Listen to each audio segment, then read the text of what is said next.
Hey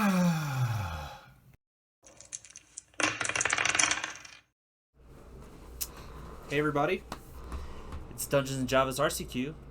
I'm Joel, this is... I'm Casey. Alright. Yeah, so we're going to be doing commentary here. We have a modern RCQ, very exciting. Anything else? No, I'm just ready to start talking. Let's talk about Modern. Yeah. How do you feel about Modern right now? Modern's in a really interesting spot. There's a lot of kind of new decks that are really powerful. I think Breach, the Underworld Breach decks, is the biggest example of that. Just the card, really. It's like, yeah. Just the card by itself is probably 4 different archetypes at least. Right. It's getting kind of shoehorned into a lot of fair decks recently. It's one of the, I think, the big things. Did you see the Rakdos Shadow list that was going around? I did not. No. Alright, so Rakdos Shadow, which is traditionally not very good because you don't have Expressive or Drown. Mm-hmm. The Grixis has been like the flavor of the month for way longer than a month. But I think I really like the Rakdos Shadow list because you're running DRC, Bobble, and Breach. You fill up your yards super fast. You run TBR. Oh, wow. And the format, it seems super unprepared for TBR. Yeah. To play the deck, you have to pretend that Solitude doesn't exist and can't hurt you. But other than that, I think it's pretty doable. Yeah, Underworld Breach can just fit into so many different archetypes. It's such a powerful card. Yep. For both combo decks or just you can throw it and burn. You know, people are just playing Underworld Breach and then gut shotting you 4 or 5 times, and it's powerful. It's really good. strong. Buying back your spells over and over again. I keep when I play against it, sometimes I forget that the card itself doesn't go away. Which is super important because what happens is somebody will have 6 or 7 cards in their yard and one of them's a Lava Spike. This happened to me on Friday. And I'm like, okay, well, you Lava Spike me once, but then the Lava Spike's gone. You don't have any more burn. That's not how that works. Not like Flashback. You can do it over and over. You can just keep doing that one. As long as you escape 3, you can keep doing that Lava Spike over and over again. It's pretty powerful. Yeah, it's very powerful. So we'll see today if anyone... I don't know how many people are playing Underworld Breach. I will bet you at least 1 or 2. Yeah. So we're going to see some of that today. What other decks are great in Modern? Amulet Titan just got a big upgrade recently. It did get a big upgrade, but maybe a hot take, but my stance is that Amulet Titan players crawl out of the woodwork every time anything is added to the Amulet Titan deck, and I have to say that I don't think it's gotten much better positioned. It's still an Unholy Heat, Solitudes are running around. It's kind of a tough time to be an Amulet Titan player. Right. It doesn't change, this new card. I think it's Mycolith Gardens. Is that the name of it? Yeah, Mycosynth. Mycosynth Gardens. Yeah. It doesn't really help in any of Amulet's bad matchups. Right. Like it's not. But it makes your turn 3 double Amulet super consistent. Does. So in potentially unfair matchups, right? So if it's Amulet versus Burn or something where they just need to win as fast as possible. I don't know if Burn is the best example for that one, but something like that. It's really powerful if they just need to go for the kill and they don't have to worry about interaction. And Amulet Titan for a long time now has been in that spot where it's a very, very powerful deck. You will run people over if they are not prepared for you. Mm-hmm. So it's really it's not a problem with Amulet Titan the way that it is right now. It's just that there are so many decks in Modern that are kind of just face up not that favorable for Amulet Titan. Yeah. And that's something that is hard to fix. You kind of just have to win the matchup lottery of if an Amulet player shows up today, do they play against 4 good matchups? They're probably going to go 4-0. Yeah, for sure. I mean, there's also a lot to do with the player skill in Amulet, because Amulet is a really powerful deck, but it's a hard deck to play, and there's a lot of different lines, especially once you consider how the plan changes post sideboard, because a lot of players are going to have these different green bombs that they're trying to put in, such as the new Dinosaur is one that I have really liked. It's really strong because it's just a hasty boy. He's just a hasty 8/4, and he's the one with Toxic? Yeah, well, he's practically unkillable because he's Ward 4. Ward 4 is a lot. So people are gonna expect stuff like maybe another Titan, maybe the Colossus, the Cultivator Colossus, or the I think most recently the quote-unquote innovation before Gardens was printed was playing Hydroid Krasis. Oh, wow, okay. And none of those are that intimidating. Except for Titan, you don't really have haste. Mm-hmm. And Titan, you have to have the land to have haste anyway. Right. So having something that doesn't need that land and is just 8 damage... Yeah. it can get there. It's quite powerful. I mean, that can help you win through like a Blood Moon or something. If you can just get your forests out, you don't need to do any of these shenanigans with your lands. You can just, kind of play face up. Yeah, hey, I can cast this green creature, and people might not be able to answer that, If somebody is fully reliant on a Blood Moon or a Magus of the Moon to beat Amulet, that's not enough. It isn't. And Amulet will always get percentage points because it is a proactive deck, and so you are demanding answers from your opponent instead of the other way around. Right. So if your opponent doesn't find these special silver bullet sideboard cards, sometimes, even if the matchup's favorable, it's just not enough, and Amulet can get there. So right. I think in general in Modern, I don't often feel this way, but I do agree with the Wizards of the Coast will release these ban announcements every once in a while, and I've kind of agreed with their assessment of Modern. It seems super wide open. It's there's innovations that are happening every 6 months or so of like there's a toss and turn, a push and pull to the format, and I think I'm really excited for Modern. I think that it's in the best place it's been in for a long time. We had like 5 years where it was just like crazy card after crazy card, right. And it's kind of settled a little bit. It has. It's a little calm now. At least there's not one deck that's like the boogeyman anymore, which is a great place to be. I know some players are not thrilled with the idea that MH2 has had such a strong impact, both Modern Horizon sets really, but MH2 particularly. It can feel sometimes like this is an MH2 meta because so many decks are running so many MH2 cards. But there's especially the Evoke Elementals. I think the Evoke Elementals especially are powerful. But I think that's okay for two reasons. The first one is that MH2 was a power-up across the board. All the decks that are in Modern are playing MH2 cards for the most part, and so every deck got a leg up. It wasn't just like some, specific thing or whatever. The second thing is that these cards have counterplay, and they're kind of introducing new cards into the format that wouldn't have seen play otherwise. A good example is I think Torpor Orb is really good right now. That's true. Yeah. It turns off those Evoke Elementals. It turns off a lot of the really impactful ETB effects. For sure. And I think that before MH2, I would not have said that card is even playable in Modern. Right. Yeah. It allows for new ways of interacting. Right. And I think it's especially good that like the MH2 Elementals are some of the best things in the format because they're all answers, right? Yeah. There's not a lot of, I guess Grief might be proactive if there's some red-black scam players. But then you run into the same. Yeah, but then you run into the same issue of like it's just a bad top deck, That's true. It's just a 4-mana 3/2 with Menace and their hand's empty, so it's the same Thoughtseize problem. It does have a body, but like. The math really doesn't add up for. I know when MH2 was coming out, people thought Grief was going to be the end of the world. Right. They were convinced that it was going to be the fastest ban of all time. And it's fine. It's fine. It's not fine. That good. It's really just fine because it's the math really just doesn't check out. Yeah. So you have the Grief, you have to evoke a card out of your hand. That's 2 cards, and then you have to have the Scam, right? So it's 3 cards out of your hand to pick out the 2 best cards of your opponent's hand and have a 3/2 body left over. That's a good rate, but it's a pretty fair rate. It's pretty fair, and I think people often, they'll exaggerate about these elementals. They're like, oh, there's 0 mana, that's so strong, but it's not zero. It's 0 mana, but it's also an extra card. And that's a really big deal, especially with how many fair decks there are in Modern right now. Yeah.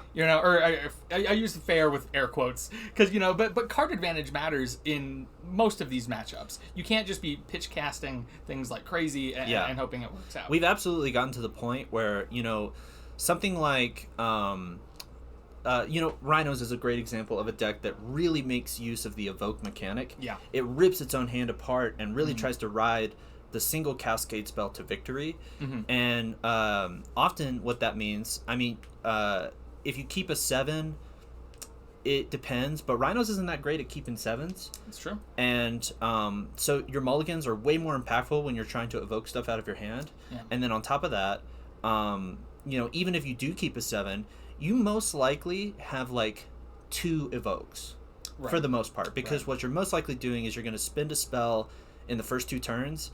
You're going to cascade, and then you're going to maybe have like a Fury or a Force of Negation, and then you're out of gas. Right. Now you're top decking, and your opponent depending, hopefully they can interact with you and stop what you're doing. But even if they can't, they probably have quite a few cards in hand or something else powerful going on.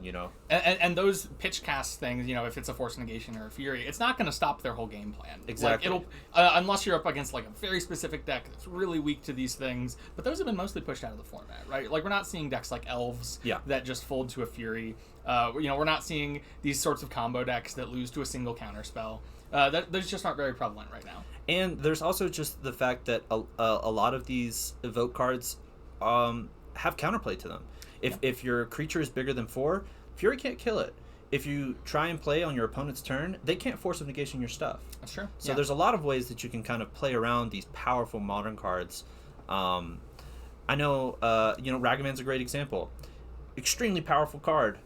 It's just a 2/1. It's just a 2/1. It's it dies, really if you play sneeze some at it. creatures in there, Yeah. it's not getting in. You give it a stern look, and he falls over and dies. Yeah, and also on the note of Ragavan, I think people really thought the sky was falling with that card, and I did too. I thought the card was insane. I was upset about it. I saw it in play, and it's really good. It's good, but it's not that good. Yeah, the instances of people getting a spell to cast off Ragavan are like pretty rare. No, he's mostly a treasure generator. Yeah, it's pretty similar to like a Birds of Paradise that also deals 2 damage every turn, which is a good card, but it's not insane. No, and it's even worse than a Birds of Paradise because worse, but because you have to connect. You have to connect to make the mana. You have to connect. It's got to live, and this format is really ready to take on Ragavan. It's most decks are able to put enough boys in front, or just ruin Ragavan's day.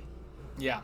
All right, well, it looks like we have our players sitting down, so we're going to get ready for the first match of Modern here, which is very exciting. We have one really interesting deck, and then we don't know what the other player is playing, so we will find that out shortly. So we're going to move over to the gameplay here. Let's get it started. I'm going to actually go and retrieve this unknown player's deck list in a second. Sounds good. But I will leave you in actually, we should stay here capable hands for a minute. Yes. Okay, perfect. Sounds good. All right, see you in a second. Yeah, so we just have to wait a little bit for deck lists to get all sorted and for the round timer to start, and then we'll go ahead and switch over. But in the meantime, I'm going to talk a little bit about one of the very cool decks that we have on camera.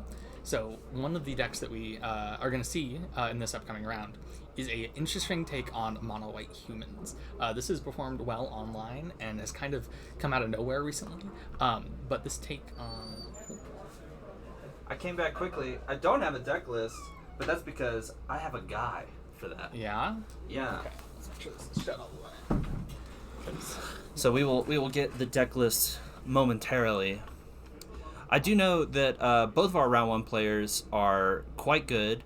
John Baker is the captain of the Dungeons & Javas modern team, or just the Dungeons & Javas team in general, and he's quite skilled. He's playing a little bit of a spice today. One. Yeah, I was talking about it, but we'll see it in action soon. But it's a mono white human deck with some twists. With some twists, we'll say. A little bit of extra. And then who's our other player? I don't know his name, but okay. I've seen him around. I've seen him in the tournaments locally. I've usually seen him in Pioneer actually. Gotcha. He's a very, very strong mono green pilot in Pioneer. Gotcha. Okay. So we will see what he is on in just a second. Considering the fact that he plays mono green in Pioneer, I'm gonna say that he's probably gonna be playing just the generally strongest deck. He strikes me as one of those players, which is a perfectly valid strategy.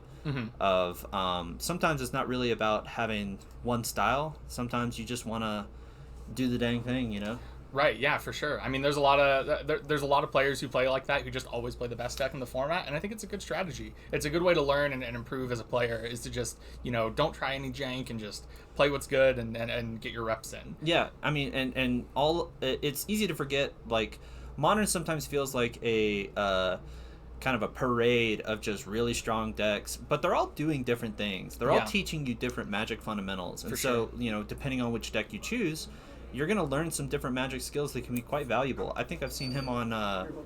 Thank you. I told them to hold off on playing for a quick moment. Are you all just about good to go? We're ready to go whenever they're... Yeah, we're ready to go when they're... Thank you. Okay. And then you two have my number. Text me if you need anything, if I'm not in here, okay? Sounds good. Thanks, guys. All right, so we do have our player. I don't know if he ran through with you or not, but you get free drinks. All right, so let's set up who we have. So we have Mike here on the right. And it seems like Mike is playing Blue-Red Murktide. So he's Murky T, as it says on the deck list. I'm not going to say that I told you so, but a little I told you so. He's Murktide is, I believe, showing the most... it's got the largest metagame share on MTGO. I feel pretty confident. I want to say around 30%, which is not overwhelming, but it is a very significant amount. I'll also say that it is got that metagame share for a good reason. It is really just that strong. A very powerful tempo strategy. You almost always want to get a creature out on turn 1 or maybe turn 2. And then you kind of just have removal, counterspells, drawing cards to kind of play this tempo game, get in your chip damage, and eventually take it home. Yeah, for sure. And it's going to be a really interesting matchup here, playing against this mono-white humans deck. I will say, a classic, weakness of this tempo strategy is getting aggroed down. And I don't know.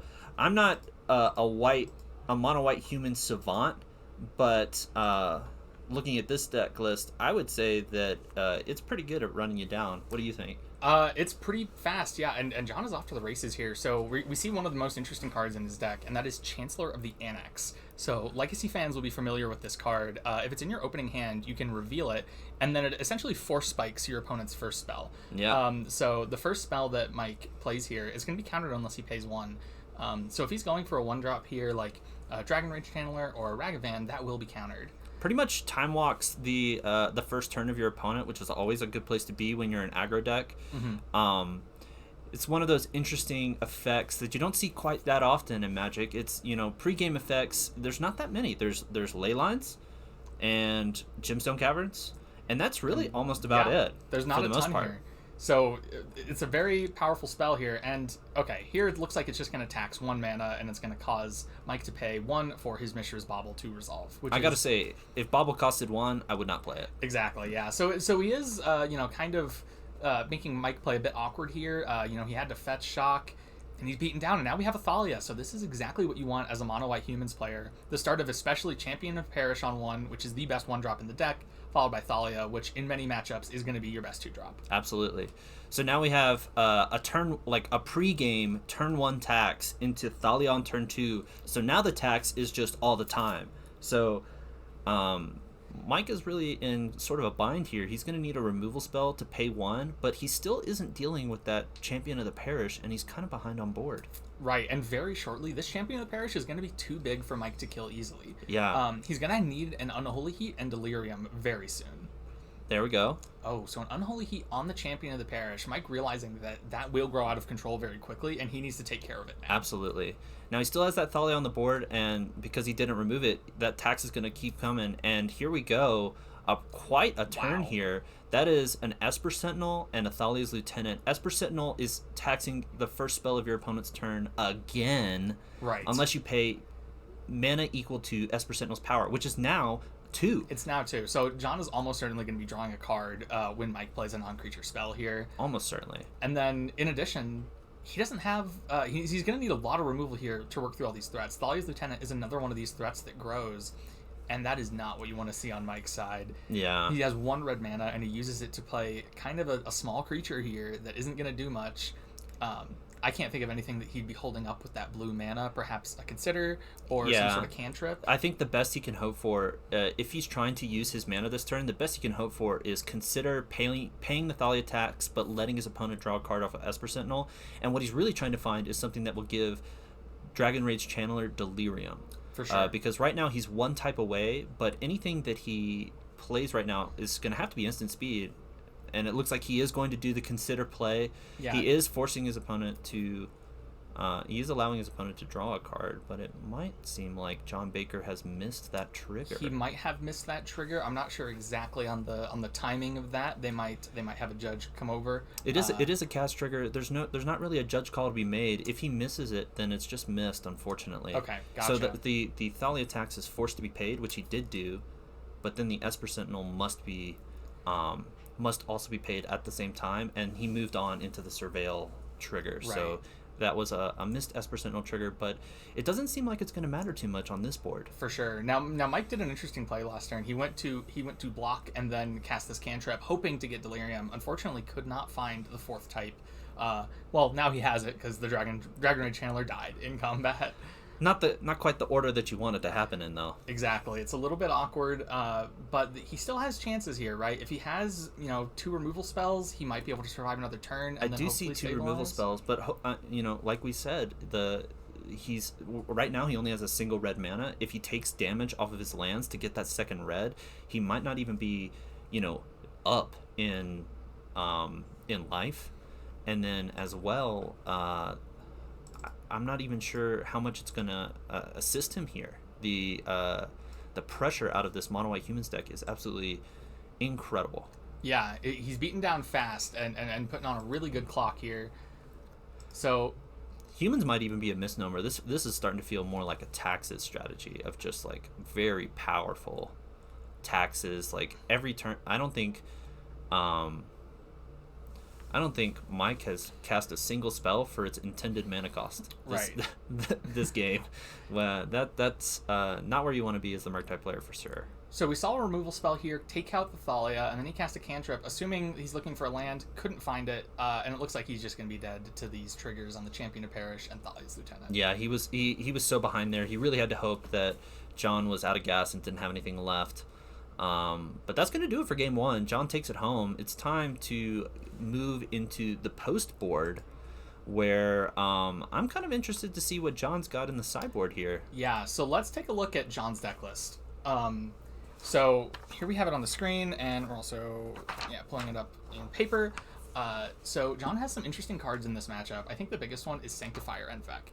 We pointed out that Mike has all of this red removal, so just having a protection from red creature is going to be really impactful. I wouldn't be surprised to see him bring in Sanctum Prelate and just name for 1, because that's all of Mike's removal spells for the most part. Yeah, looking into the sideboard here, Heats and the 4 Lightning Bolts are the most important cards for Mike. So if you can just play a Sanctum Prelate and turn those off, it's quite powerful. Looking into the sideboard here, Mike has 2 Engineered Explosives, 1 Fury, possibly an Abrade Subtlety Dress Down. Like I would be super interested in getting rid of all of these counter magic. Like that is just not relevant here. Everything needs to play to the board for Mike. Right, he has cards like Spell Pierce main deck, and those are just not doing a whole lot. Yeah. Now, one thing I do want to point out on John's deck list, we didn't see it come up in that game, but we did see part of a interesting plan here. We saw the Chancellor of the Annex. That is meant to be coupled with this card here, Shining Shoal. I wish we could zoom in on this because it's a weird one, but basically you can exile a white card from your hand with a mana cost X to prevent X damage that would be dealt to you or a creature you control, and then you can redirect that damage to any target.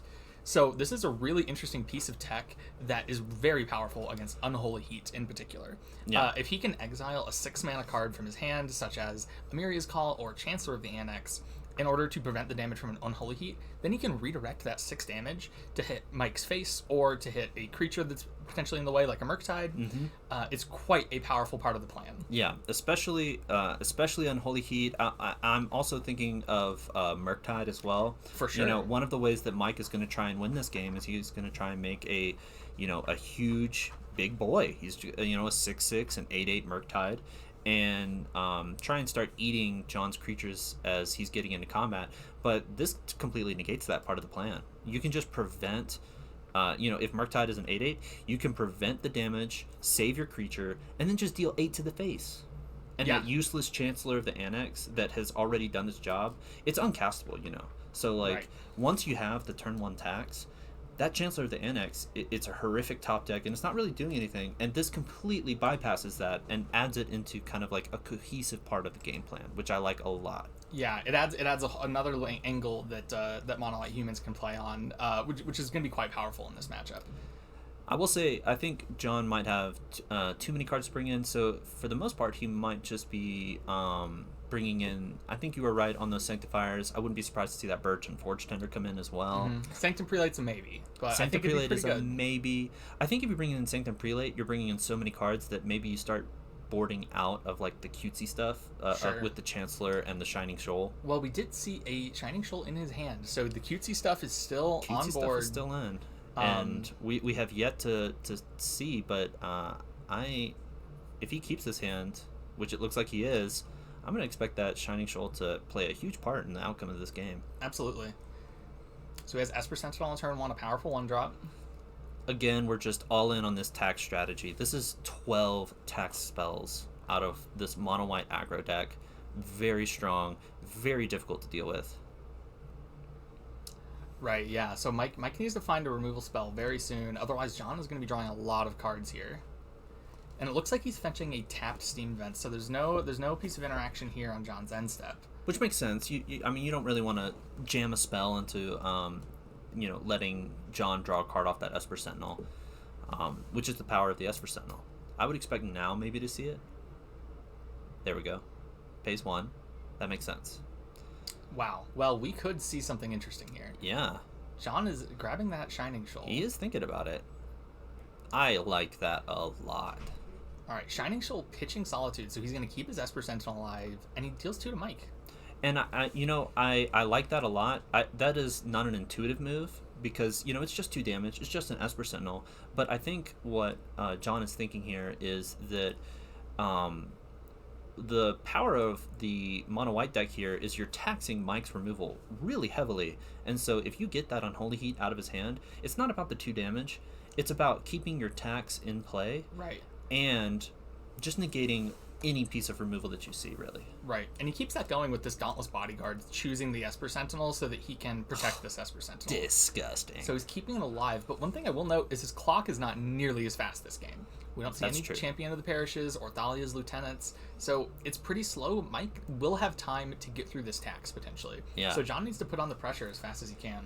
And right now, Mike has a difficult choice. He can either try and remove and negate the pressure, which is his choice, but this is going to leave John open to deploy a threat because Mike was kind of representing Counterspell here. Yeah. Which, I mean, he had so many things to take out. I wouldn't be surprised if a couple Counterspells were still in the deck. And John has some really impactful 3-mana spells here. I wouldn't be surprised to see an Adeline now. I would, because I imagine he would have played it pre-combat, but never mind, you're right, you had the read. Yeah, he's trying to, it's all about limiting your opponent's options, right? If you deploy the Adeline before combat, you get to let Mike make the decision of whether to deploy the removal or hold up the counterspell, and now he's played around that quite well.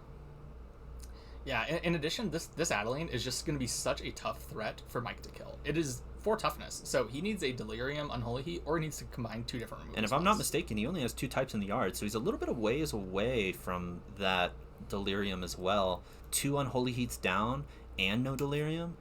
Yeah. That looks like a red spell in his hand. Is that a third? I believe that's a 3rd Unholy Heat. That's pretty strong. Well, now he's miles away from Unholy Heat, but in exchange he does have a 6/6.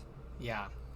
6/6 is not bad. Definitely can beat the Adeline in combat, but if John can find, for example, another Solitude, then it's going to be looking really rough for Mike here. He's kind of all in on this Murktide.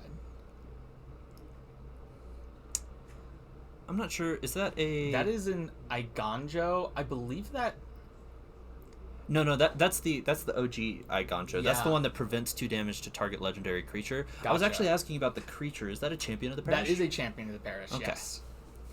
So, not intimidating yet, but as John develops his threats into the 6/6, eventually he's going to outsize it and have some pretty good attacks. Right. It's also nice, the Iganjo is pretty good into this Adeline here. I won't say, it doesn't protect against the 6 damage of an Unholy Heat because you prevent 2 of the 6, and it's still 4 damage and kills the Adeline. But it prevents stuff like trying to swing into a small creature and then bolt to finish it off. That's not always going to work, and Mike's going to have to keep that in mind. Yeah, you can't combine like a Ragavan plus a bolt to kill this Adeline. Yeah, a bit of a tricky play that Mike needs to keep an eye out for. He's still really far away on Delirium, so this Unholy Heat in hand is either going to be targeting one of the other creatures, or it's going to be sitting pretty for a while and waiting to be able to kill that Adeline. I think if I'm in John's spot, that is a lot of removal in Mike's hand. Wow. That is. So it looks like there's a Lightning Bolt and an Unholy Heat. Yeah. If I'm in John's spot, he's certainly kept all of the Solitudes in, and I think he still has all 4 in the deck. So I think what he's hoping for here is a land, and casting maybe on Mike's instep. Yeah. The benefit of this play is, like we mentioned in the sideboarding, if I'm in Mike's position, I'm thinking about getting rid of most of my hang on a second on that. That's a Sanctifier and Vec. Yeah, so this is another creature that is going to be very resilient against Mike's removal. Yeah.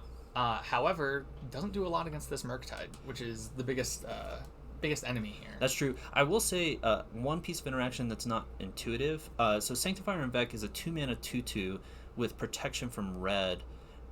It also acts protection from red and black. Actually, excuse me. It acts sort of like a rest in peace for red and black cards. Performs basically exactly the same function, but it's a creature.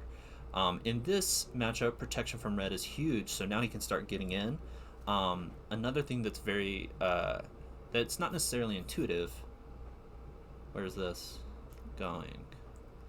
The champion. That makes sense. All right, good. Yeah, it makes sense to target that one. You want to get that off the board before it gets too big. So one of the things that's good to keep in mind, Murktide has a hidden piece of text which says that when a spell, when an instant or sorcery would leave your yard, put a 1/1 counter on it. Usually that's only done when you're paying the delve cost, but it also keeps track of other spells. Right. I will point out that Sanctifier and Vec does not trigger this ability because the spells never hit the yard. So Sanctifier and Vec will not be triggering the Murktide and making it grow larger, which is good for John here. Now, Mike did get a good draw here with this Expressive Iteration into a Mishra's Bauble as the exiled card. That's quite powerful and going to get him a lot of the ways to Delirium. Yeah. So he has a land and an artifact now. It's going to take a little bit of work to get the rest of it, but he's on his way. I think I'm liking Mike's spot here. He's starting to get enough mana on the board that this Esper Sentinel doesn't matter as much anymore. I'll also say, just back to my point about the Solitudes that John has, because that is his 5th land.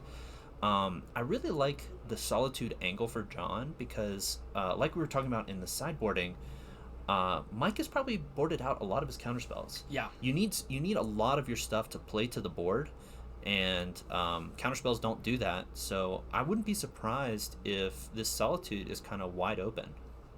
Yeah, Solitude could be very powerful. It doesn't look like he has it. I think he would have cast it there. I think so. One of them's already been exiled to a Shining Shoal earlier, but he still has 3 more Solitudes. Oh, is that what he exiled to? Yeah. I missed that. That is a subtlety, I believe. Yes, it is. I don't know why he's paying 5. Subtlety costs 4. I believe he might have played a tapped land for turn. I think he Ah, might have okay. played that Spire Bluff Canal.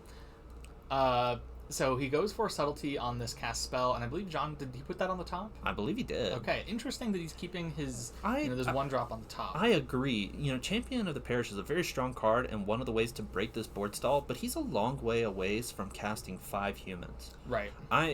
Looking again through his deck list here, I don't really see any sort of card advantage. It's really just this aggro deck that, John is victim to his own top decks here. He's really trying to hoping to rip hot off the top. Yeah, and he really needs it because now Mike can actually start putting on pressure here. Murktide Regent is a fantastic blocker, but now he has this subtlety as an attacker. Murktide Regent is holding down the board all by itself. So now Mike can actually start clocking John and say, hey, you need to find the Solitude soon, otherwise I'm going to end the game. If I'm in Mike's position, I'm thinking, okay, you can't deal. Because John's tapped out of Solitude mana right now. Yeah. So you don't have to think about that. even if it's just a removal spell, like how much damage is John pushing is what I'm thinking about with Mike, because you are really close to a 2-turn clock here. Yeah. That is 9 damage in the air, and in a deck that has bolts or just like maybe another Murktide to exile a blue spell out of your yard to grow the first Murktide. He's not going to go for it. This is the conservative line. I like this patience. This is good control and restraint. Whoa. And there we go. Well, okay, it's not that big. No, I think there were no spells in the yard there. Yeah. Or sorry, no instants and sorceries. Sanctifier and Vec coming in hot. Yeah, so this is just a 3/3, but sometimes a 3/3 is all you need. I've also been surprised that oh wait, never mind. I was gonna say, why isn't Sanctifier and Vec getting in? But these creatures are blue, so that, you don't want to do that. Yeah, second Esper Sentinel there for John. Not really relevant on this board state. Not quite. No, he's going to be dying to these flyers very quickly. This is 12 damage, so he gets in for 6, and then he has 3 lethal flyers.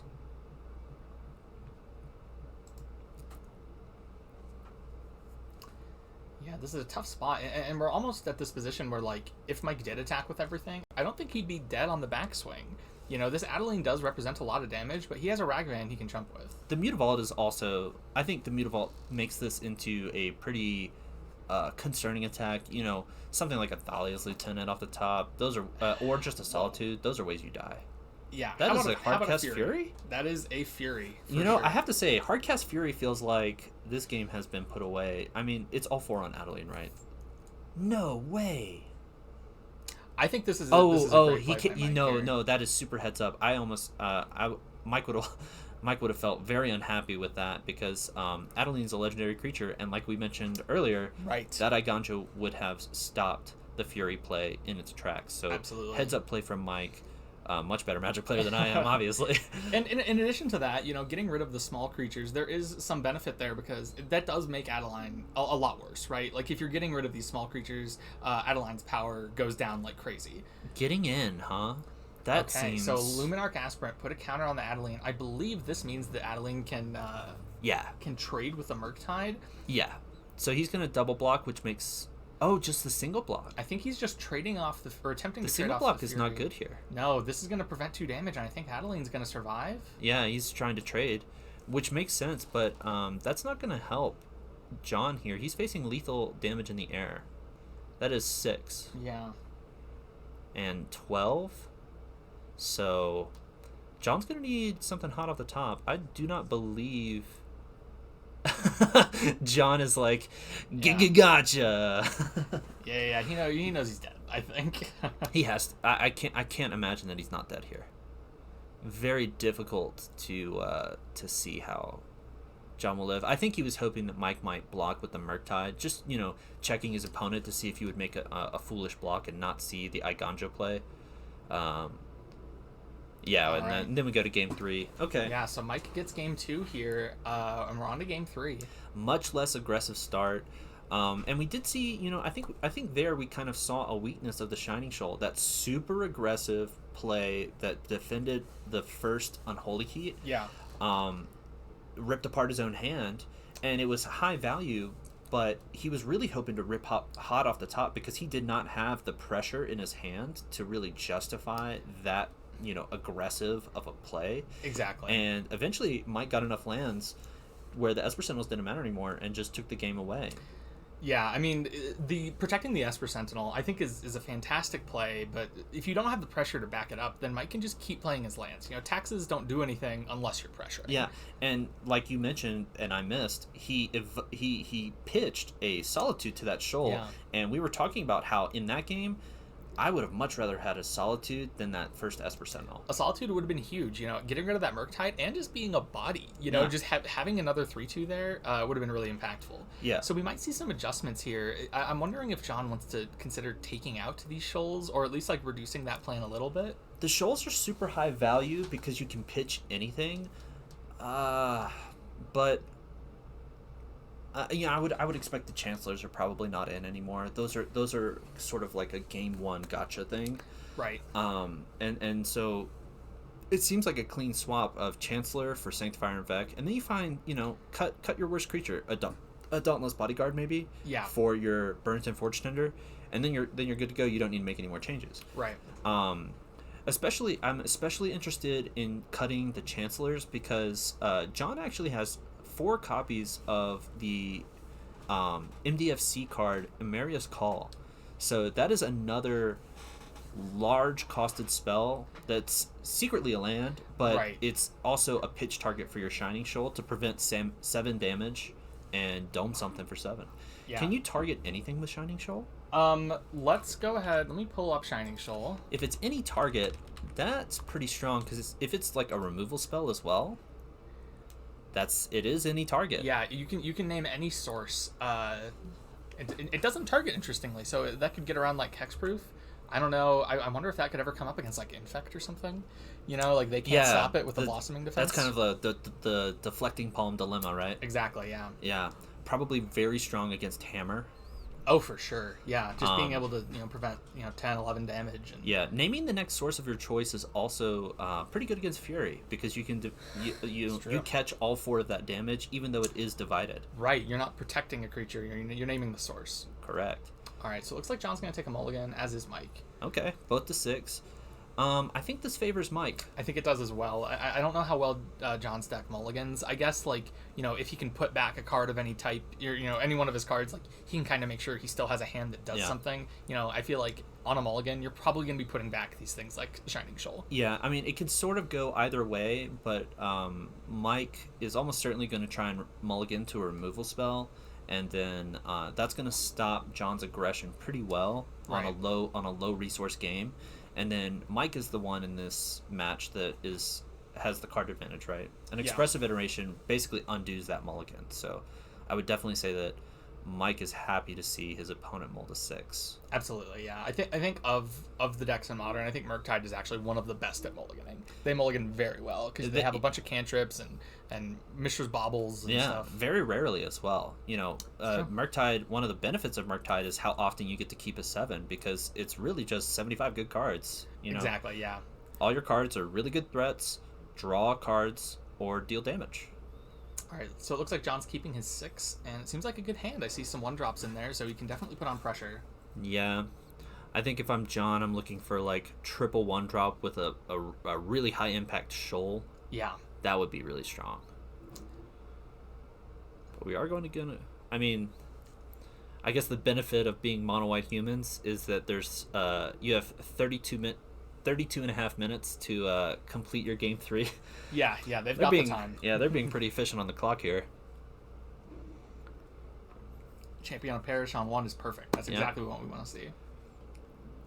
Really forcing his opponent to have the removal, and he doesn't. Hoping to find it. But Mike does have, Dragon Age Channeler into a Mishra's Bauble is going to really help Mike find whatever he needs. Yeah, I mean, that's a look too, right? Mm-hmm. You get the Surveil to see if you want that, and then you also get the Bauble Draw. He's going to keep it on top, but he's feeling nervous about it. Okay. Putting it away. Doesn't want that second Channeler. I think I agree with that. The problem with DRC is it just doesn't block super well, because you have to attack every turn once you get Delirium, and it's pretty easy for Murktide to get Delirium. Right. So, it looks like there's a Thalia, there's a Burrington Forge Tender. This is a very solid hand. Am I seeing 2 Thalia's Lieutenants? 2 Thalia's Lieutenants is going to get out of control that would very be very quickly. Impressive. I did not catch a glimpse at any Thalia's Lieutenants, but if he has one, that's going to be very, very powerful. The art between Luminarch Aspirants and Thalia's Lieutenants are very similar, so I could be mistaken. We'll have to wait and see what John plays. Yeah. It looks like a Burrington Forge Tender, an Adeline, and a Dauntless Bodyguard are the cards. Interesting. Okay. Adeline going to be high impact here, but he really needs that 3rd land. Yeah, I think, just playing his 2 1-drops is really great, though, because both of these are going to help protect his creatures. Burrington Forge Tender can give a creature protection from red. It prevents all the damage a red source would do. Yeah. So that could stop a Fury. That can also just protect your Thalia from a Lightning Bolt or a Unholy Heat or something. Mm-hmm. And you're going to get to a spot where, with Burrington Forge Tender backup, and then another 1-drop, Champion becomes a 4/4. Yeah. It's out of bolt range, and you have the Burrington to protect against an Unholy Heat, and you probably, with that much protection, you're going to have enough time for Champion to probably get bigger than a 6/6. And now you're out of Unholy Heat range, and it's going to get really difficult for Mike. He's going to... I think this is his turn to remove Champion if he's able to. Yeah. Interestingly, if John does go for the double 1-drop play, Champion would actually still be boltable because Burrington Forge Tender is not a human. It's a Kithkin. So so it won't get this Champion any bigger. Also interesting. So for 1? Looks like this is for 2.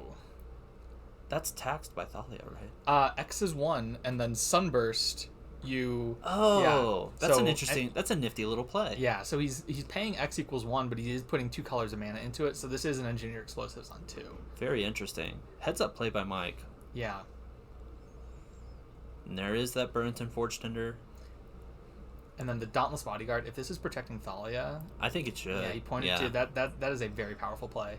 So now this Mike spent his whole turn setting up this Engineered Explosives, and it is not going to do a thing. It is going to it's going to kill a single Dauntless Bodyguard, but for 2 mana, that's so inefficient. It's very inefficient, especially in the face of a Thalia. He can't play another spell if he's doing that. Or I guess he could play a creature. I stand corrected. I mean, he's really hoping for...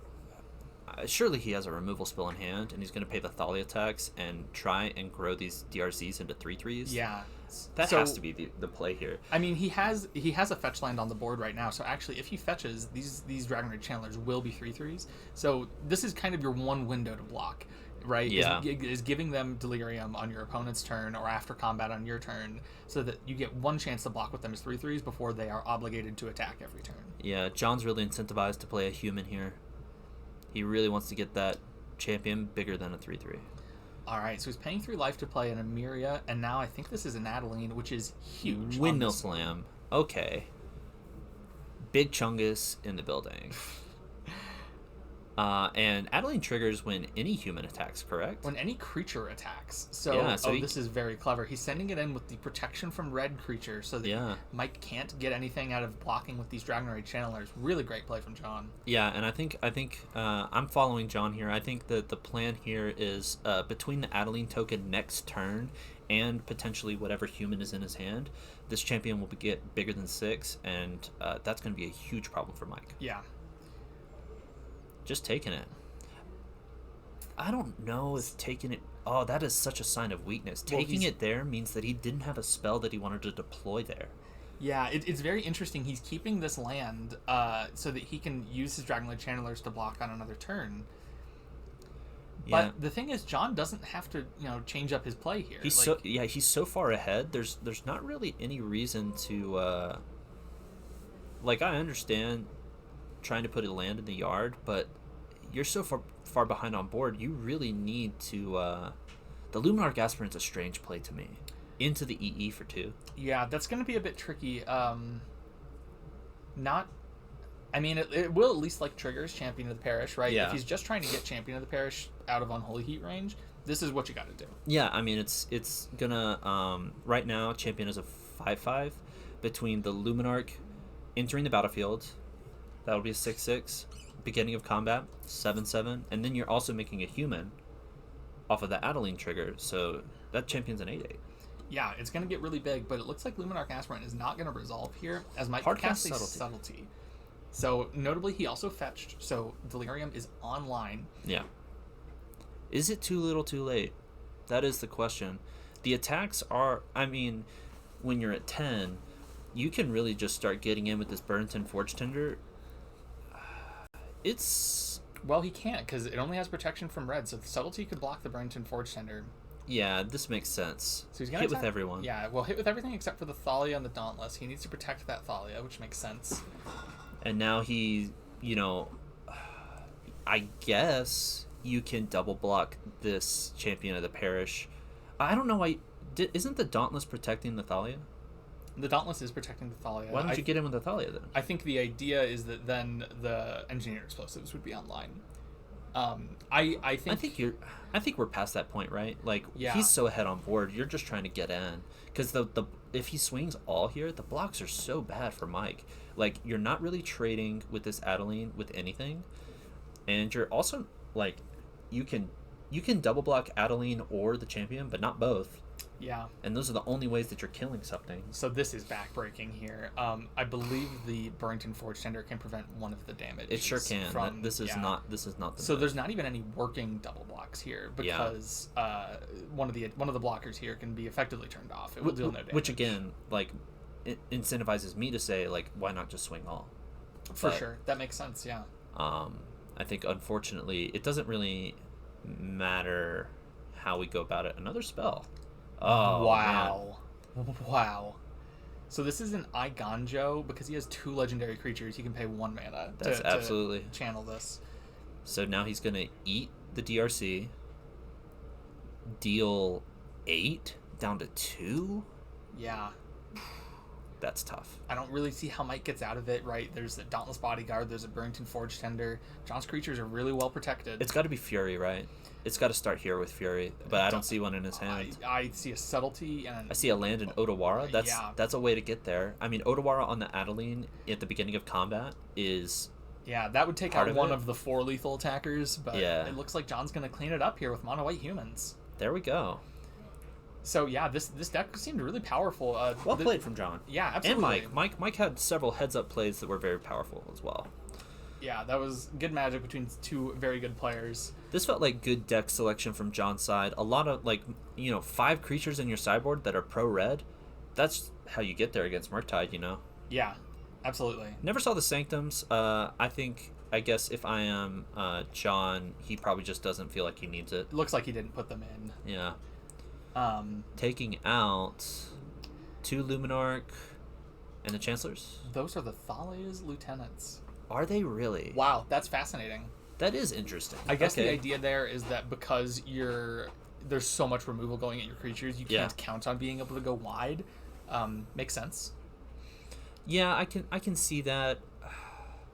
It's interesting though, because you neuter your own clock. You're really relying on kind of like the getcha factor of that Shining Shoal, because he kept in all 4 Chancellors and all the Shining Shoals. He's really trying to have like a super impactful counter your Unholy Heat, dome you for 6, get rid of this useless card in my hand.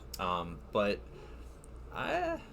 it's an interesting approach. It never came together, but we might be able to check in back with John later in the day and see if he gets any good Shining Shoals. As for now, I think that's going to just about do it for round 1 of coverage here at Dungeons and Javas. We're going to take a break here, and then, we'll be back shortly. We'll be back shortly. Alrighty. Bye. Love you. Say back. All right, and welcome back. We're about to start round 2, but before we start round 2, I think we're going to get into a little bit of a metagame breakdown. Yeah. So we have a very interesting metagame here today. A lot of decks that you would not expect to see on a metagame breakdown. So it started off, there's some of the usual suspects here. Murktide at number 1, not really a surprise. Affinity, Rhinos, Prowess, these creativity decks make sense, but we also have a bit of weird ones. Domain Zoo. Yeah. Is, it's only 3 players. It's unexpected, though. It's very unexpected. Out of 60? That's a significant percentage. That's quite a lot. So 3 Domain Zoo players, that's very exciting. We have 3 Scam players. 5 Affinity players is also really interesting. I know it's a good deck, but 5 is a lot. 5 is a lot in a field of 60, and I guess I should point out that we know that the percentages aren't accurate. I think we were excited to talk about the metagame percentages. We'll revisit this slide later once we get a little bit later into the thing, and we'll talk more in depth about some of these others, because the others are half the room. On there's either 2 players or just 1 player on 27 different decks, which is it's crazy. Pretty diverse. Yeah, there's a lot of different decks in there. A lot of really cool things that we will see in the upcoming rounds. Yeah, absolutely. So, I think there's also a fair amount of diversity in the deck type, like the archetypes that we're showing here. Rhinos can be Teamer or 4-color. Creativity can be, I think, also Teamer, Jund, or 4-color. Yeah. Red Black Scam is finally innovating, which I never thought they might do, but we've got a couple interesting innovations there. And Affinity's all over the place. Yeah, there's a bunch of different versions of Affinity. One of them even had the new Elishnorn. I saw that. I was very exciting. Very interesting to see if that will do well. Hopefully we can get them on coverage later. Yeah, that'd be very cool. There's also, in our other category, there's stuff like Mill. There's some Devoted Druid combos. Yeah, there's interesting stuff. Some really interesting decks. I'm hoping to see some of these rogues make it all the way, at least the top 8. So we're going to check in with our players. We'll be following the winning lists. I think perhaps next round or maybe round 4 we can look at some of the ones that are X and 1. But until the last 2 rounds, we're going to be looking at win and ins, stuff like that. So we'll be checking in with the hot matches that are most contentious, maybe higher stakes. And we'll have to see how they do. For this round, we're going to be going with an old classic. Modern has a lot of decks that have stood the test of time, and I have to say that nothing has quite stood the test of time quite like dealing 3 every single turn. We're going to be following Burn. Let me give a little talk about the metagame some more while I update the player slides. If they need any extra time, make sure to let them know when to begin. If you're good, then you're great, and then I need deck lists for deck chests. Yeah, take them all. Or I guess we keep we do need Nick's so this is Brandon is his name, if you want to start filling those in. Yeah, so we have an interesting matchup here for you. I will wait until the door is closed to talk about the decks. So on the, if you want to go ahead and pull this screen up. Okay. Let's go ahead and transition. Yeah, so on your left, we're going to have Nick playing Burn. And then we have Brandon playing a Indomitable Creativity deck. Creativity is what we have over here. That's pretty exciting. I will find the deck list right now so we can figure out exactly what variant he is. Because there's a lot of different ways to build these creativity decks. Yeah, we'll have to see. I think this matchup is fairly favored for Burn. It's one of Burn's favorite matchups to play, I think. Yeah, absolutely. So the Indomitable Creativity deck is really, you have to target these creatures to get your Archon. And Archon's a great card against Burn, but Burn also has a lot of removal. So if you're targeting this Dwarven Mine and hoping to get, or this creature from a Dwarven Mine and hoping to get an Archon, Burn can pretty easily just kill that creature. So they have a lot of play.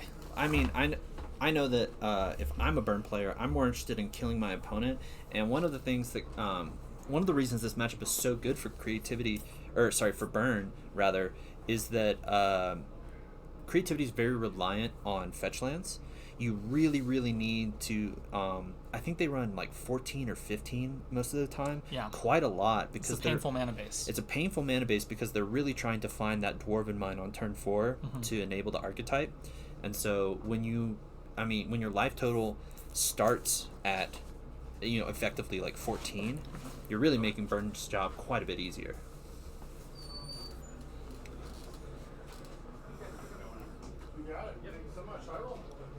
All right, looks like we're gonna get started. Yeah, so Brandon's deck here, it's that 4-color creativity deck. Something interesting I noticed, he has a few cards here that are actually really good against Burn. Okay. So he has 4 Spell Pierce, main deck. I think that could be really good. That's pretty common these days, actually. Okay, all right, nice. Well, that will help protect his combo, hopefully, and make it harder for Nick to break it up with one Burn spell. Super high impact. In addition to that, Indomitable Creativity is not the only way he has to get Archon onto the board. He has 2 copies of Persist.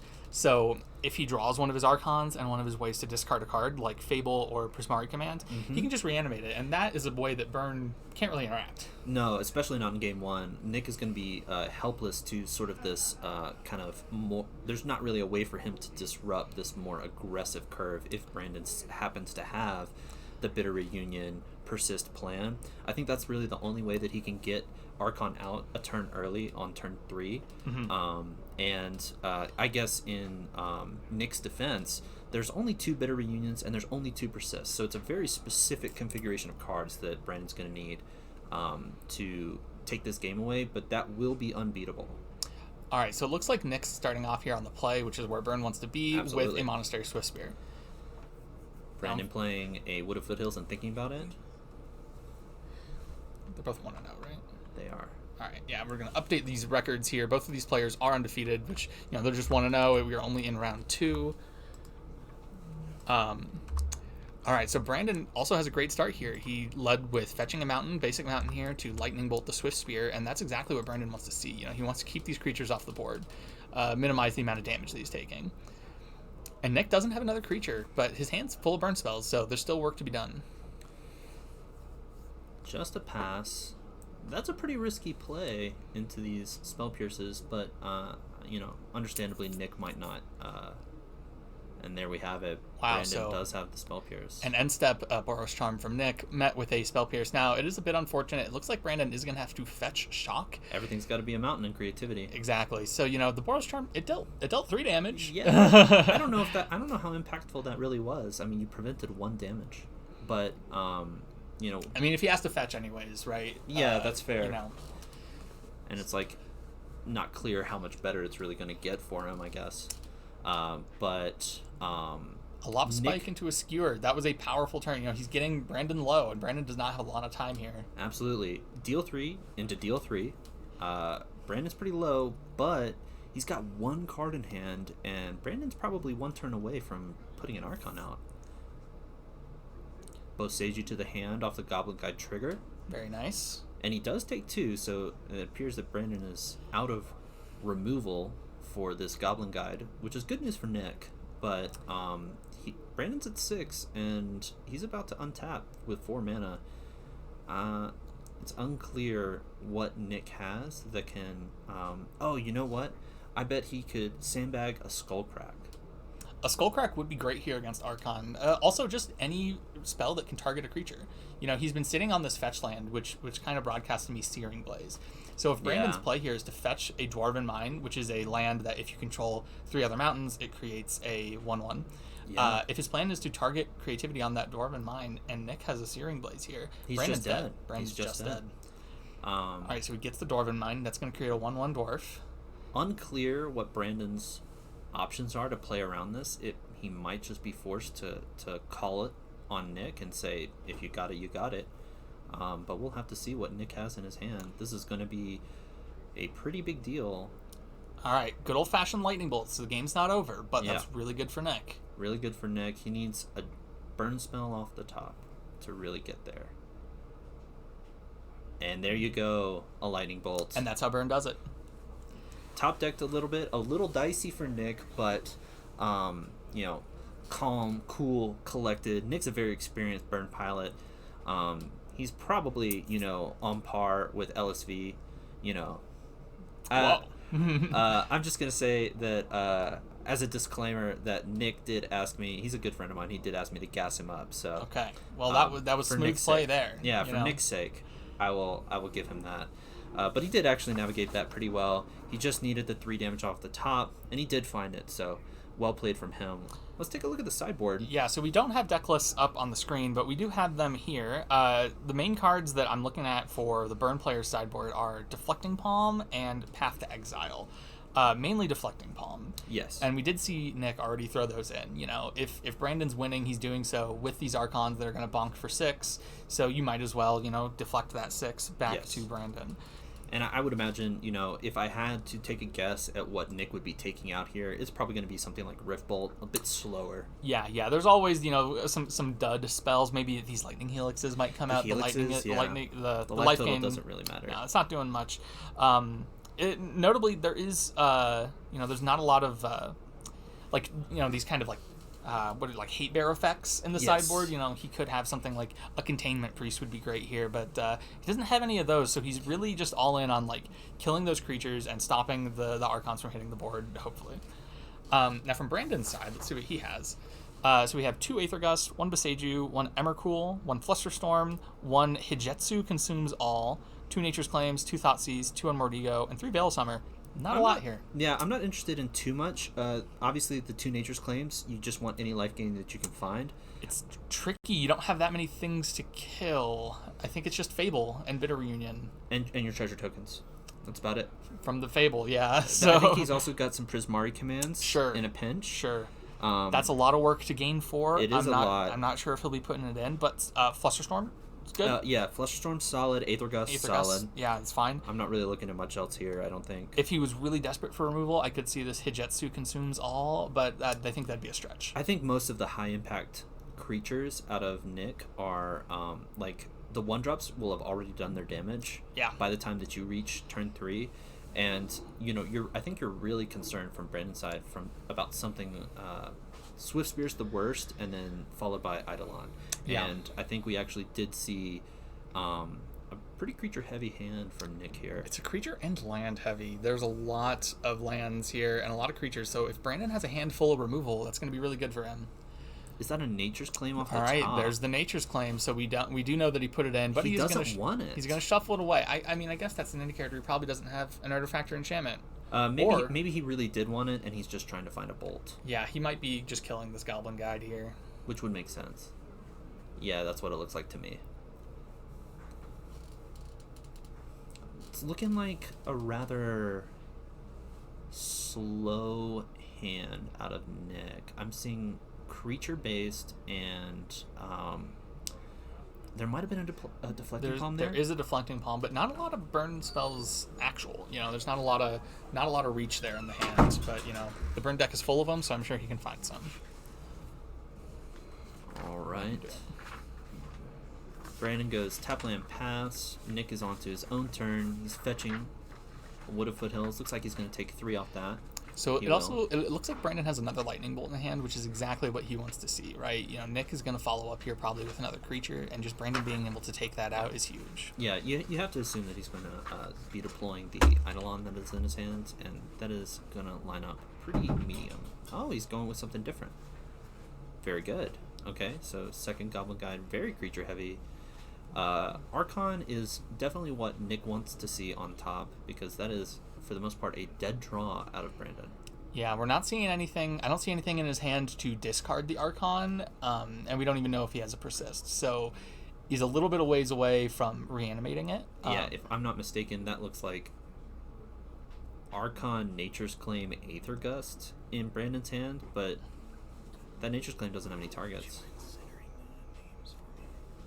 Oh, yeah. Tiny little thing.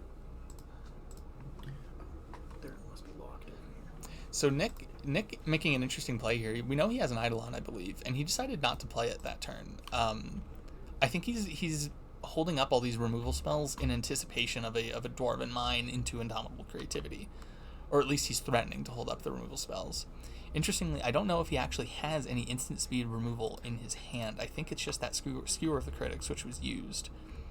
Ooh, Brandon misses his 4th land drop here. This is rough. And he's missing some colors of mana, only blue-red.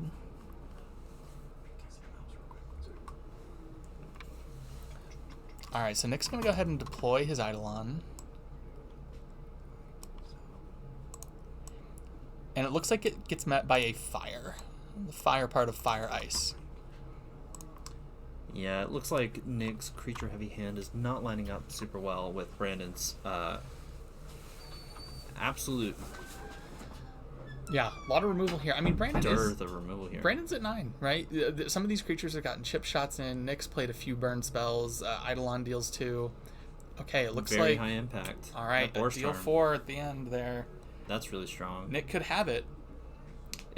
Okay, I really like Nick's position. He just top-decked the Bolt, putting his opponent to 2. He also has this Deflecting Palm to really start slamming home the damage and be insulated from any sort of creativity play. A draw 1, not bad. Do we have it? Rebuy? That's a land. He doesn't have it yet. Now there is an Aether Gust in Brandon's hand. He's not quite dead if Nick casts a lethal burn spell, which he goes for here with a light Lava Spike. That's got to be... Is that negate? This is Spell Pierce Flusterstorm. That's a lot of material out of Brandon's hand. A very costly counter war against that burn spell, and Nick is still running hot off the top with the Deflecting Palm up. So, a Fable, okay. Okay, now this could discard an Archon if Brandon can find a persist. It might be a little bit tough for Nick here, because yes, the Deflecting Palm will deal 6, but the Archon entering and attacking also gains 6. So we're back to square one there. If he will be able to reanimate this next turn.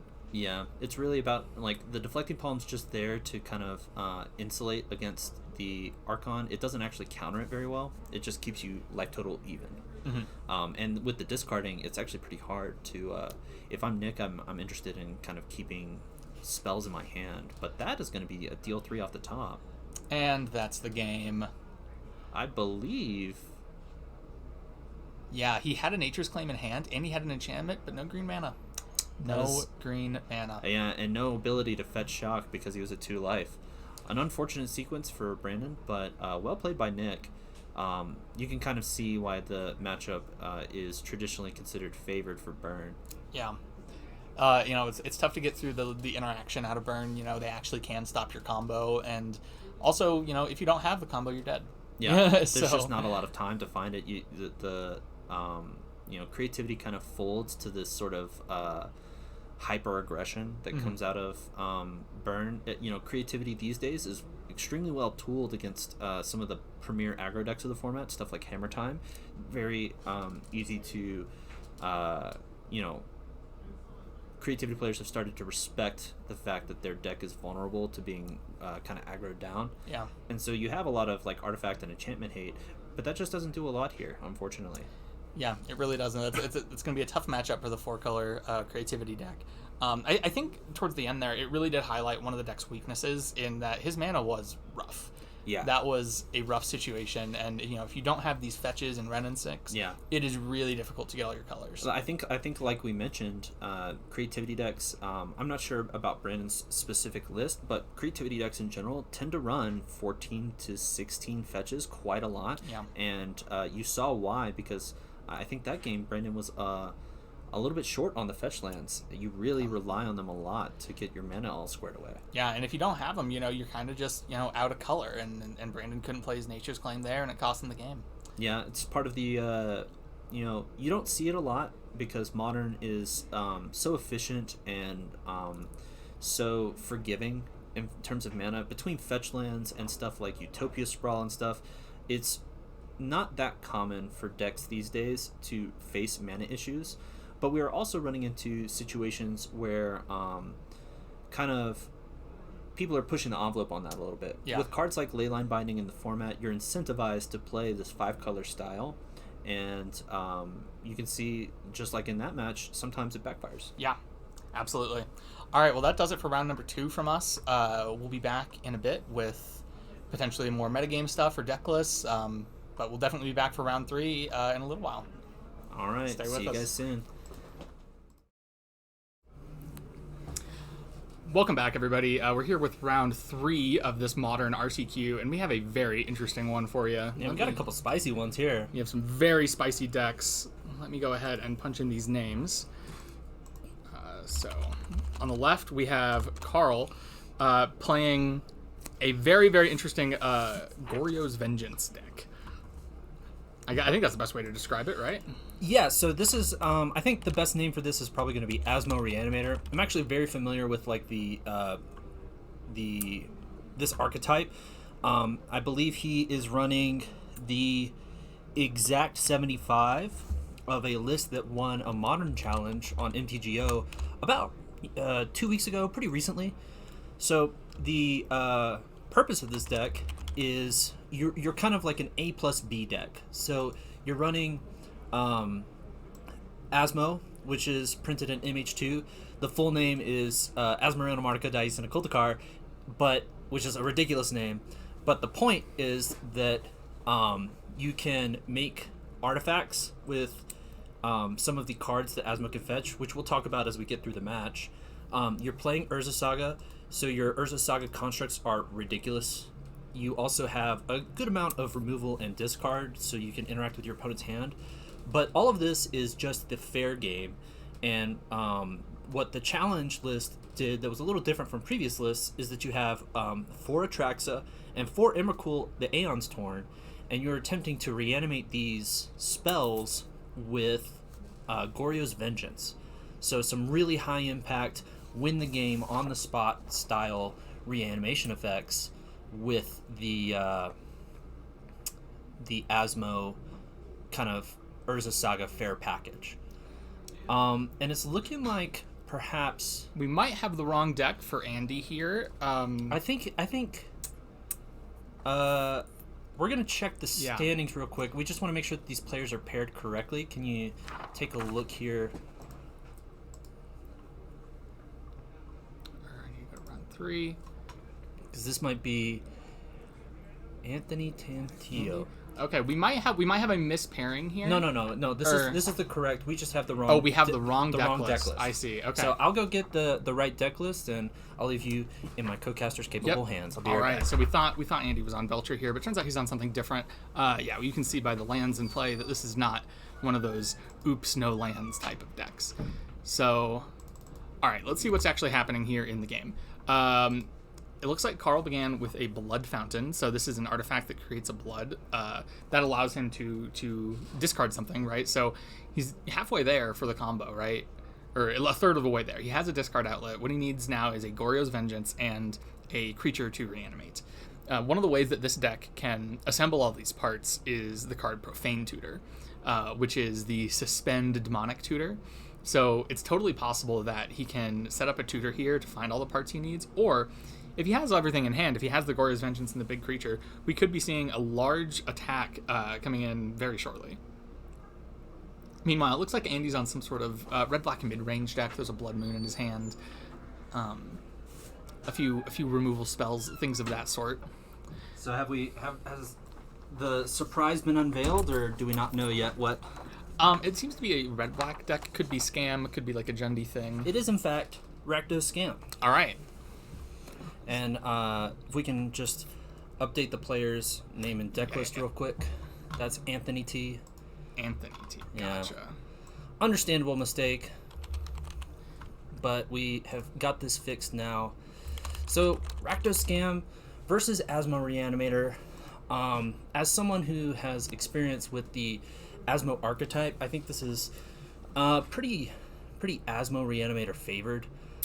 Profane Tutor is very strong against sort of the rip apart your hand scam strategy, as is Urza's Saga, because you can't really rip that out of their hands. Right. Now, the Rakdos Scam deck does have ways around Urza's Saga. It plays 4 Blood Moon, I believe. Absolutely. Or some number. Okay, 2 Blood Moon main deck, but I believe we see one in Anthony's hand. Yeah, and post-board this is going to get a lot more dicey, since the Scam deck tends to play Hidetsugu Consumes All, and I do see 2 copies in the sideboard, so... Yeah, that's going to be a tough card for Carl to beat. Yeah, the Saga plan gets much worse post-board, as it tends to do. But the thing about the Asmo strategy is you actually get a lot of percentage points because you're attacking from so many angles. Most people look at this kind of deck and they think, oh, this is so disruptible. You're using the graveyard, you're using artifacts, you're relying on these spells to resolve often with like the Goryo's Vengeance card. Mm-hmm. But the truth is that when you're vulnerable on so many axes, you kind of actually decrease your all-around vulnerability, because you're forcing your opponent to have so many specific kinds of cards, Right, yeah. So like he can pivot his game plan easily based on whatever Anthony can answer well. Yes. So if Anthony were to have some sort of graveyard hate, like a Dothy Voidwalker, which we do see 4 of in Anthony's deck, then Carl could pivot around that, right? He could either try to kill the Dothy, which he has access to some removal spells and tutors to find them, or just go with one of the other plans, right? Yeah. And I will say Carl's main deck is not like especially well configured for this matchup. I think it's favored because unfair decks versus fair decks tend to be favored game 1, and Carl is firmly in the unfair game plan with this Atraxa Emrakul Reanimate. If he ever gets that, if that ever happens, and you can see that he has 2 Atraxas in his hand at least, I think that he is very favored if this takes off. If he manages to assemble the A+B combo. Yeah, it could be a big problem for Anthony for sure. And we can see that Carl has a significant amount of the combo, right? He has a blood token there that he can use to get one of these creatures in the graveyard. He has 3 creatures in his hand, 3 of these big creatures. Yeah. And he has a Profane Tutor that's about to go off. So Anthony's really under the gun here to get a Dothy Voidwalker on the battlefield as soon as possible. Or does he have any other way to disrupt this? Not really. It's got to be the Grave Hate. It's got to be the Dothy. And the Dothi is fairly vulnerable to Carl's deck. If Anthony tries to play the Dothi now with this Profane Tutor coming off going off into Carl's next turn, he can just find something that will remove the Dothi, and that will certainly disrupt the plans. You can see an Ovalchase Daredevil getting flipped off the Ragavan here.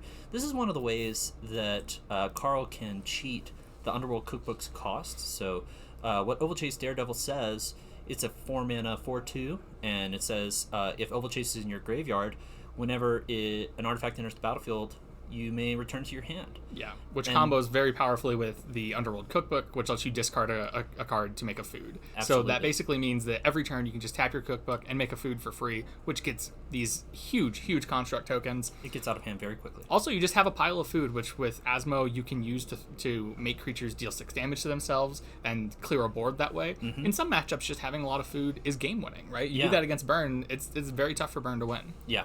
It becomes a matter of just having enough lands in play to start activating these food, and really the life gain between the food tokens and the Shadow Spear that you can get off of the Urza Saga can really mitigate these decks that are trying to race you, which is the position that Anthony is in right now. He's got Carl doesn't have any creatures in play right now, and Anthony is trying to get his beatdown going, but Scam is not known for having the best beatdown plan if you don't have that early Fury.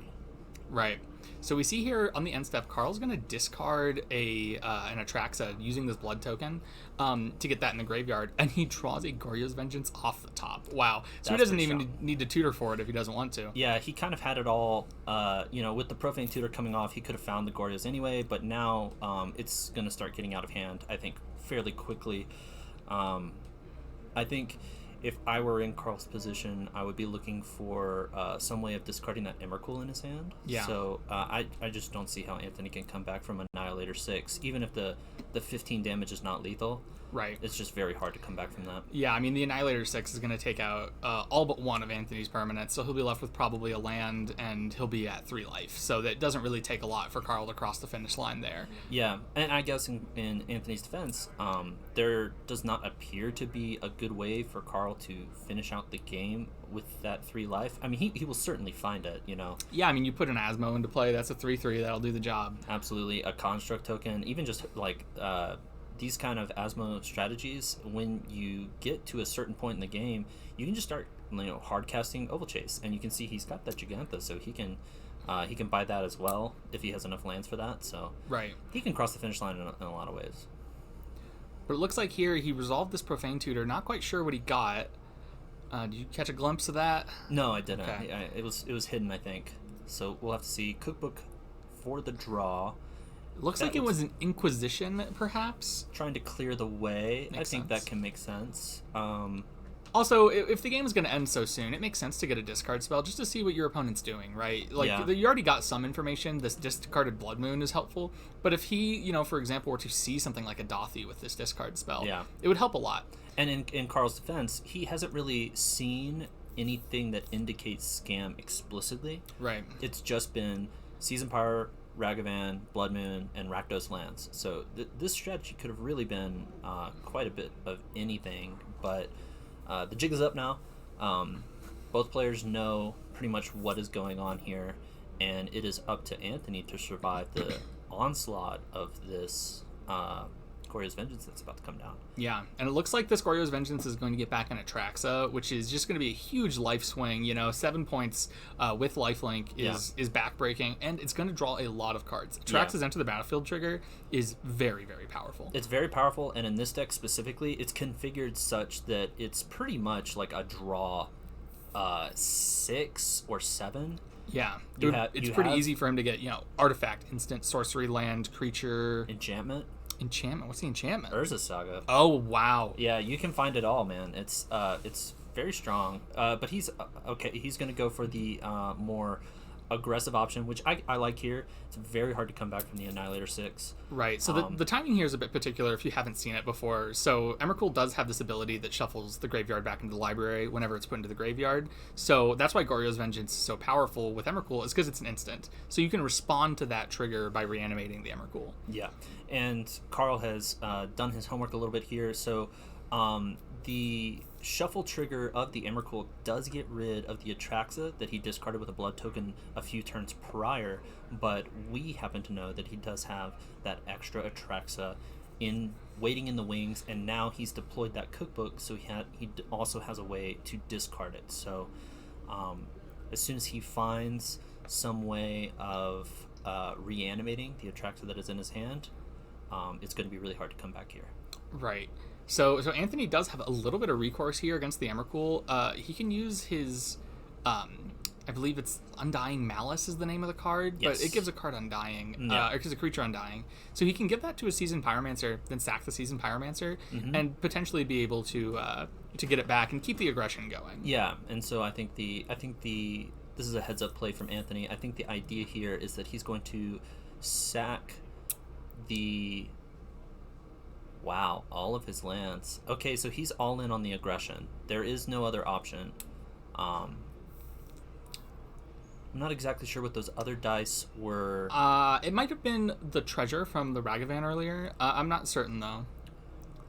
I guess he did only get to keep one permanent into play, and so he chose the Spyro. That makes... Well, no, the Spyro was, that had to have been sacked, destroyed. So I think he might have spent his treasure token, but accidentally... Yeah, I think he might be down a land here when he didn't need to be, but that's all right. I mean, He still has the aggression, and really it's all down to what Carl can present at this point. Yeah, and Anthony here is making the best of a bad situation, right? I think it was a very smart heads-up play to just, like, when you're at 3 like this, there is not a huge amount of options left to you. Right. And so keeping this creature into play... You don't need lands if you can just aggro him down, because right now Carl doesn't have anything in the bag. Exactly, yeah. If the game is going for 3 more turns, Anthony's got it, right? So, he just needs to keep this pressure going, but Carl's trying to end it as soon as possible, and does probably have the means to do so. Okay, and here we see Bone Shards. This is a 1-mana removal spell that you have to pay an additional cost of either discarding a card or sacking a creature. Carl here has chosen to discard the Atraxa that we knew about from his hand, kind of strongly decreasing that pressure, and it might not look like it, but this is not sustainable for Anthony. He's kind of in a bind because even though there are 2 creatures in play, Carl can just make a food token every turn. He can't quite do that because he doesn't have an Ovalchase Daredevil. So you just rip. Oh, you just discard whatever you're drawing. Sure, and that's gaining 1 life per turn. And because the clock is so small, he can actually just do this every other turn. Gotcha. And kind of mitigate Anthony's aggression here. So it's kind of up to Carl to top deck a win con here. So Anthony's resolving a pitch-casted Grief, and he's going to take this Gigantha. That was an interesting choice, because if you take the Emrakul, then his graveyard gets shuffled away, and Carl can no longer reanimate anything. So it was kind of an interesting decision. But, Carl is also 1 land away from being able to play this Gigantha, and we see he did draw land, so taking out the Gigantha is perfectly reasonable. Yeah. However, there are ways this Gigantha can come back. Blood Fountain does have an ability that returns 2 creatures from your graveyard to your hand, if you pay 4 and sack it. But it seems like he's going to go with the food route that you highlighted earlier, which is, all roads lead to Rome here. It seems like the gaining 3 life a turn is going to keep him alive as well. Yep. Anthony did top deck a land. That's a start. Yeah. He's going to fetch down to 2. And I imagine he is just hoping to find... I think he's trying to scam his way out of this situation. Now, this does open another win con for Carl, because he does have 2 copies of Collective Brutality in his deck. So with Anthony at 2, Carl can cross the finish line just with a burn spell. That's absolutely correct. So, kind of all the cards on Carl's side of the table.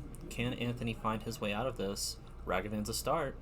We knew that he had that in hand because he dashed it earlier in this game, right, and chose not to discard it to the Seasoned Pyromancer. So increasing the aggression, now he can at least net 1 point of damage through the food tokens that Carl is trying to create. That was a good draw. It looks like a Profane Tutor was the top deck here. Not a lot of time left on Anthony now. Yeah, unfortunately. Okay, so here's a potential plan for Carl. You can discard this Underworld or this Emrakul to the Underworld Cookbook just to gain some life, and then use this Profane Tutor to get Collective Brutality. Yeah, and I think this is. Let's see if Carl is actually going to discard a food token. I think he is. Yeah. And I think this is heads up. You're trying to play so that you're not straight up losing the game. Yeah, he doesn't want to die to a random bolt from Anthony. Yeah, there are absolutely bolts that are played in Scam, so it's very important to play around that. And we do see in the deck list that there are 2 bolts out of Anthony. I think he's already played 1 this game, if I'm not mistaken. That might be... Yeah, I don't recall. I thought he bolted face at some point, but... Yeah, he certainly might have. Either way, there's at least 1 bolt left in the deck, and Carl is playing to not die to that. So I think that's a heads up play. This Goryo's deck is kind of putting on a clinic. Yeah, it is close. It is surprisingly close considering an Emrakul the Aeon Storm attack to this game. That's true. I think Carl is a small amount of suffering from success here. There's an Urza Saga in the exile. Oh, that must have been flipped off the Ragavan. I believe that was the case, yeah. And Carl doesn't want it to go down like this, but he's kind of forced into it.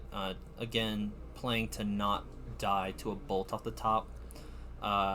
Anthony now has enough treasure tokens that there is a possibility here that he is making his way out of this, and Adathi is going to shut down the reanimation strategy out of Carl. So things are starting to look a little bit more dicey. But Carl's having this Profane Tutor resolve. If he finds a Collective Brutality, I think the game is over. You have to assume, yeah. You hope that that is Carl's play here, because it's not clear what single card he could draw that would get him out. We will see momentarily. Goes to his draw step. Looks like he did find a Collective Brutality. Okay. He also found an Ovalchase Daredevil, which is a huge pickup. But I think, were I him, choosing the discard to the cookbook when the Dothy's out is interesting. Okay, he's just going for the Collective Brutality, it looks like. He's just doing the thing. And Anthony did have the bolt in his hand. Wow, he had a bolt. So yeah, very tight play by Carl to not die to the to these lightning bolts. He really, Anthony put up a really good fight there for someone who'd been attacked by an Emrakul and almost had a chance to win, but Carl's tight play means that he never gave him the window. Because if Carl were to say, end step, people love to do things on the end step. It just feels right. If he waited to the end step to make that food and sacrifice it, Anthony would have responded by bolting him, and the game would have been over. All right, so let us pull up his deck list. We're going to get the slide situated in a second so we can take a look at these sideboards. I have to say, I think it certainly must be getting better for Anthony postboard. I think it gets better for Anthony more than it does for Carl. Looking at the deck list here, I see Anthony with 2 Hidetsugus, 2 Engineered Explosives, 2 Necromenches, 3 Leyline of the Void, a Path of Peril, 2 Turok, 2 Fatal Push. None of these seem especially horrendous. But they are powerful. Necromentia to name Goryo's Vengeance is quite good. Leyline of the Void is quite good. Yes. Hijetsu's is going to clean up a lot of tokens, and it's going to exile the graveyards at some point. Quite strong versus the Urza Saga plan. A lot of these cards seem very tailored towards fighting both either the graveyard or Urza Saga. Right. There's a lot in Anthony's sideboard, but let's take a look at Carl's sideboard and see what he has to fight back against Scam. So the first thing that catches my eye is these Through the Breaches. This is a way to do the combo without needing to utilize the graveyard. And if Anthony's putting in, a bunch of graveyard hate, that seems like a reasonable plan to pivot to. So those are usually reserved for the matches that go long. I think an average Rakdos Scam hand will not give you the time to cast Through the Breach, unfortunately. I think what I'm looking at is Shadow Spear, Pithing Needle. I think Nile Spellbomb is okay. It's not awesome. I would probably consider it on the play so that you can try and counteract that turn 1 scam. What is the pithing needle for? Pithing needle would be for engineered explosives or Dalthy Voidwalker. Gotcha. It kind of depends on the board state. I also really like Haywire Might. So Haywire Might combats Blood Moon, Leyline of the Void, engineered explosives, and Hidetsugus. Yeah. And it's really, really crucial that you're able to fight the Hidetsugus, because one of the tricks that Scam can play is Hidetsugu is a board wipe on Chapter 1, then it exiles all the yards, and then it flips into a guy. And if that guy happens to, get chump blocked or face lethal damage or removal spell, you can scam it, and it will flip back into a board wipe. It's backbreaking for an Urza Saga deck. So you have to find ways to kind of navigate the sort of haymaker spells that Anthony has available to him. Sure, it's going to be a lot tougher for Carl post board for sure. Do you want to bring in Fatal Push from Carl's side? Dalthy Voidwalker is a very problematic card for Carl to deal with. Is that something you would be looking at? It's interesting. I don't know if there's a right answer, to be honest. I think probably because I think one of the things that is good for Carl is that he has all of this discard main board. He has 1 Inquisition, 4 Thoughtseize, and 2 Collective Brutality, along with some value cards that may not be as good here. Stuff like I see a Singleton Brainstone, stuff like that. I'd be interested in taking all of those out, and when you have that much to take out, you have that much to bring in. So if he has room for it, I wouldn't cut any of his threats. I wouldn't cut the discard, or I wouldn't cut the reanimation package, and I would not cut sort of the Asmos Saga style. But with that many cuts, I could definitely see him bringing this in. It seems like it might be a choice between Haywire Might and Fatal Push. Okay. So, because there's 3 of both in Carl's sideboard, and at a certain point you get to, you might be overboarding, bringing too much in. So. Right. I think also, some of the appeal of Haywire Might is because we're looking at the deck list and we know exactly what Anthony has in his sideboard, but these sideboards aren't necessarily stock, right? There's a lot of variation in Rakdos Scam decks. That's right. So we don't know if Carl's going to be necessarily expecting Hidetsugus or Leyline of the Voids. Yeah. We don't know what he's looking out for. And it's, much like Anthony for Game 1, for in Game 2, Carl, his hands can line up fairly poorly, because a Haywire Might against a Scam Grief or Scam Fury hand doesn't do a whole lot. Yeah, in fact, having such a kind of narrow card in your opener is pretty bad against Grief decks, right? Like they take your cards that matter, and then you're left with just this Haywire Might that might not do anything. Yeah, and let's not forget that Carl has access to 4 Profane Tutors in his main deck, so he doesn't necessarily need to bring in everything. Maybe 1 Haywire Might is enough that you can just fetch for it when in a pinch. Right, because you have Profane Tutor to find it, you have Urza Saga to find it. You don't need to put in all 3. Yeah. So throughout the course of this game, we're going to see what Carl ended up sideboarding. Very interested. I'm also interested what Anthony sideboarded, because with so many haymakers, what do you even cut? It's really, it's kind of tough to figure out, because the more you cut into the creatures or the removal or what have you, the less aggressive your draw is going to be. And I think if you give Carl time, he's favored in this matchup. Right. So Anthony's leading off here with a Ragavan. Great turn 1 play. No griefs, notably, from Anthony. He's not doing the scam thing yet. Carl does seem to have a Fatal Push in his hand. So he does have the option of just taking out this Ragavan right now, or developing his own board with something like a Cookbook or an Asmo. Yeah. So in other Rakdos matchups, I am very interested in killing the turn 1 Ragavan. Carl might choose to do the same thing here, but in a deck with Dalthy Voidwalker, it's kind of a tougher choice. Do you save it, or... Yeah, I mean, the Fatal Push is really high value if you're just trying to kill a Voidwalker, but also, you really want to deny Anthony that mana, right? Like, Ragavan, it probably won't hit a relevant card. Most of Carl's cards are, not great in a scam deck. Like, Anthony's not going to be excited to flip over an Emrakul or something.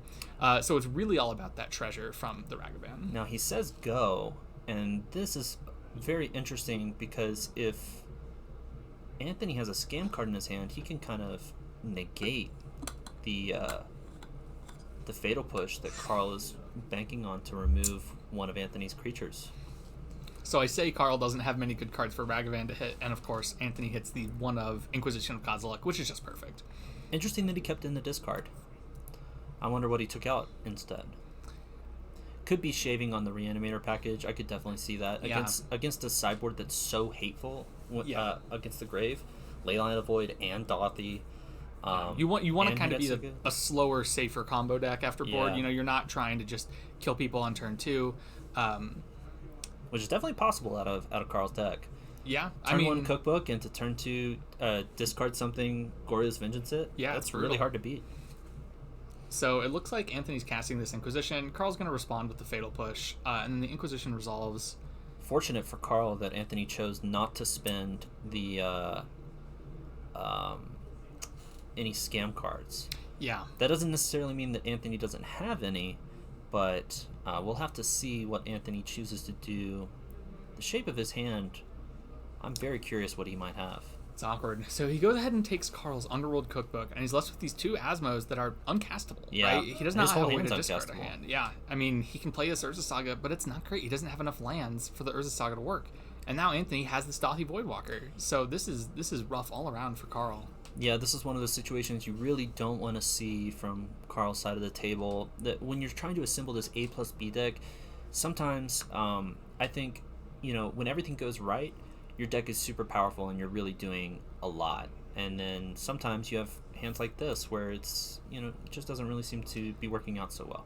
Yeah, so it looks like Carl drew a second copy of Urza's Saga, which can do something here, right? He can tutor up some artifacts. He can hopefully make some constructs that can actually pressure Anthony's life total and try to win in another way, because the combo is getting very heavily disrupted right now. I think it's all in on these constructs, and I'd be very interested to see if Shadow Spear made it into the main deck. Swinging with Dothy here is excellent news for Carl. I think the worst possible outcome here is that Anthony casts some kind of discard spell or a grief.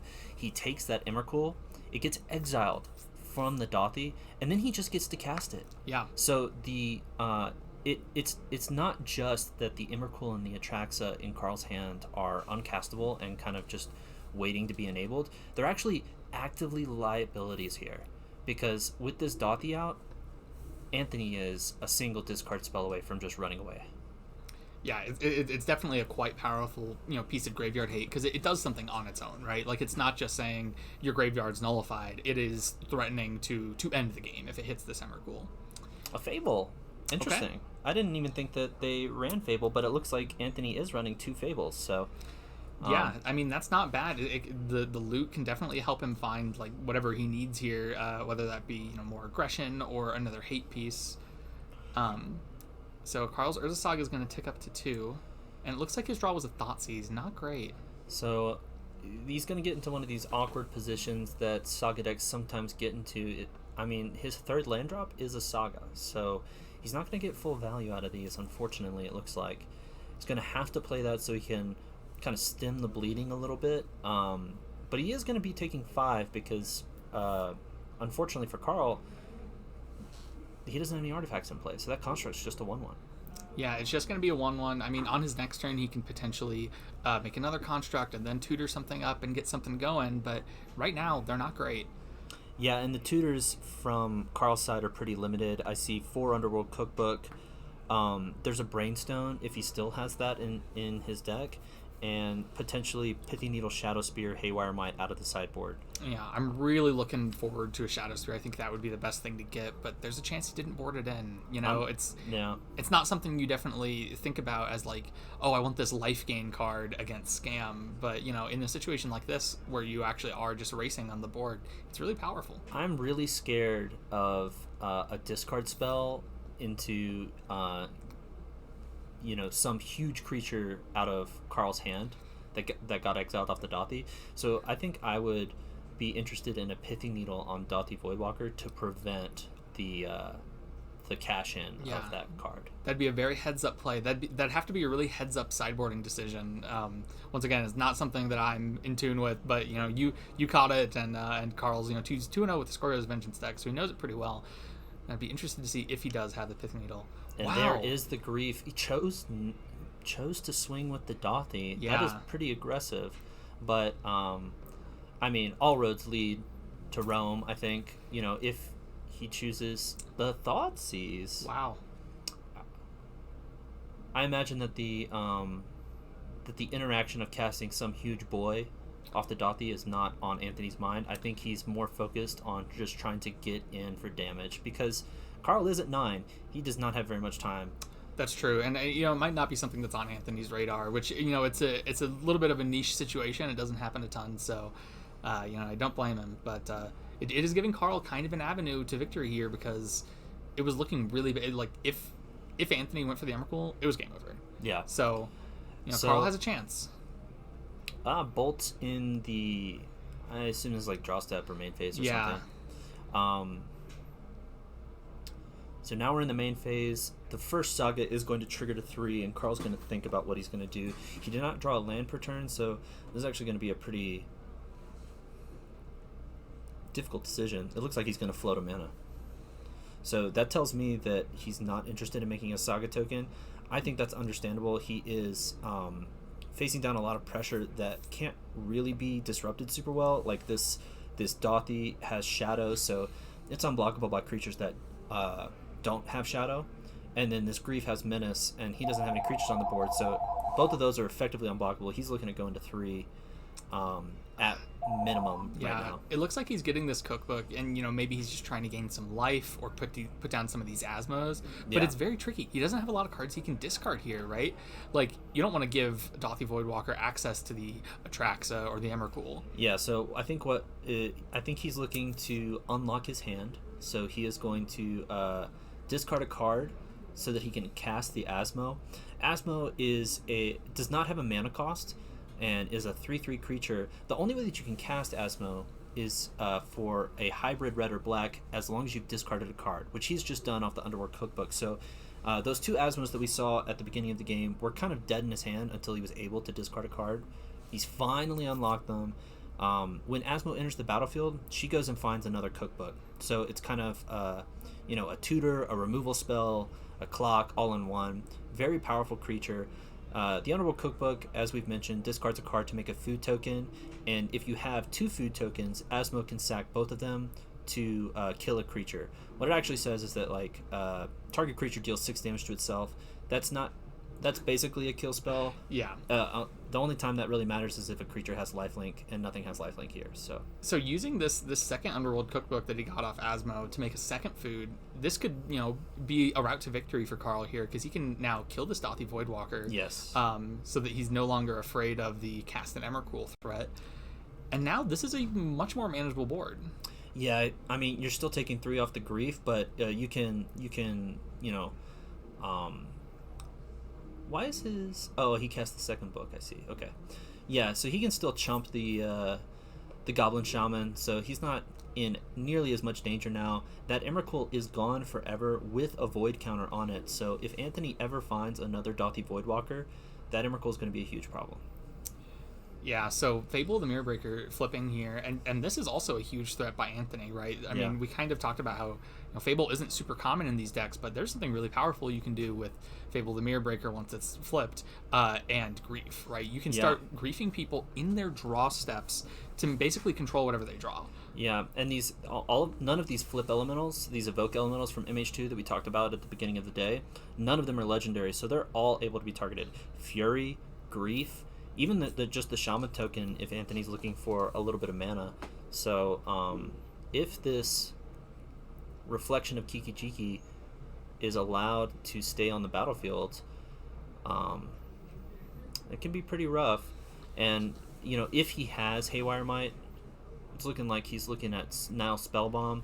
Haywire Might would not work because it can only kill non-creature artifacts and enchantments. I was about to say that. Yeah, so you have to target Fables or Hidatsugus before they flip into creatures. So it looks like he does have a Pithing Needle, so he could name Reflections of Kiki Jiki. Looks like he's going to get a Nile Spellbomb. I imagine this is just because he needs cards, right? If he wants to keep activating this Asmo, he needs cards to discard, and right now he only has a few in his hand. So I like getting this just as a card that can cycle so that he can deal as much damage or manage this board as best he can. Yeah, and it's a fairly heads-up play that, Anthony just passed back with 4 cards in hand. It's possible that he's just feeling in such a commanding position that he doesn't want to play into something, but there's no reason not to deploy a threat. So if you have the read that Anthony has some sort of Undying effect in his hand to buy back, then it might have been, the Nile Spellbound might have been to counter that Undying effect, but it looks like he's just going to cash it in. Yeah, just cycling it now. I mean, there's cards he's looking for sure. At any point, if he finds Agoria's Vengeance, that's super powerful. Yeah. Right? Because the graveyard, the Dothi Voidwalker's gone, the graveyard is unlocked, and he has the ability to reanimate the Atraxa that's in his hand. Yeah, it looks like they're discussing how the mana's spent. Yeah, so that dice is to represent the 1 colorless mana that he has floating from and that's a huge wall. deal. Okay, so that was a big draw. Yeah, that was Oval Chase Daredevil off the top. That means that these Underworld cookbooks are no longer eating his hand. That's just 2 food every turn. And remember, Asmo can cash in 2 food for effectively a removal spell. So this is a free removal spell every single turn. I would expect that Carl is going to cash in this food to kill that Kiki Jiki. Yeah, I mean, you can kill the Kiki Jiki. You could also kill Grief. Wow. Okay, so this is still not bad. Because when the Feign Death happens, that should flip back into. Do we want to call a judge then? Because I believe it should flip back. Let's get them to pause. Just tell them to pause and then we'll call a judge. We believe, so we think the rules they might have played a bit incorrectly here. I think the Reflections of Kiki Jiki is supposed to return on its front side, on the Saga side. So we're going to get a clarification from the judge real quick, just so that we make sure everyone's playing correctly. Sometimes nice to have an extra eyes on a game, just so we can hopefully catch these things if they work like this. But we're not judges, so we might be wrong here. Joel thinks Joel's played a good amount of Rakdos Scam, so he's familiar with the interaction. So we'll just clarify.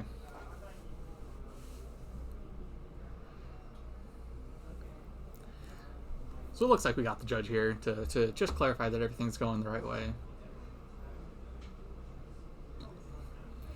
Either way, it is looking pretty rough for Carl here, because either way, that is still a creature that was made on Carl's turn. So if it is coming back as a Saga, which it looks like it is, it would have made another token. All right. So it looks like the judge call has resolved everything, and they're working through the triggers of this Fable the Mirror Breaker. Do you know if he gets his Goblin Shaman? He does, yeah. Okay. So he verbally mentioned that there is a Goblin Shaman. I think he's chosen not to. They're just like talking it out, I think, where they are in the match, but I believe so he must have gone to his first main phase, chosen not to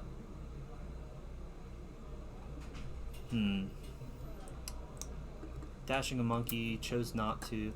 I guess that Goblin Shaman was not represented. So it looks like he didn't get that other Goblin Shaman. I think we're going to have to. We might have progressed too far. Yeah. I mean, the judge is out there, right? So the judge. Yeah, the judge is out there, and Carl's proceeded to his own turn. So, that was unfortunately, I think, potentially lethal. Yeah.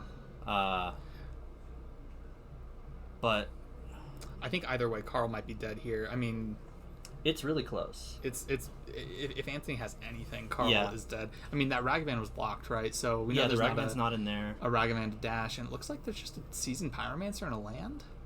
Yeah, that's not going to. If that is his hand, that is not going to. Bind the Gigantha was an interesting option at 1. I might have thought about holding up 2 mana to cash in a food, but so it looks like Anthony drew a Thoughtseize and a Terminate. The Terminate is going to be very good at punching through the board next turn. Absolutely. I see. He can attack, make a treasure, and then terminate the Asmo. Perfect. Strong.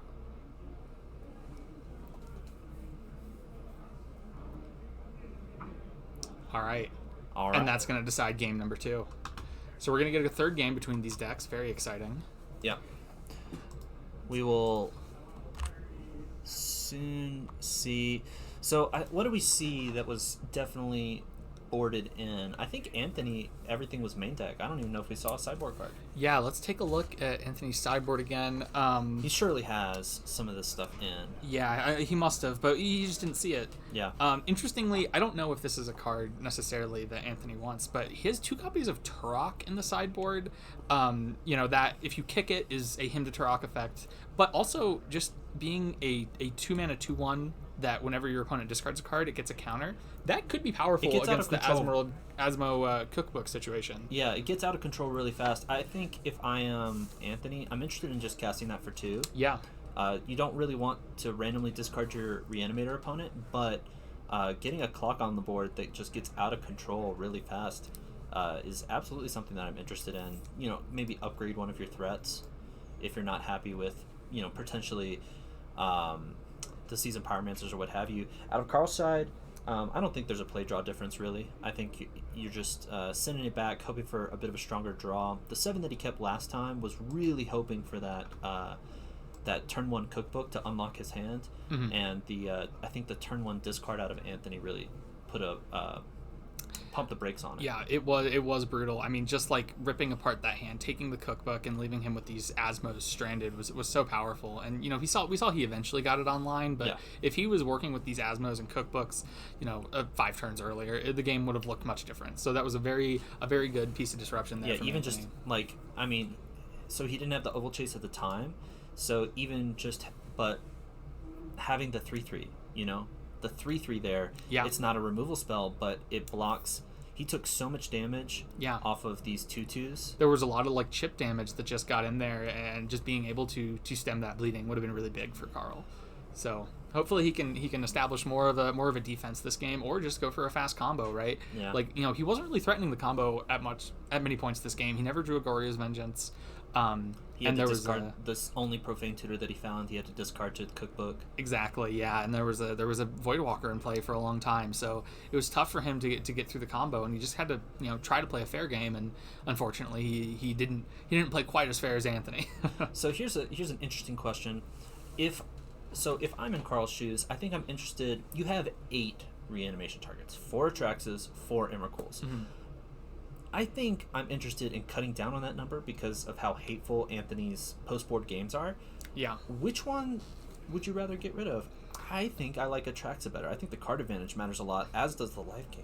Yeah, I think I agree. We did see Anthony, beat an Emrakul attack game 1, or almost beat an Emrakul attack game 1. Very close. An Atraxa in that situation might have been a lot better because, it just draws Carl a bunch of cards.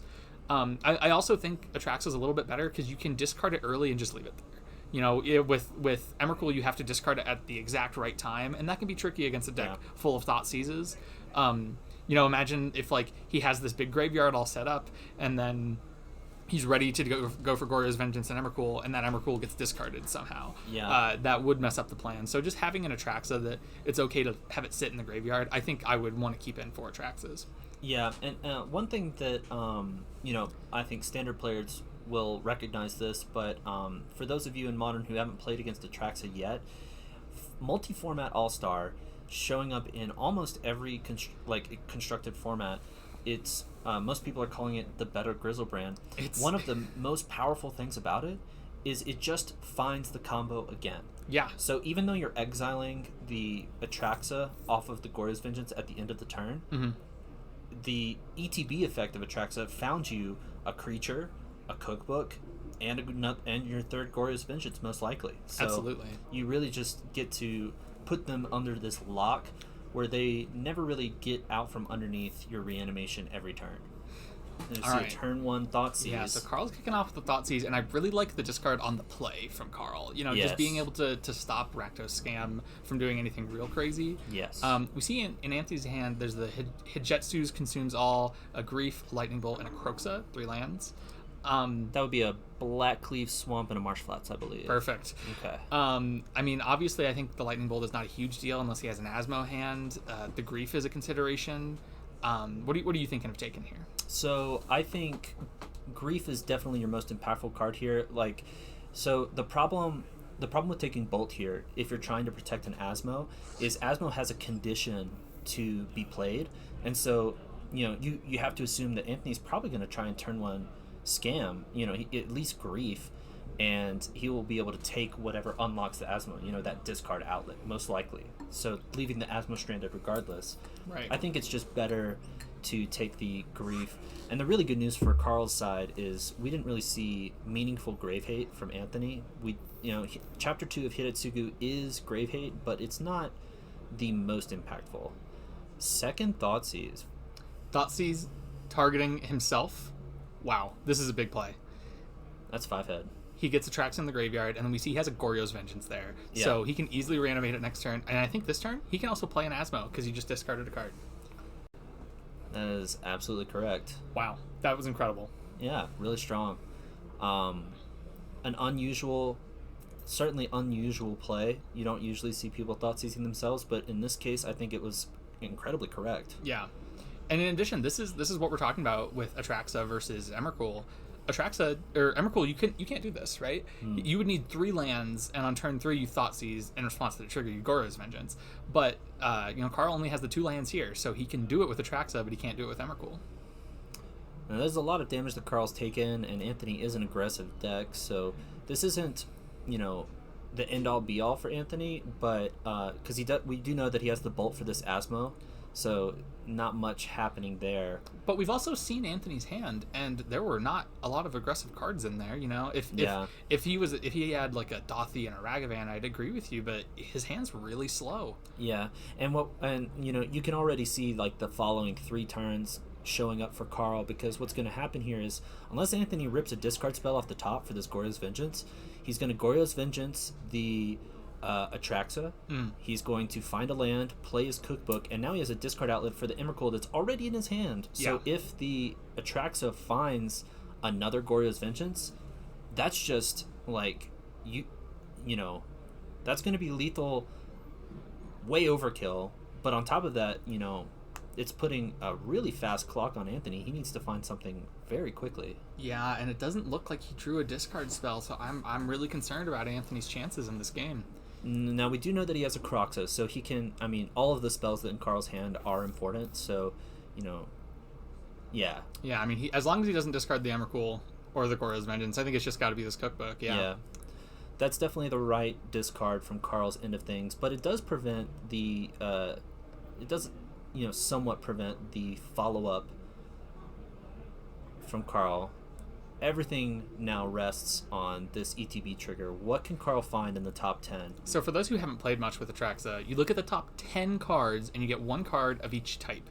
So, artifact, an enchantment, a creature, and this is probably going to be a draw 4, draw 5 potentially. So we see sorcery land, creature, artifact. Sorcery land, creature, artifact. So this is draw 4. And he did whiff on the Goryo's Vengeance. This is huge news for Anthony. Yeah, so Carl's going to be playing fair a little bit longer here. It's definitely not over, but he did also just hit for 7 with lifelink. He's gained a bit of life. He's offset that Thoughtseize damage that he took early on. Really bad hits from Carl, actually. No Urza's Saga. A lot of things that he wish he could have seen on that that he unfortunately did not. Now, he does have Profane Tutor in his hand, so he will be finding whatever his best card is, whatever he's missing. So, absolutely in a commanding position here. Now life total swing 22-12, huge swing from this Atraxa. And now he can just set up and he's got enough in his hand to play this fair game. Like, he has an Asmo, he has this Blood Fountain. Interesting that he doesn't deploy that's an interesting play.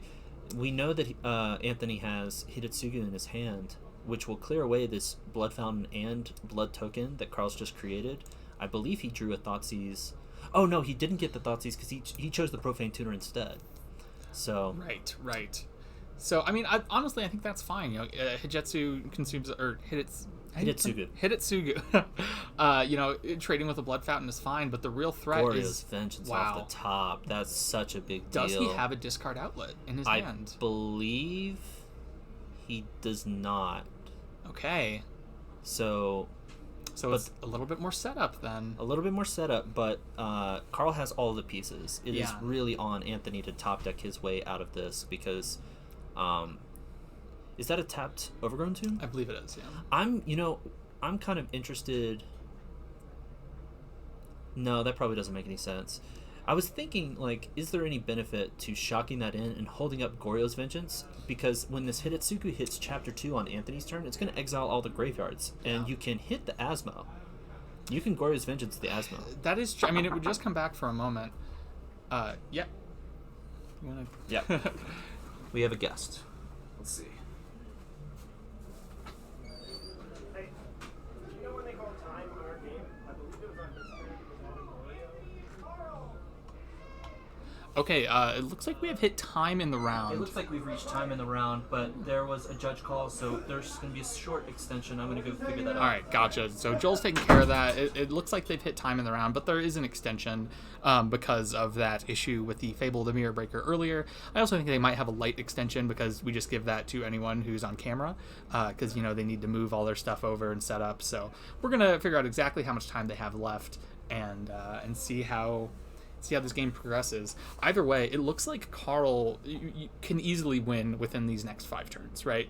If they were onto time now and onto turns, I think it's totally possible that Carl could win. It would be a bit tougher for Anthony to win in time, but it's totally possible with a combination of griefs and returning grief to the battlefield with a 1/1 counter. He could get the beatdown going. Okay, so it looks like that dice might be there to represent turns. So there's a chance they might be on turn 1. Are they on turn 1 right now? Yeah. So Okay. What ended up happening, a little bit of a weird situation. They did get an extension for the judge call earlier, which was about 2 minutes. But unfortunately, we were already 2 minutes and 30 seconds into the end of the round. Gotcha. So the ruling was that they are... roll back approximately 2 minutes of time, which put them into turn 1. So now we're into turn 3. And we had some big developments here. Anthony drew and played a Leyline of the Void. So it looks like Carl is going to have a very difficult time comboing here. There is a card he can get off Profane Tutor. He could get a Seiju to destroy this Leyline. But now there is a Dothy Voidwalker. There is another threat. Yeah, so Anthony is pretty well insulated from this... I think you maybe get like Fatal Push for the Dothy. You know what I'd love to see? I'd love to see one of these sideboard through the breaches. Sideboard through the breach would be insane. That would be lethal. He's got 5 mana. He's got the Bloodstain Mire to get a red source. He could win the game with that through the breach. Yeah, and Anthony obviously is just playing for the draw, I think, at this point. Yeah, and Carl's got to find that now. He's on turn 4. He has 1 turn remaining to attempt to win the game. Yes, this is the end of Anthony's final turn, I believe, and now they will be going to Carl, who is turn 5. Yeah, I'm keeping my eyes peeled to see if there are through the breaches in there, and I'm not seeing any. No. He's getting a swamp. I wouldn't have expected to see them, which is unfortunate because you're right. It would be kind of a haymaker here. Yeah. Carl has to be thinking, what am I getting off of this Profane Tutor? Because you don't see your draw step. The Profane Tutor resolves first. Yeah. So, what sequence of cards can he possibly find that might get him the win here? A tie does not remove either of these players. They're still very much in contention. 2-0-1 is a perfectly fine record. Yeah. With 2 wins, you are pretty much locked in for top 8. So both of these players are still absolutely fighting for top 8. Things being exiled under the Dothy no longer really matters. Unless maybe they preemptively... Maybe this is turn 4, in which case it would matter quite a bit if something impactful gets put underneath that Dothy. Yeah, I think it'd be tough for Anthony to win, but it's possible. Maybe without Through the Breach, you need multiple things. The only way that you can win this turn is by Goryo's Vengeancing, which he already has in hand. Yeah. Along with an Emrakul, but it's unclear how you remove both these graveyard hate cards while still reanimating. Yeah, it's gonna be tough. Even if he has the sequence of cards, he might not have enough mana. Yeah, I don't know if he has the cards in the deck to do it. Collective Brutality. That's a start. Okay. That's a start. Discarding a land. I wonder what the escalation is. Yeah, it could be to look at the hand, could be to drain. It looks like he's looking. Okay. Okay. A respectable. Yeah.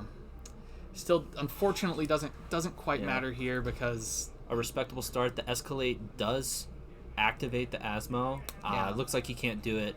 There was a sequence of draws that made it possible, but again, it was just the mana issues. Because Asmo makes it so that your Boseiju costs 1.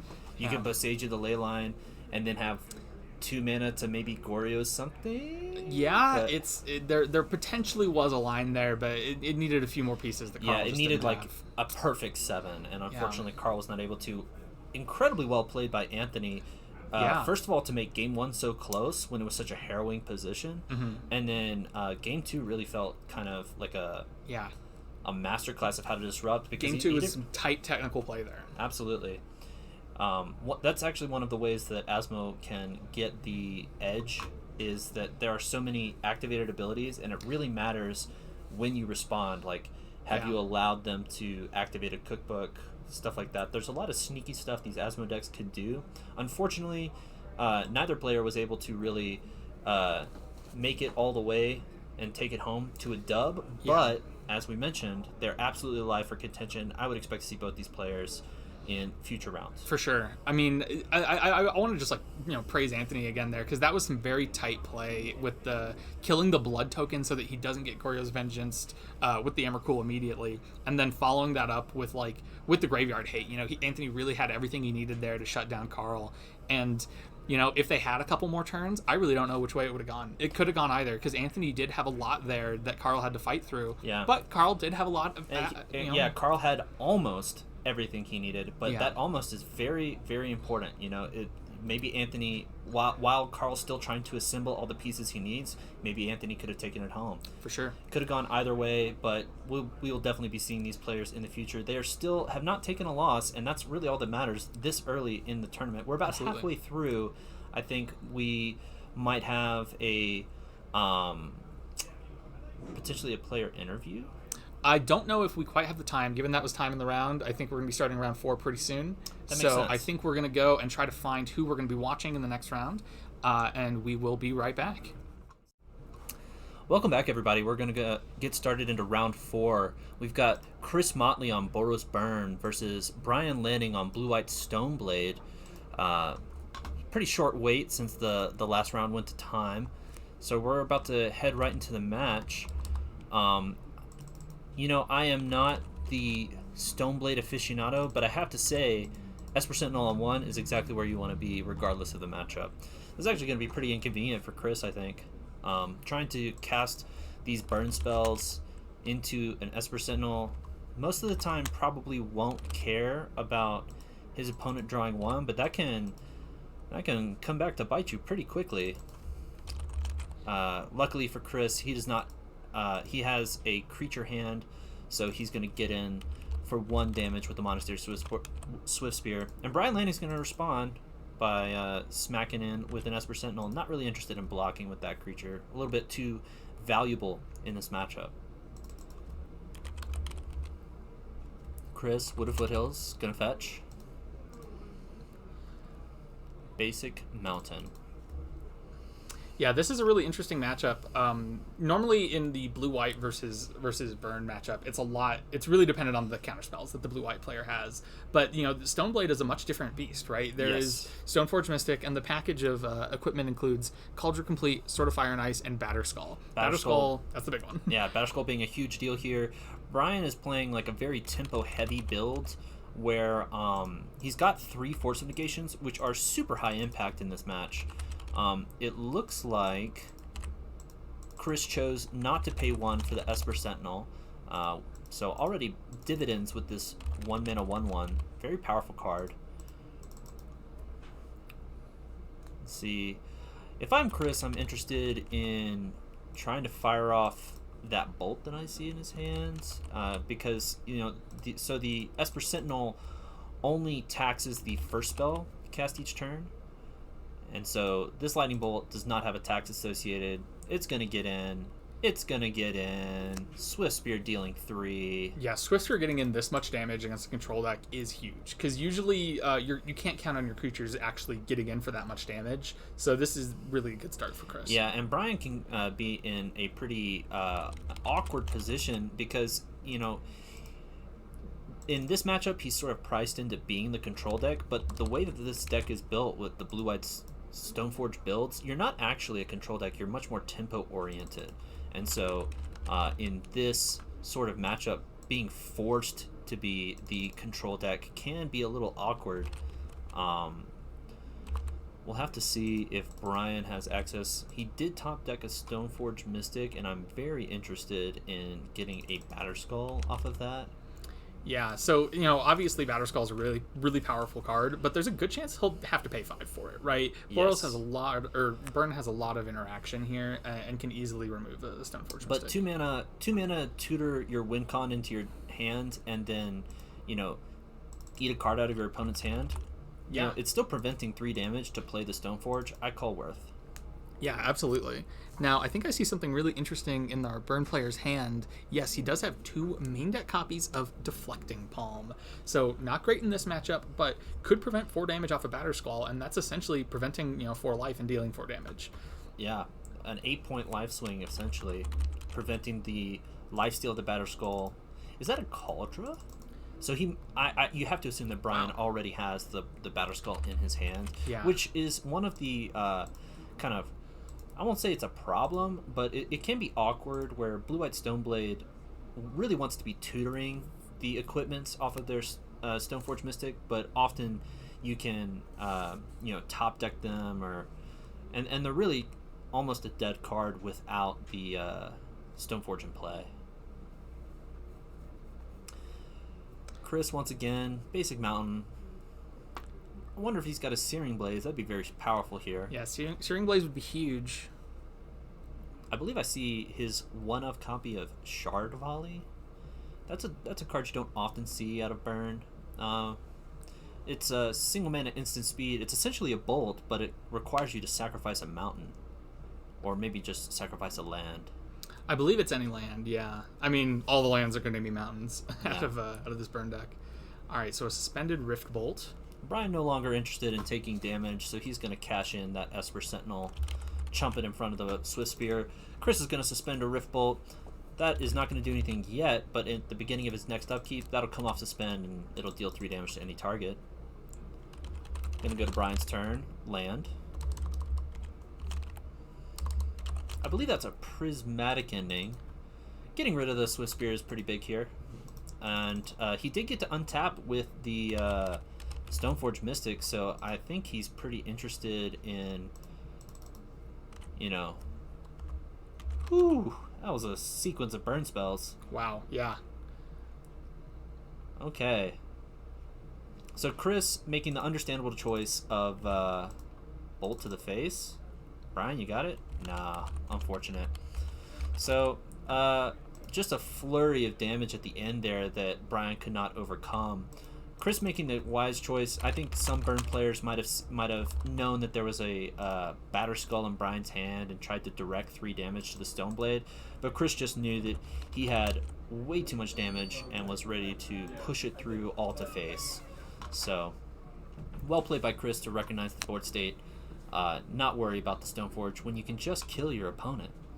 Yeah, that was a clinic there by the Boros player. I mean, Brian was stumbling and couldn't quite find exactly what he needed to stem the bleeding of the Boros deck. Yeah, that seemed like a little bit too late on the Prismatic Ending. A little bit, that one dead card in his hand that was, an equipment that he didn't really want to see.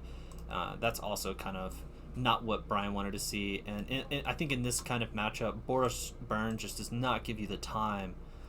So unfortunately for Brian, game 1 didn't go his way, but I think in general that's to be expected. Post-board, let's talk about that for a second. Yeah, let's run through the Burn player's sideboard first while I work on pulling up the blue-white player. Yeah, absolutely. So the Burn player, Chris here, has 3 Path to Exile, 3 Smash to Smithereens, 3 Magus of the Moon, 3 Sanctifier Infect, and 3 Roiling Vortex.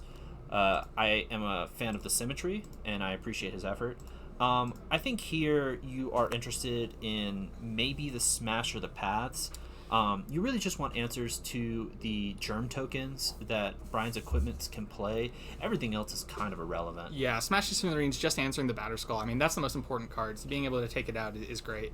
So on Brian's side here, it looks like there might be a deck registration error because I'm only counting 55 cards. We might be missing something, but we'll sort that out later. Right now, we'll look at the sideboard, and he has a lot of good cards for this matchup. 4 Chalice of the Void is what I'm looking at. 4 Chalice of the Void is great. 3 Sanctifier in deck. A pro red creature is fantastic, especially Absolutely. if you want to try to put an equipment on it, right? Yeah. Slap a sword on that thing, and it's really good. 3 Leyline of Sanctity. That I have not seen that card in a minute. Yeah, so unfortunately for Chris, he is pretty much stone cold to that card. Brian coming in hot with a silver bullet that Chris potentially cannot beat. Once the if Brian keeps a hand with Leyline of Sanctity, he's going to put that into play and at the beginning of the game. And what's going to end up happening is Chris can only win the game through Eidolon triggers or creature damage. Yeah, and as a blue-white control deck, he has a lot of answers to creatures and probably won't take lethal Eidolon damage. So, if Brian can start in the opening hand with one of these Leyline of Sanctities, or even just cast it on turn 4, it's going to be very tough for Chris to beat. Yeah, and an extra Force of Negation. I mean, this looks like 8 to 11 Haymaker cards out of Brian's deck. I would expect to see most of this clunky stuff to get out of the way. Yeah. These Planeswalkers are not it.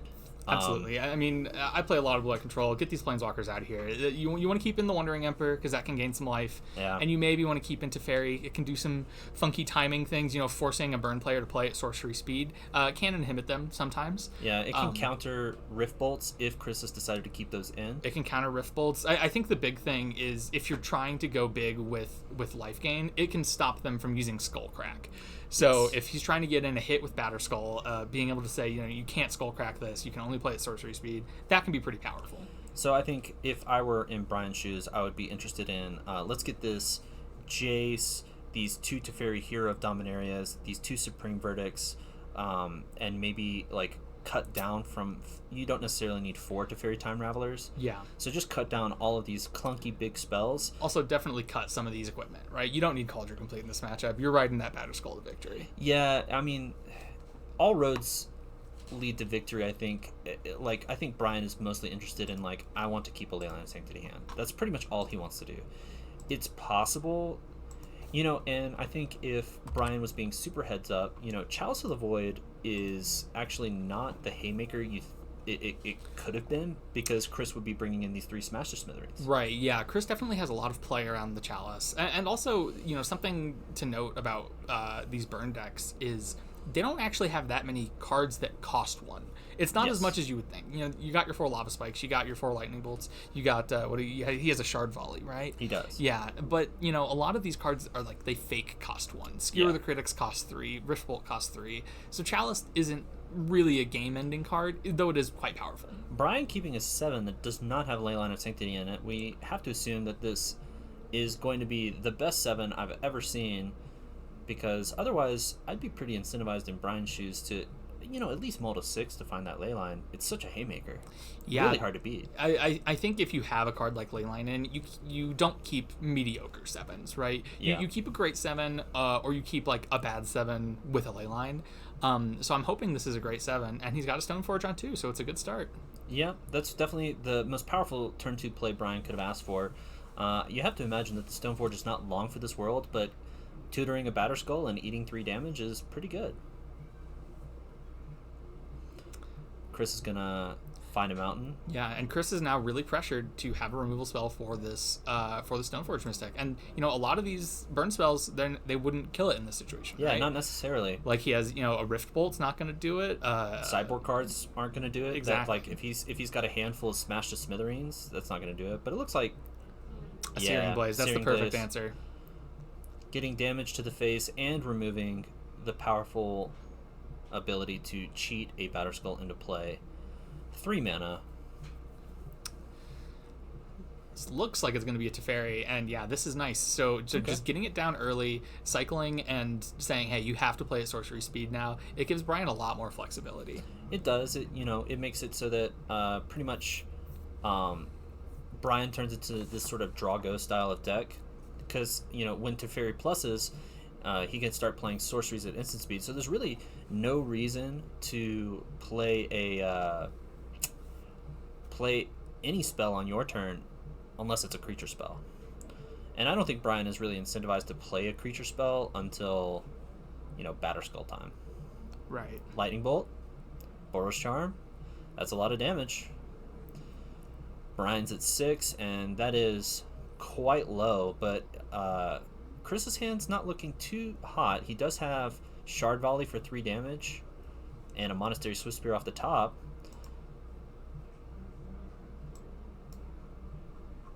I appreciate Chris just like throwing his cardboard around. Like he's not like delicately tapping his lands. He's just kind of like haphazardly doing it. I feel like that is a sign of strength from the burn player. Absolutely. Where you're just kind of, it doesn't matter. All my stuff does 3. I tap my lands and deal 3. And Chris just nods along. Yeah, it does appear that you did. All right, Chris does find a burn spell off the top. Solitude to prevent the Swift Spear. This is actually going to stop a lot of Chris's game plan, I think, because I believe that is a Skewer the Critics in his hand. And a counterspell. Very strong. Wow. Brian now top decking, but he is at 6, so requiring his opponent to have... Oh, that was my mistake. I think his hand blended into the mat a little bit there. We knew about the Batterskull, and now he's just going to slam it on turn 5. If he gets a single hit in with this Batterskull, things are looking very grim for Chris.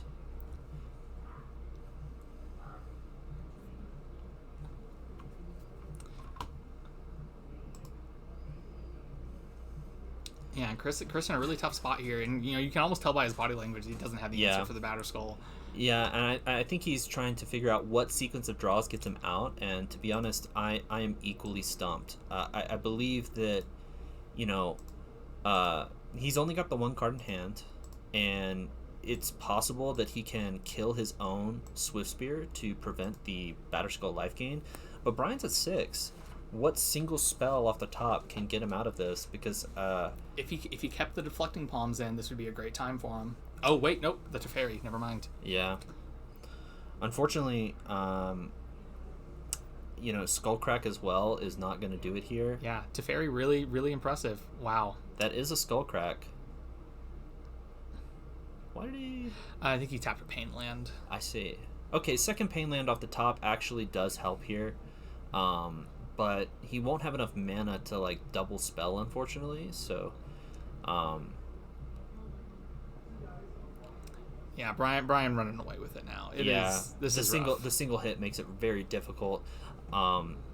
There's a bit of shortcutting going on, but Brian got in for 4.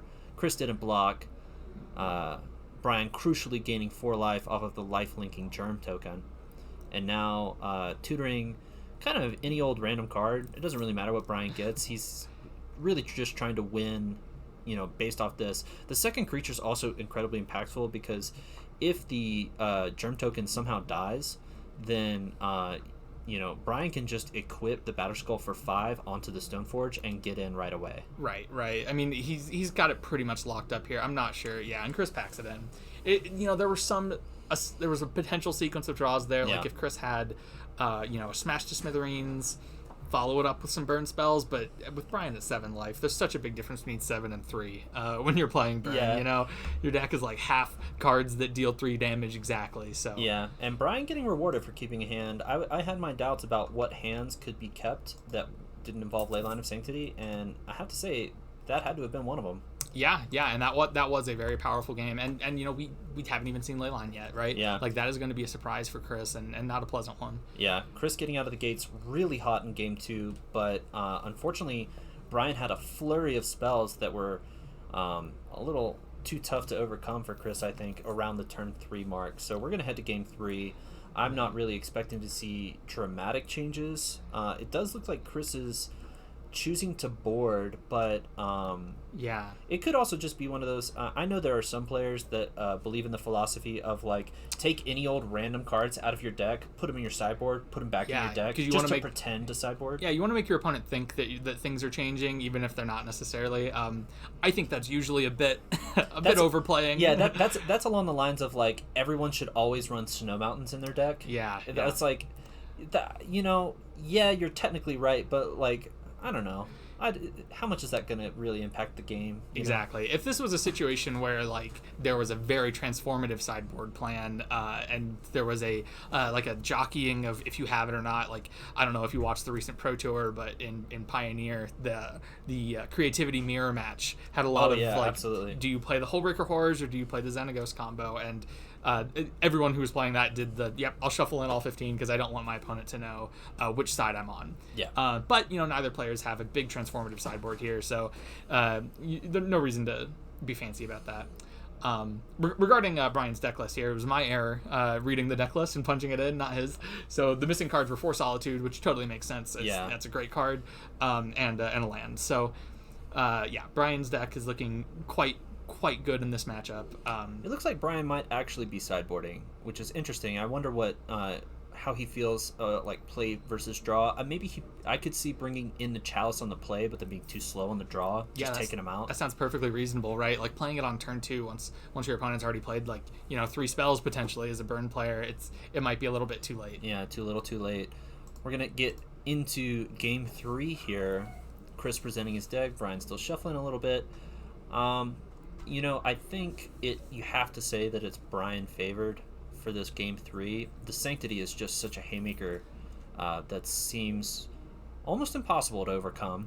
Yeah. I won't, never say never. Yeah, I mean, Burn's powerful. Burn's a good deck. Chris can easily win here.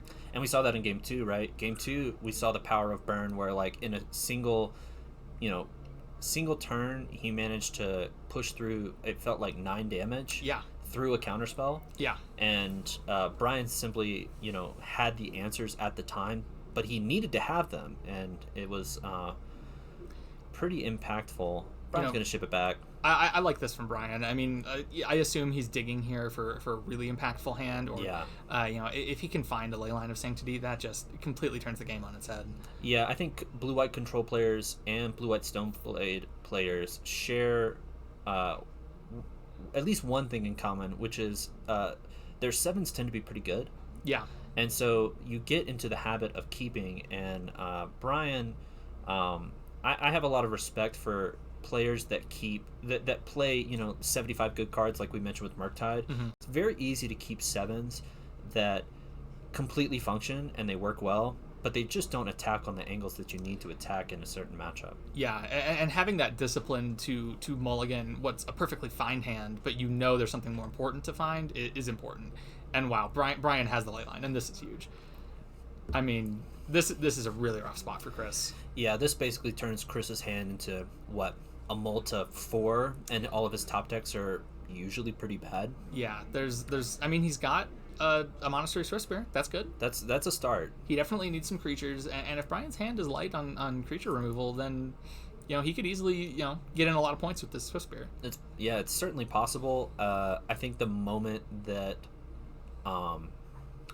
there is something to be said for Chris's burn spells aren't totally useless, and an Eidolon, that's the creature start that you need. Yeah, Swiftspear is so important against Leyline Sanctity because it turns your burn spells into prowess triggers. Actually relevant something. It's not a lot, but it's something. Yeah, and what I was about to say is, for instance, against blue-white control, they hardly play any creatures, and so it turns the burn spells into dead cards in your hand if you're playing against Leyline Sanctity. Against blue-white Stoneblade, that's not necessarily the case. He's playing quite a few more creatures, and so just playing, Boros control, pointing all those useless burn spells to creatures to get through damage, that can be a way forward. Yeah, absolutely, and especially with stuff like Solitude, right? Like that's a lifelinking threat. You need to kill it, so Chris has just a grip full of removal spells, and that might be enough.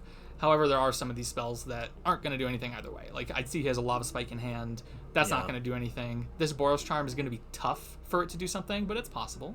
All right, I do like this. I love this play from Brian. really crucial to Solitude the Eidolon there so that you're not taking extra 2 damage off of any spells that you might want to be casting right now. So far, that's double strike, isn't it? I think that's double strike, yeah, to just, give a prowess trigger. That's a way to get there, man. That's 4 damage. That does something. I do want to praise Brian for pitching Stoneforge Mystic there. I think that's a really heads-up play. He knows, agree. I have this ley line. I don't want to turn on Chris's, lightning bolts or whatever. Absolutely. So, here he goes and plays a creature anyways. But sometimes it's just nice to tax their mana, Chump blocker that taxes their mana, that can still be useful. For sure. And I think it's just knowledge that, this Stoneforge Mystic, it's not going to be able to cheat a Batterskull into play. Yeah. He says, I don't really need it. So I think that's a great pitch. I also think it's heads up to hit the Eidolon of the Great Revel, because I know some players in this board position would be interested in a counterspell on the Eidolon. Very timely. Yeah, that's great. I know some players would be interested in, so one of the things that Chris can do with his useless burn spells, stuff like the Lava Spike you mentioned, you target yourself so that you can get an extra point of damage off the prowess trigger on your Swift Spear. But that does put you awfully low, especially with the Eidolon in play. Whoa. Getting in. An attack. That's aggressive. Wow. And so I know a lot of people in this position where burn players are sometimes priced to hit themselves with spells. You kind of try and let them, kill themselves off their own Eidolon triggers. And I think that is more cute than good. Yeah, it's a bit of a tough way to win. So we have a Rift Bolt here targeting the Esper Sentinel. Brian's going to counter it, and notably, Chris did not have a 4th land there, so I believe Brian got to draw a card. He did. I believe he drew a land off the top, which isn't bad, but 5 mana is a great place to be when you're Brian. Still getting in with the Esper Sentinel. I'm not sure at what point he's willing to cash the Sentinel in. To me, this sounds like a sign of weakness. Yeah. Maybe Brian's hand is not shaping up the way he wants it to. Yeah. I also want to point out, Chris has a really interesting card in his hand that you don't see a lot in Burn, but he has this as a Sekenzan. So that can make 2 creatures with haste, and that can't be countered. That seems actually really good against Leyline of Sanctity. Yeah, Brian is letting a lot of damage go through. I'm not sure if it's because he's playing conservative or maybe his hand is really just not cooperating. He did take a mulligan to find this leyline. There's a chance his hand is really clunky after. It's possible. If when you do keep leyline hands, that is one of the ways you lose. Because I think if you see a leyline, you have to. You're just priced into keeping it. It's so good in this matchup. Yeah. But sometimes the rest of your hand just doesn't cooperate. Yeah, so this is a Castle Vantress activation, and I have to say, whenever you're activating Castle Vantress on turn 5, that's a bad sign. That's a sign of weakness. That is a sign of weakness. He's really hoping to find a Solitude, I think. Maybe even... Looks like you got a Stoneforge. That's not the worst. Yeah, that looks like a Stoneforge with Counterspell backup to me. And a Batterskull is very castable here. Yeah. So if Chris doesn't have a Smash to Smithereens, okay, but Chris found a land, so Sekenzan is online. I wonder if he wants to make them now. I mean, attacking some 1/1s into Stoneforge isn't great, but you gotta do what you gotta do. Sekenzan's not going to be... it's going to be pushing 2 damage, and, that's not nothing. Brian can't really gain life until 2 turns from now, because Stoneforge... I'm assuming that I saw correctly that Brian has a counterspell in his hand, so Stoneforge is summoning sick. You can't get the Batterskull into play until next turn, and it still can't swing, so 2 turns from now, Brian will be looking at gaining some life and potentially putting this game out of the way, but that's a lot of time. Sekenzan, throwing the cardboard on the table very authoritatively. I appreciate his confidence. Yeah. And I love this attack. I mean... Yeah, this is definitely the attack you want to be doing. Taking 2, down to 4... Things are getting down to the wire. Now, I do want to point out 4 is a really important number. Chris does have a Deflecting Palm in hand. And I'm going to pull up Deflecting Palm. I don't believe it targets the player. It does not. So it's a choice. So but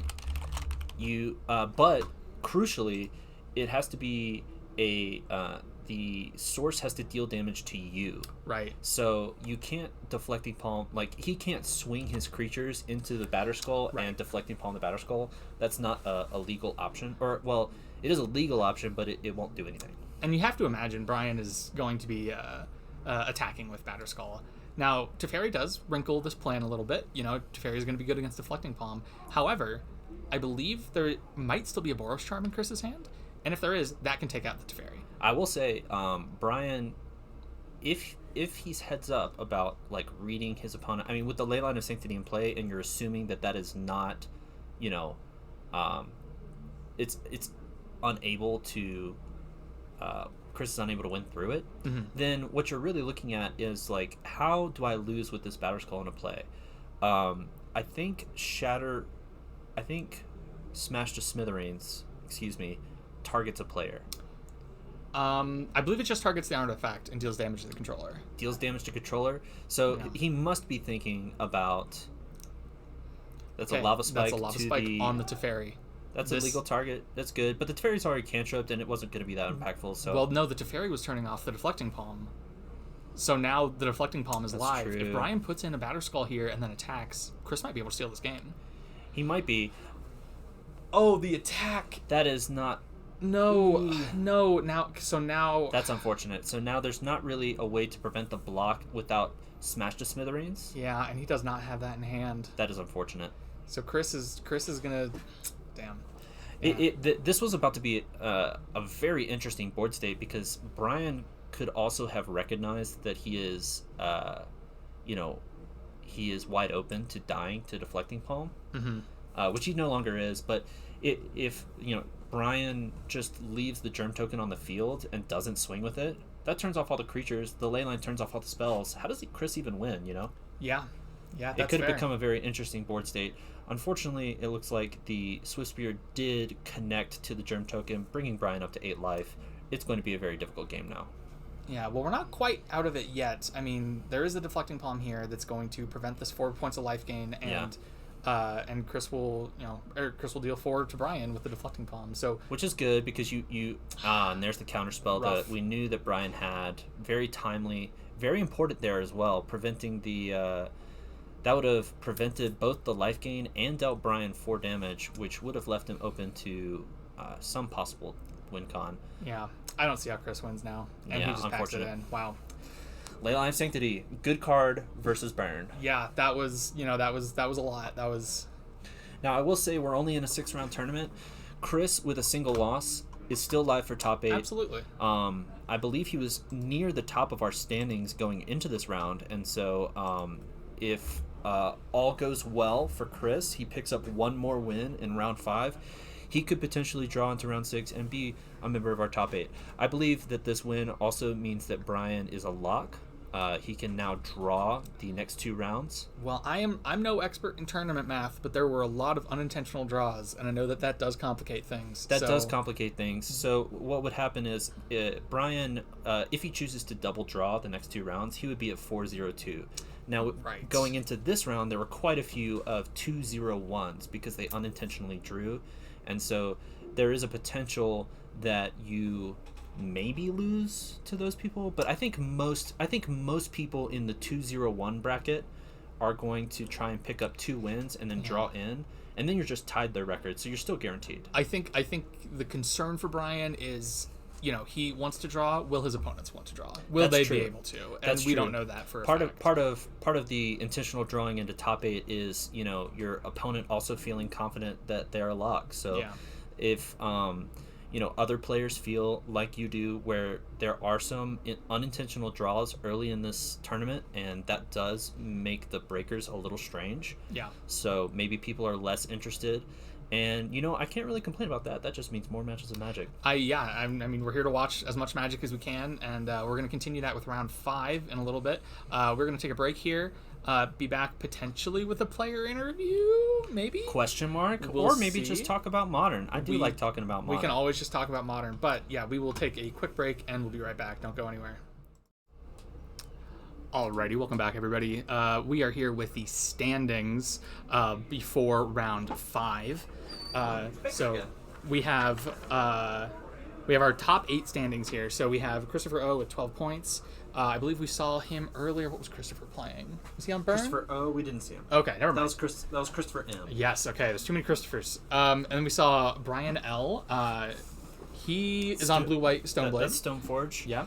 John Baker, who we saw round 1 with humans, has won out and is still undefeated. Anthony T on Scam. James W on Azorius Affinity. Yeah, and that's the match we're going to be jumping into just in a moment here. These two 10-pointers, Anthony and James. We've already seen Anthony play earlier. He was playing Rakdos Scam against that cool Atraxa deck. And James has a very cool Affinity deck that I'm excited to watch. So, actually, I do have a bit of an adjustment there. It looks like James Warner's opponent is going to be John Baker. Oh, okay. Oh, I see. Yes. Yeah, so they're going to pair a little bit differently. We're going to have to see real quick. 1, 2, 3, 4. Yeah, we're going to have to see real quick if John Baker... I assume John is going to want to ask his opponent to draw into... Oh, gotcha. Into top 8. So we'll have to see if James accepts or not. If they do, then we'll call somebody else to the feature match area and see what we can find. Okay, sounds good. So we might not be seeing Affinity, but it's a very cool deck. And yeah, so we'll see. I could imagine us seeing... I know that Nora is going to be on Yawgmoth. Mm-hmm. Christopher M. we've already seen. I'm not sure what Adrian's on, but we can maybe catch a cheeky little Yawgmoth match potentially. In looking through and finding our next match, I looked through a lot of the 3-1s and 3-0-1s and 4-0s, and there's a lot of Murktide at the top tables. Quite a lot. So our most played deck here is doing pretty well. I think part of that is because people who play Murktide are the kinds of people who they always play the best deck, and they're good Magic players. So they rise to the top. Yeah, I can definitely say we have quite a competitive scene here. Quite a lot of like MTGO grinders, RCQ grinders. Very competitive, very contentious metagame here, and I do know that at least a few of the Murktide pilots here are quite experienced. Yeah. Most notably Michael Boland. Michael I think Boland he is a insane Magic Online grinder. He's very strong, very strong. He, I believe he last time, I think, what was that, 2 months ago, where the Vintage Cube was up? I think he got 17 trophies on Vintage Cube alone. Yeah, that's not bad. That's not bad. 17 trophies is a pretty good number. All right, so we're seeing if they're going to draw, and it looks like they are playing. They're playing? They're going to play it out. Awesome. Not to toot my own horn, but I was the trophy leader one time in the Vintage Cube at the very end. I have never I've never really been an MTGO grinder. Yeah. It's a lot. The trophy race is not a fun thing to grind. Yeah, it's not. I mean, I think the trophy race is like a nice to have, right? I think the best part is always going to be playing competitive Magic at a quality level, which is I think what most of the MTGO grinders are after. Regardless, we're going to update this right now for you before your very eyes. James Warner. Alrighty. And James is going to be on Azorius Affinity. With a little bit of a spicy one here. James is playing Elish Norn, Mother of Machines, to get that juicy double ETB trigger. This is going to be relevant for a couple cards in his deck. Of course, as an Affinity deck, he's going to be playing Thought Monitor. 1 mana, draw 4 sounds pretty sweet. Urza Lord High Artificer is also a 3 of in his deck, and making 2 constructs off of that bad boy is not too bad. Yeah, but there's quite a few other powerful enter the battlefield triggers. Ingenious Smith, I think, would be a really good one to double. I believe he's playing Portable Hole. I'm looking for it. This type of deck usually runs something like that, but no, it doesn't look like it. That must be like the Elish Norn slot. He's going for a little bit of a different look. Bit of a funny thing, but not that great. Metal Cyst will also make 2 germ tokens. Yeah, that doesn't do a whole lot. That doesn't do much. All right, so right off the bat, we've seen this mono white humans. As a quick reminder, the big thing here is Shining Shoal, which allows you to pitch a card from your hand to prevent X damage and deal X damage to something else, where X is the number or is the mana value of the card you pitched. Yes. And that's why John is playing this Chancellor of the Annex here. And honestly, like you have to assume that. Like, you can't really write up a better start for John here. He's got the Chancellor of the Annex tax and the Esper Sentinel tax. So the next spell that James casts is going to cost 2. He's going to pay 1. That gets the Annex out of the way. It is a creature, so Esper Sentinel does not trigger. John luckily does find his second land. He whiffed there for a second. That was huge. And now, wow, the Luminarch Aspirant is actually a really good one here. Putting extra counters on this Esper Sentinel, allowing both of the creatures to attack in. And John's probably going to be drawing a card soon if James wants to cast any non-creature spells. And there's a bunch in his deck. So yeah, Living Arc Aspirant on Esper Sentinel is quite the combination. This Esper Sentinel is going to get out of control and provide quite a lot of advantage. James's deck is not that great at removing creatures. It's mostly focused on deploying threats and generating value. It draws lots of cards. It makes lots of big boys. But that's not necessarily... All right, it looks like he did decide to deploy a Springleaf Drum. And I think looks like there might have been a missed Esper Sentinel trigger by John there. No, he got it. Oh, he did draw the card? Yeah, okay. So he drew the card off of that. James is, I think, trying to angle for this potential construct that he's going to make off of the Urza Saga is going to have trouble tussling on the battlefield without that Springleaf Drum into play. But... John, the pressure just does not stop. He deploys, I believe, an Adeline. Yeah, that is just incredible. And now, like, an extra counter there, and he's going to get a creature, and then that's another counter. That's a 5/5 right there. I think... And James can make a 4/4 construct, but you know what? 5 is still bigger than 4, last time I checked. He's just taking it? I'm surprised he's not making a construct here to block the 1/1 token. Yeah, I would at least block the 1/1, you'd think. But James is... taking 6 and making a boy, deciding to, I guess, play a more conservative line against potentially something that John can assemble here. Now, what is going to be nice for James is getting Shadow Spear here. That is going to be Shadow Spear is going to be huge. Also, the construct's going to be pretty out of control. And here comes another one. Yeah, he is making a second construct. You have to hope that he has a land in hand, or else he won't be able to actually equip the Shadow Spear. But you have to imagine that's what he's going to get here. I could also see Aether Spellbomb being good. Yeah, if he doesn't have that mana. Just to reset this champion of the parish, or potentially buy time and say, you know, you get that Adeline off the board. Both, I think, would be really reasonable to bounce. It's taking a minute here. A Welding Jar is the get. I wonder if that also means good. The Shadow Spear is in his hand. I would have to imagine, Yeah. I'd have to imagine. This is also super valuable. These constructs are quickly about to get out of control, and being able to... Wow, another Urza Saga is incredible. That's huge. And there it is, the Shadow Spear. All right, there is a Shadow Spear. There is not enough mana to equip it, and I believe John does get to draw a card. He did draw a card, yeah. Oh, he drew a card off the No, Esper Sentinel, yeah. Because the Welding Jar was gotten off the Urza Saga. Yeah, that was what I was walking through myself. So, a lot of card advantage being generated by this Esper Sentinel. Super high value out of John. Yeah, absolutely. But you know, he's gonna need a little bit more to punch through these creatures. John's deck is not super high on removal. He's got these 4 Solitudes, and that's basically it. I think if I'm John, I'm really hoping for like a huge Shining Shoal turn, because you can prevent the damage of one construct to kill the other construct. Yeah, he only has a small window to be able to do that, actually, because right now these constructs are 7/7s. Yeah. Chancellor Annex is a 7. So if these constructs get to be 8/8, now he's not preventing all the damage that one would deal, and he might not be able to kill one. Yeah, but I guess at the same time, you can kind of alpha in, prevent the Shadow Speared construct, and dome him, and you kind of get the go wide, right? Yeah, I love preventing the Shadow Spear damage. That's very clever to prevent the life gain. So there are definitely options here from John's side, but James is absolutely getting out of control. I think if he gets to untap and John does not swing, James putting a huge Shadow Spear on a boy.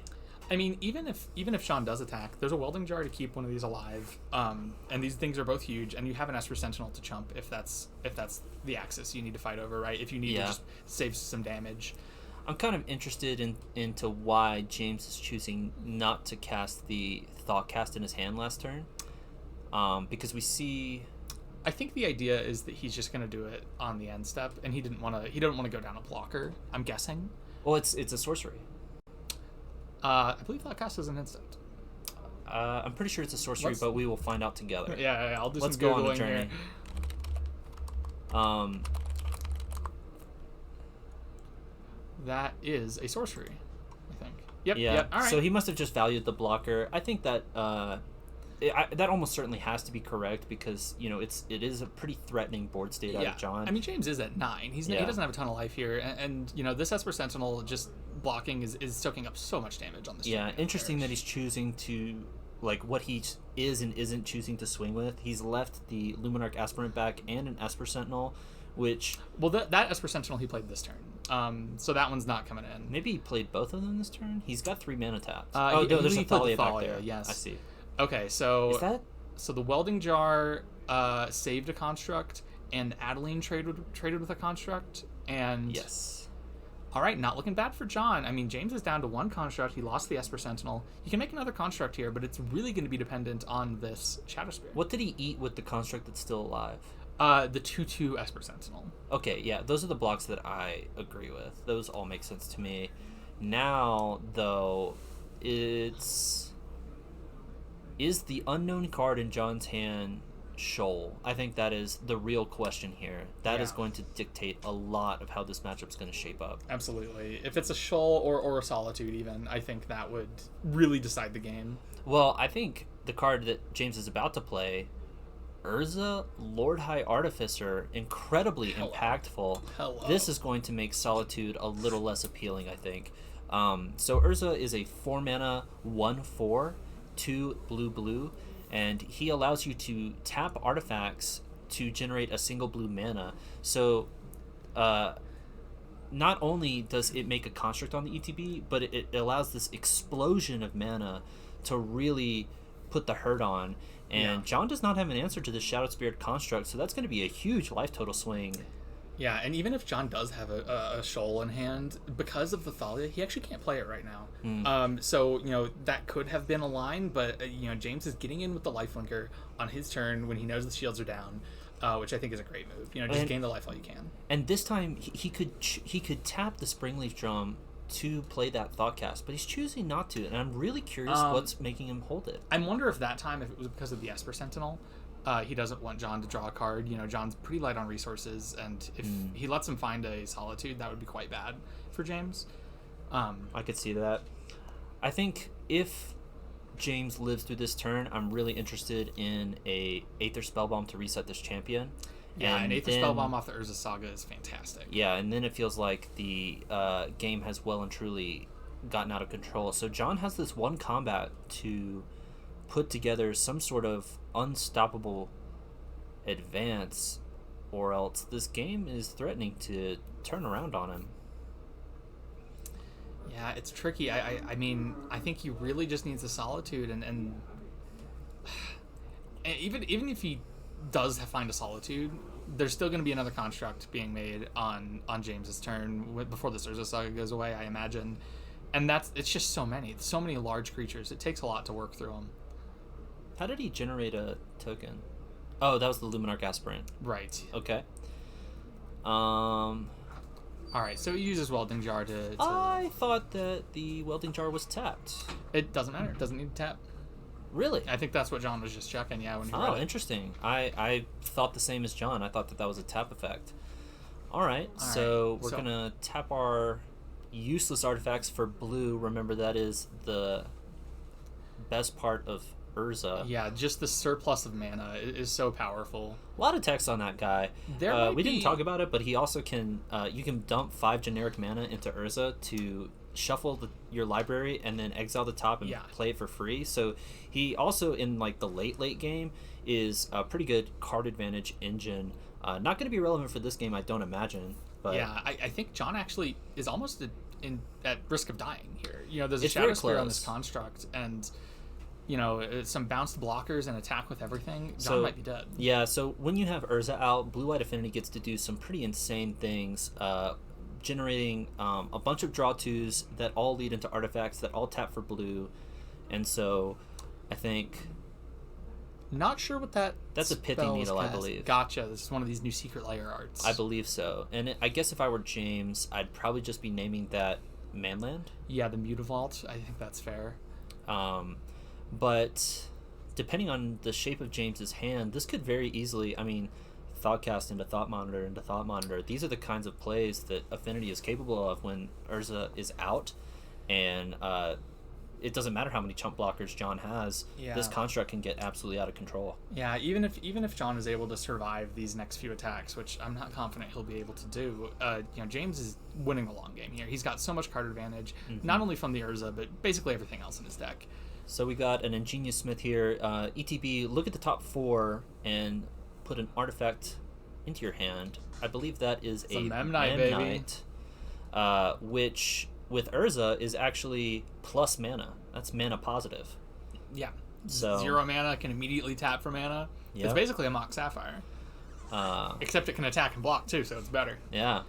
The other ability, and the reason that James has just put that dice on Ingenious Smith, once per turn, Ingenious Smith gains a 1/1 counter when an artifact enters the battlefield under your control. So quite a bit slower than a construct, but it will get big eventually. Yeah. If John had, say, a declaration in stone to wipe out the constructs, James would still be fine. All right. So John puts it away. He did not have the removal for that big life-linking construct, and that will put the game out of reach.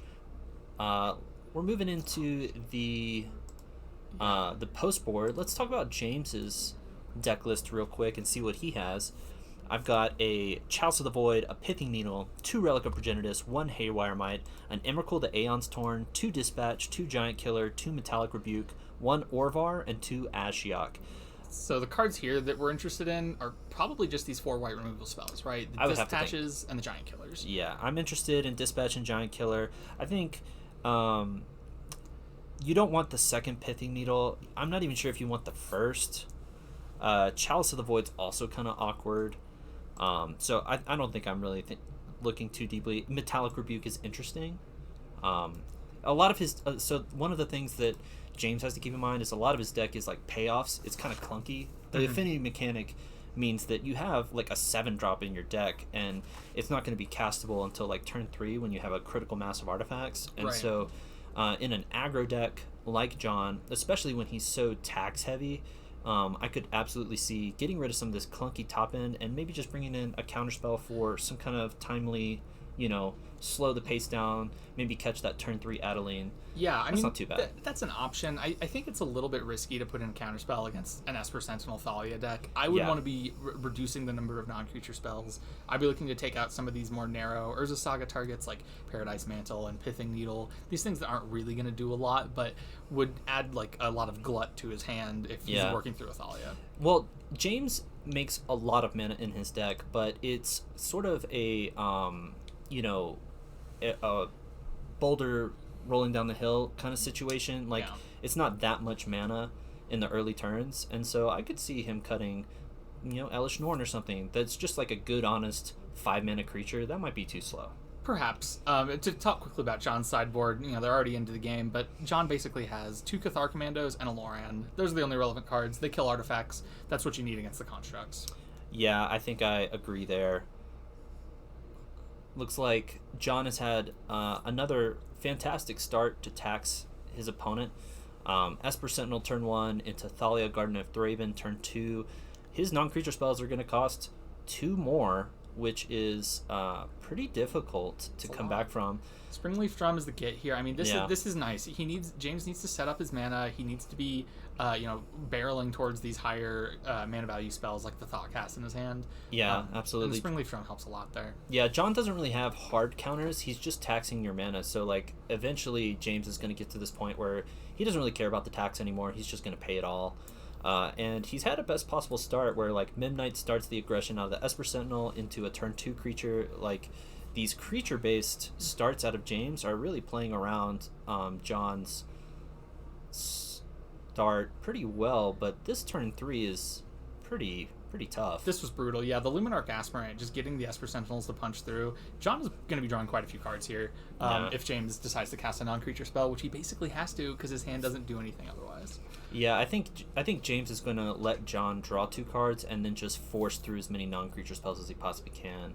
I think that makes sense. I would like to point out one of the downsides of John's Shining Shoal tech is his lands, right? Like 2 of his lands here are Amiria's Calls. He's taken 6 damage.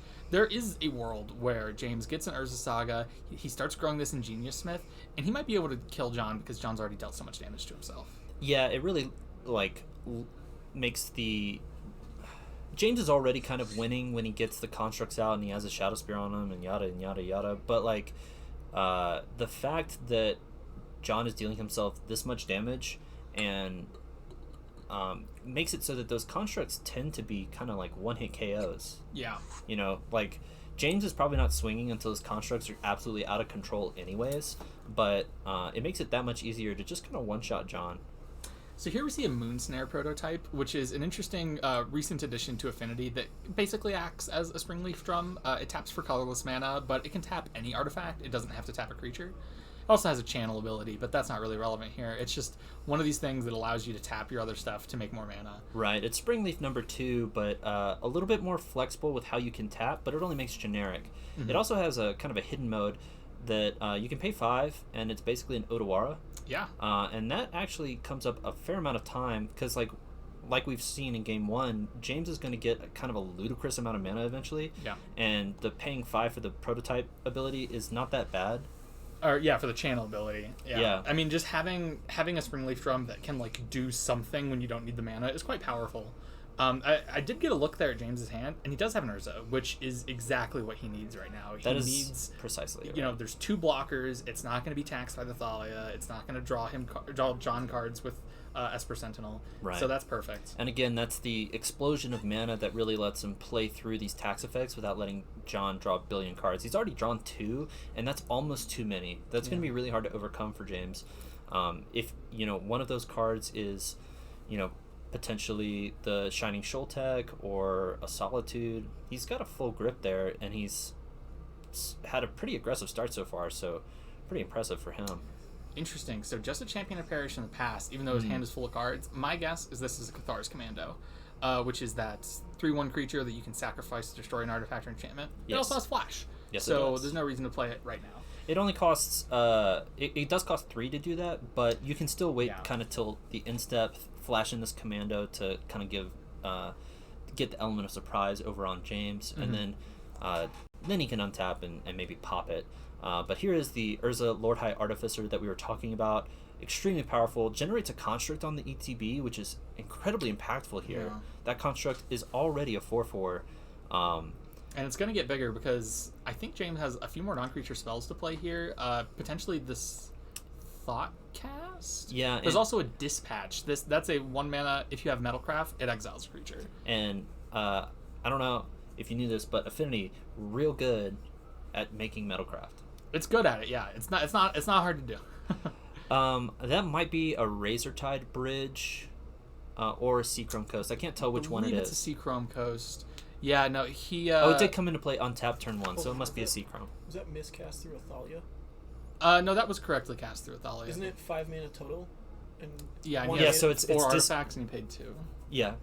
Because you tap both of his artifacts with Urza. Urza's in play. Thank you. Urza is adding a lot of mana here. I forget this. It's okay. Yeah, it looks like James actually doesn't have any of these new bridges that are the indestructible dual-colored artifact lands. He just has 2 Darksteel Citadels and then normal lands that tap for mana. All right, so a huge play out of John. This was a really important card to have here. Urza entered the battlefield, made the construct, and I think John might have had an opportunity to respond to that ETB trigger, but instead he waited until James tapped 2 to cast that Thoughtcast and responded with a Solitude on the Urza. So all of that free mana is gone, which is very important to keep James under control here. I believe he has another... the Cathard Commando. Wow, and so being able to take out this construct, James is just left with an Ornithopter to block. Yeah. And Ornithopter is you know, with how wide John's board has gotten, it's not going to stop much. No, this is going to get out of control quite quickly. James, I think, has a draw 2 in his hand, so that might draw him into something that generates board parity, but he's going to need something really strong here. Did John draw off the Esper Sentinel last turn? I don't think he did. I believe he did. He's been quick with it. I've been thinking he's been missing it, but I think he got it. He's pretty fast. All right, so James is gonna go ahead and take 8, not blocking with At 2, he goes down to 2. Facing 4 lethal attackers, it's looking quite grim. Yeah, and John passes again. This has got to be another Cathar's Commando, right? He's got a bazillion cards in hand. He didn't play any of them. It could just be a free spell, but that's going to do it for Game 2. James not quite getting there. You can see sort of the weakness of this blue-white Affinity deck, which is... It is... The blue-white affinity deck is sort of a 2/3, 1/3 style, where 2/3 of the deck is generating a kind of a critical mass of artifacts. It's trying to enable the affinity keyword, just make 1 billion artifacts. And then there's like 1/3 of the deck that's kind of dedicated to actually the payoffs of that. That's going to be your cards like Thoughtcast, Thought Monitor, 8 draw 2s, as well as 3 Urzas and 3 Elish Norns. And Elish Norn, again, is sort of this weird hybrid. It's a 5-mana 4/7, so it's quite beefy. Yeah. I mean, Elish Norn just as a blocker would be pretty powerful. Also, John has a lot of Enter the Battlefield abilities, right? He does. Like, that's going to stop the Champion of Perish from growing. That's going to stop Thalia's Lieutenant. It turns Smith into a 2-mana chump blocker that draws 2 cards. That's pretty strong. Yeah. Alrighty, so they're going to go ahead and draw their opening hands for game number 3. Yeah. So I'm not expecting any changes. I'm not even sure if we saw sideboard cards that game besides the Cathar Commando out of John. Yeah, there was a Dispatch in James's hand. That's right. But it never got cast. Yeah. So I'm not really expecting anything different, like play draw wise. I think James is looking. This is the first time I believe he's been on the play, so he's looking for like an explosive turn 1.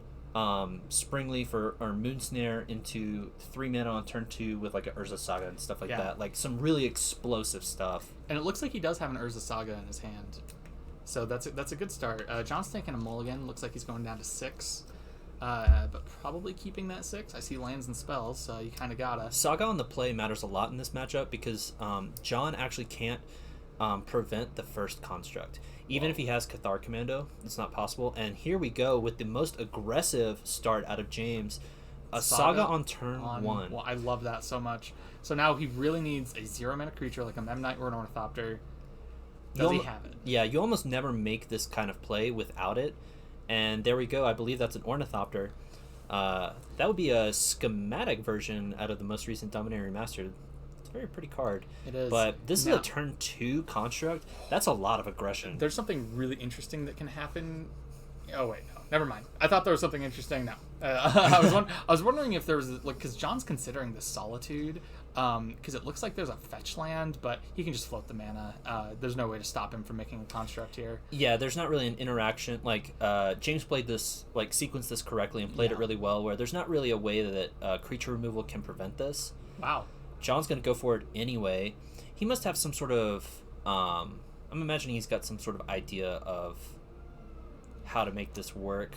So, yeah, if he can kill this this construct, that would be something, but... It looks like he... Okay. This is an interesting choice.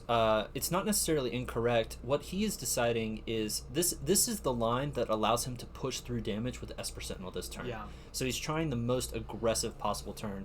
Unfortunately, with this early Saga hand, James is able to get Shadow Spear right away if he chooses to. And now it's tricky because, you know, this construct is going to get very big and it's going to have lifelink. It's going to be tough for John to race. Yeah, there is the Shadow Spear. I think James had a second Saga. So he's looking at... he does have 1 mana floating. He chose not to make the second construct. So he has a possible 3 mana so far. Make that 4.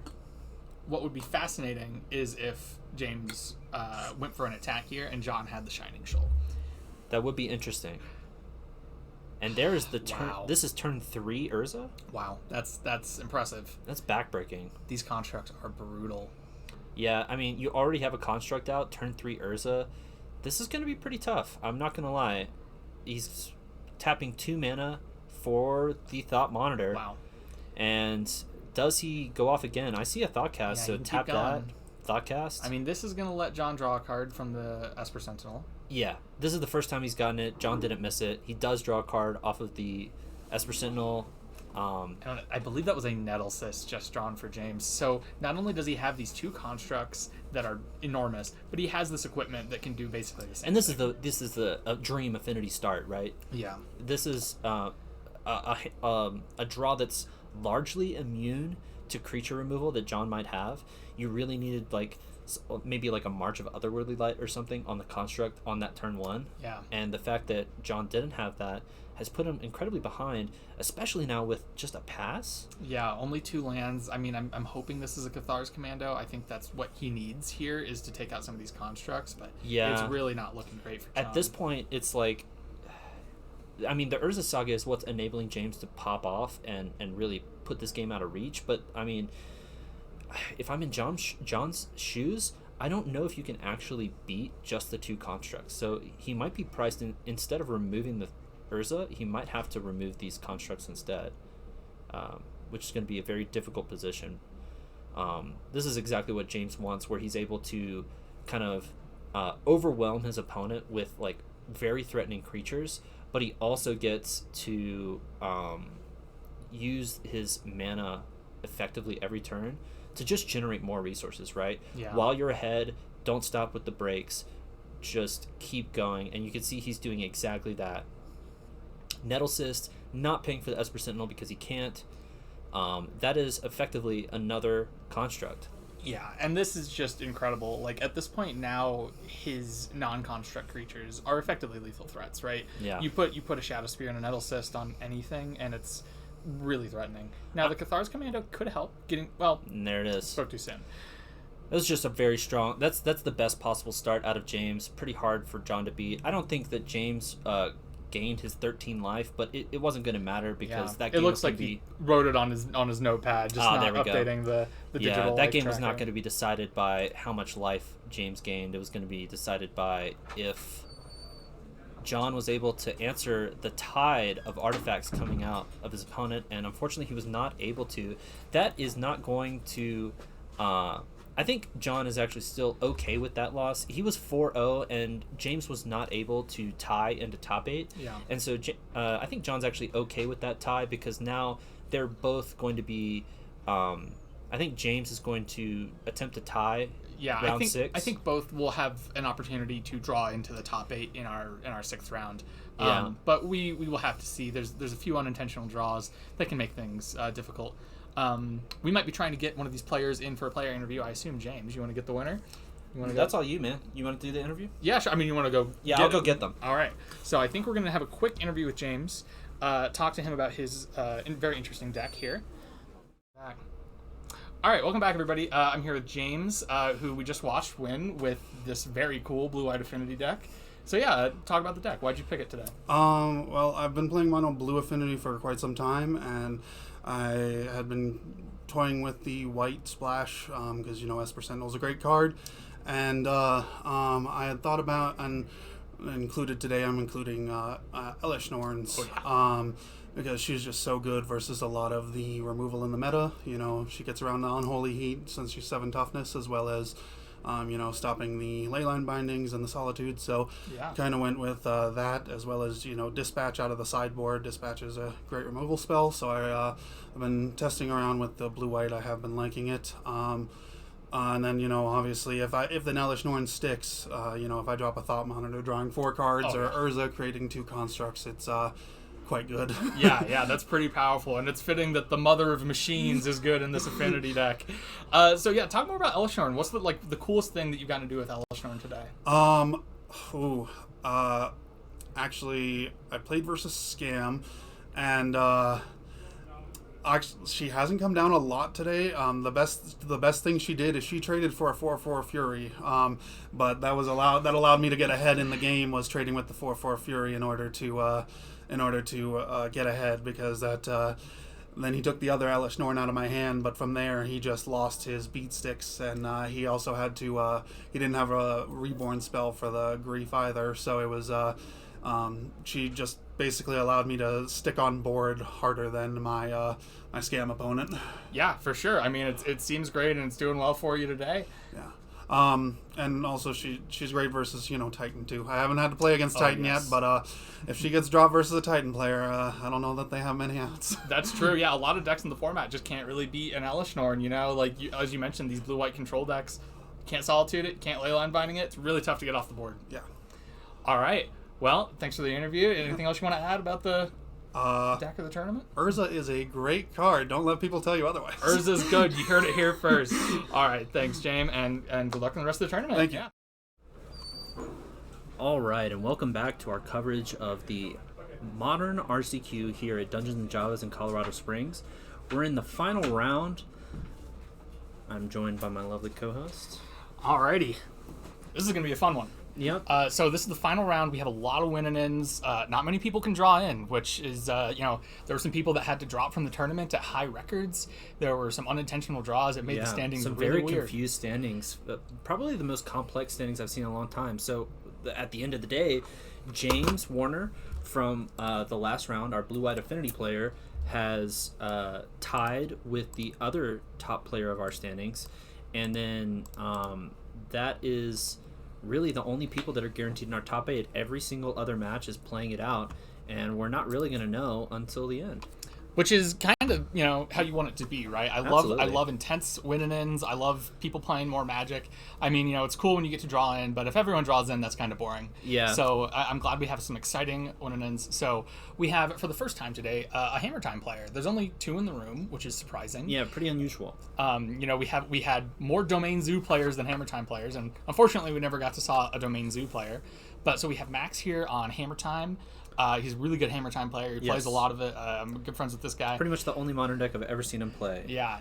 Versus pretty stock. Yeah. Well, we'll get into that in a second. Yeah. Go ahead and introduce our other player. Well, yeah. So the other player is Michael Boland, who you might recognize from his username on Magic Online, which is just Boland, I believe. But he's a very notorious Magic Online grinder. Great player. He's on Murktide. Pretty much plays Izzet in every format he possibly can play it in. Yeah. I remember when during the Pioneer RCQ season, we were brawling out Izzet Phoenix versus Blue Eye Control a lot. Absolutely. And he was a masterful Izzet Phoenix player. I think he's a very good Murktide player as well. He plays Delver in Legacy every opportunity he can. He builds Blue-Red in Vintage Cube every opportunity he can. Yeah. He's he likes 2 colors a lot. And today is going to be no different. Yeah, so his Murktide list seems pretty stock. Yeah, it looks like the Murktide players, for the most part, there's not really much moving around in the 75 anymore. It's fairly stock these days.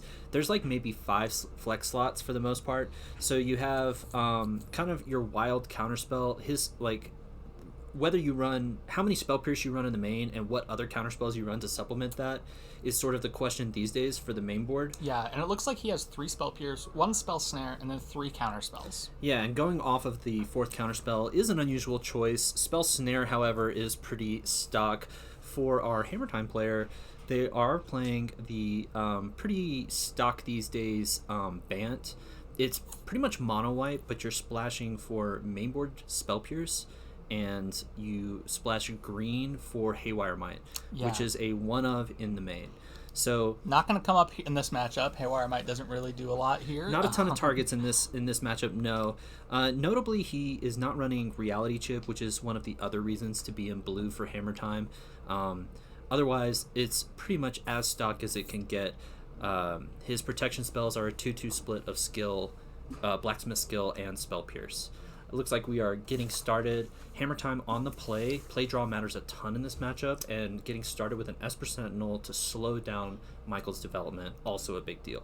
Yeah, this is excellent. I mean, I think if we're going to pick a card of the day, it might have to be Esper Sentinel. We've seen Esper Sentinel do a lot of work from Humans decks, from Affinity decks, and now from Hammer Time decks. Yeah, and one thing that has been consistent throughout today is the ability to increase the power of Esper Sentinel. It's not just people are playing this 1-mana 1/1. They can make it bigger, and it the moment it stops being a 1/1, it starts being a huge problem. We're going to dash a Ragavan from Michael. This is an interesting decision. And he hits an Esper Sentinel. I wonder, I'd be very tempted into casting that. It is tempting. Maxon did pass on his turn 2, which is also not that threatening, but Murktide is notorious for having a weak matchup against the card Urza's Saga, and that's exactly what Maxon has here. So this is going to be an interesting navigation from Michael's side of things. He opted to keep the treasure token, which suggests pretty strongly to me that he has some sort of removal spell that he's trying to hold up. It's also really important just to have that mana advantage around when your opponent is playing Esper Sentinel. So it looks like we're fetching a basic Plains. I like that Plains. That is a pretty one. An Ornithopter. Nice. Love it. Powerful. Takes 1, down to 16. Max in passing, looking to make the Construct token off of his Urza Saga. Only 1 card left in hand for Maxon, so this Urza Saga is everything. But it is really good. As you mentioned, Murktide can really struggle to answer these tokens, especially given this double Ornithopter situation. These tokens are going to be 4/4, then 5/5, then 6/6 really easy, and Michael does not have Delirium. So if he's trying... Michael just took 2 damage for a Pain Land. I don't know if I understand that one. He also wrote it down on his life pad, so I'm sure they're keeping accurate totals. Yeah. I don't know if the iPad here is going to be accurate. Might not be accurate, but I'm sure they'll fix that up. Yeah. As for answers that Michael has to these tokens, the only good one is the Engineered Explosives and Dress Down in the sideboard. Main deck, he's very soft. Yeah, and that's always been the case for Murktide. That notoriously they have to kind of like really heavily index their sideboards to deal with specifically Urza Saga, because once something gets bigger than 6, I mean, Urza Saga is just the perfect counter, right? You're not using the stack, the counter spells are useless, and it's pretty easy for your cards to get bigger than 6, and after that there's not really a whole lot of answers. Back in the early days of MH2, you could have cast Archmage's Charm and stolen the Construct, which is like okay. It's not even that good. It's not great, but it's okay. We have some things happening here. Yeah. Max, instead of making a second Construct, has opted to just float the mana, Yep. get a Colossus Hammer, play a Pure Steel Paladin. Now it looks like that's going to go onto the Esper Sentinel. Yeah.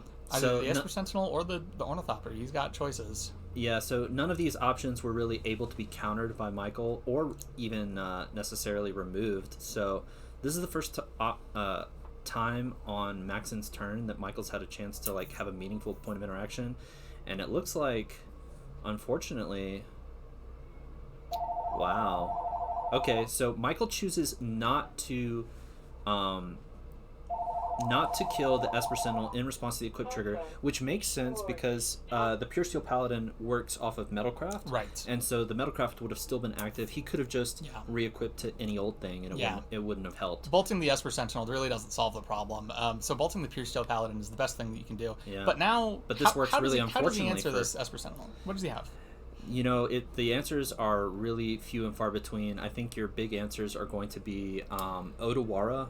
And does he run Brazen Borrower? It doesn't look like it. There's no Brazen Borrowers. There's a single Odawara. So if we're all in on that, it's going to be tough for Michael to survive. And I guess, to Michael's credit, he does have 2 chump blockers, and he really just has to kind of survive this onslaught and hope Maxon's out of gas. But in addition to this Esper Sentinel with a hammer on it, there's a construct there. There's a 5/5 construct. That's and, right. If he's spending every turn chumping this Esper Sentinel, he's going to die to the construct. Expressive's a good way to start. One of the problems that's happening is because of this choice, and he didn't really have another option than to go about this, but because of the choice not to kill the Esper Sentinel, Maxon is drawing a ton of cards off of this Esper Sentinel, and that's really going to eat into, what we were talking about. Michael's win condition is sort of Maxon running out of gas, and this Esper Sentinel is sort of preventing that. It's not going to happen. So if Michael, if he finds an Odawara, maybe there's a chance, but then Max is going to have a bunch of cards in hand. It will be really easy for him to rebuild and present more lethal threats.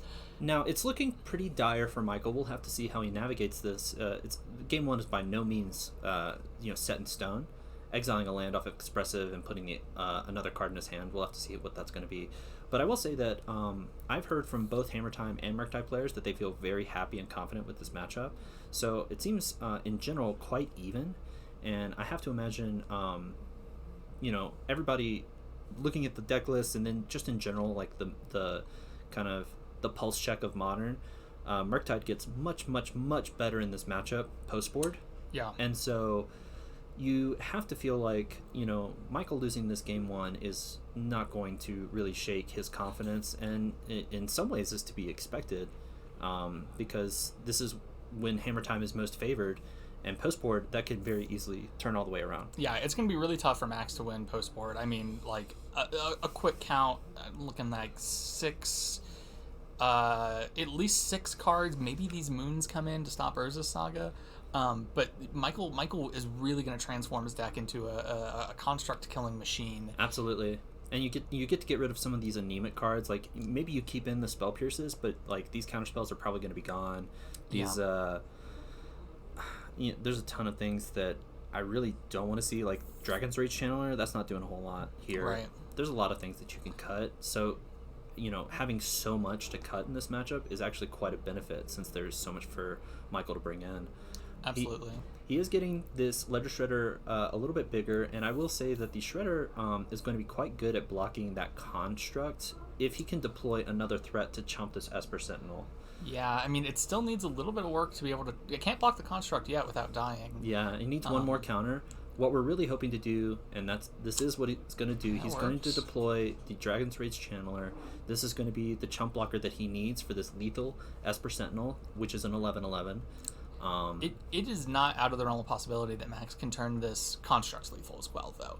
Michael's only at 8, and if both of these threats are lethal, that's a double chump. I don't know how he's getting out of that. Yeah, the double chump is going to make it really tough. I mean, and if we're being honest, the Odawara is not the answer. It's not even that great of an answer. You know what I mean? Yeah, it's not going to save him because he can bounce the Esper Sentinel to take off the hammer equip, but I mean, what have you really done? Because the creature itself is just back in Max's hand, still causing trouble. Theoretically, since Pure Steel Paladin's gone, you can bounce the hammer and try to eat the Esper Sentinel in combat. That's debatably better. But then you're losing to a Sagardazade. Yeah, the problem is now the hammer's in hand, and so you've left Maxon the ability to draw both Pure Steel and Sagardazade to just re-equip the hammer and bring the pain on again. So Maxon's fetching. He's down to 14. He did play a Ginger Brute.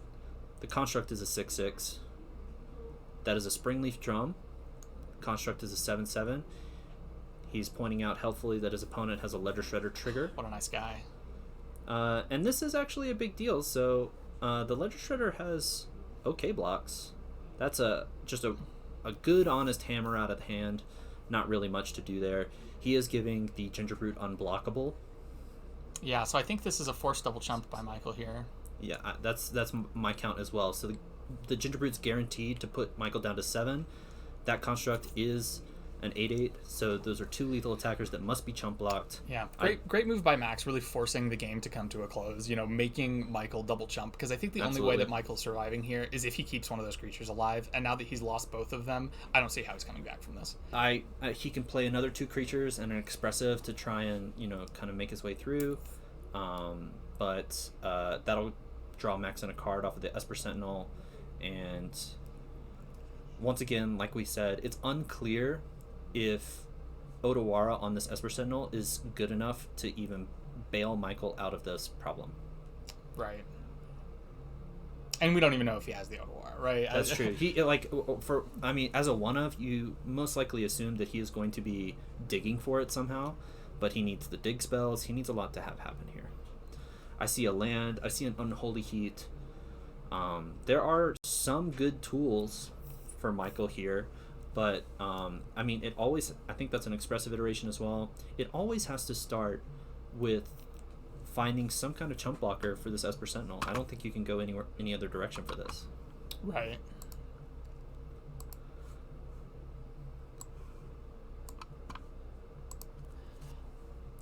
All right. Now, if anyone can get out of this, it is Michael Boland. Yeah. But it's going to be a really tough ask. But he's not giving up. He's respectful of his own clock. So you have to assume that Michael has kind of figured out some sort of some sequence of draws that lets him survive this turn into another sequence of draws that lets him sort of get out of this. It's going to be really tough. If he knew he was dead, he'd be shuffling up for game 2 already. Correct. And now this is something. This Murktide will be able to block this construct and eat it. And that's a huge deal. Obviously, Maxon with just a single artifact can make the construct big enough to trade with the Murktide, which isn't great for Michael, but at this point he takes any victory. If there's a second Murktide here, that might get him out of this. And there is. There is. Wow. Interesting. Okay. This fiery eyelet really coming in to bite Michael. The double Murktide, he only runs 3, so found quite a lot of them. This is still, unfortunately for Michael, a chump, but he can eat the construct with the 9/9, most likely. Another Urza Saga is an excellent draw for Max. Excellent draw for Max. That is not the death knell, but it's pretty darn close. It's still 2 turns away from being like a huge deal, but yeah, all of this makes sense. He's gonna eat the construct. Oh, he trades. No. The Murktide's a 9/9 and he only has 8. No, he must have just been picking up the cards like that to move it back. So, is there ever Max could die here? Like, what if Michael finds 2 bolts? There's 2 Ornithopters. Yeah, there's 2 Ornithopters blocking, unfortunately. So it would take a lot more than 2 bolts. But yeah, he's still playing. He is still playing. You have to assume that he found some sort of chump for this Esper Sentinel. The construct in 2 turns is going to be a problem. He doesn't have any 2-for-1 removal spells in the main board, so there's no option for like an EE or a Fury to clear away these Ornithopters and start maybe trying to get aggressive. And it looks like, unfortunately, he wasn't able to find a creature, and being forced to chump with that Murktide spell is the end of Michael's game 1. We'll be moving to game 2. All right, we don't have these deck lists typed out, but we can run through what these players have in the sideboard. So let's start with Michael Boland. I think his sideboard is the most important here. 3 copies of Dress Down, 1 Engineered Explosives, 1 Fury, 1 Abrade, 2 Mystical Disputes, 1 Invasive Surgery, 1 Flusterstorm, 1 Grafdigger's Cage, 1 Unlicensed Hearse, 1 Seasoned Pyromancer, 1 Magus of the Moon, and 1 Blood Moon. A Boland classic of just 5 billion one-ofs. Yeah. I mean, there's some really powerful cards here. The biggest one's Dress Down, Engineered Explosives, and Abrade. Fury as well. Fury is good. Fury is not as insane, but Dress Down, the ability for Dress Down, Engineered Explosives, and Abrade to take out constructs is so important. I'm deeply interested in all 6 of those cards. I am not so much interested in Counterspell specifically. I do want to keep the Spell Pierces in because I feel pretty confident that Maxon is going to be citing those in. And so you want to be able to fight on the stack a little bit. Absolutely. That Spell Snare is not looking so hot. So that's 4 cards out. And then you maybe just trim. Like I said, the Dragon Rage DRCs, Channeler, the DRCs are not looking fantastic. Do you want to get in Magus of the Moon or Blood Moon? It does stop the Urza Saga. It stops Inkmoth for what that's worth. Yeah, I've heard it go both ways. Maxon's lands are powerful, but his deck functions completely fine without them. So it's I think not, just because the problem with Blood Moon and Magus of the Moon is that you're kind of incentivized to keep hands that don't directly affect the battlefield a lot of the time. So if your opponent has a Pure Steel Paladin with a hammer on it and you kept a 7 with a Blood Moon, you're looking the fool and you're not really happy with that hand. So I think you want to kind of avoid those if possible. We'll have to see if Michael agrees. I'll also say that my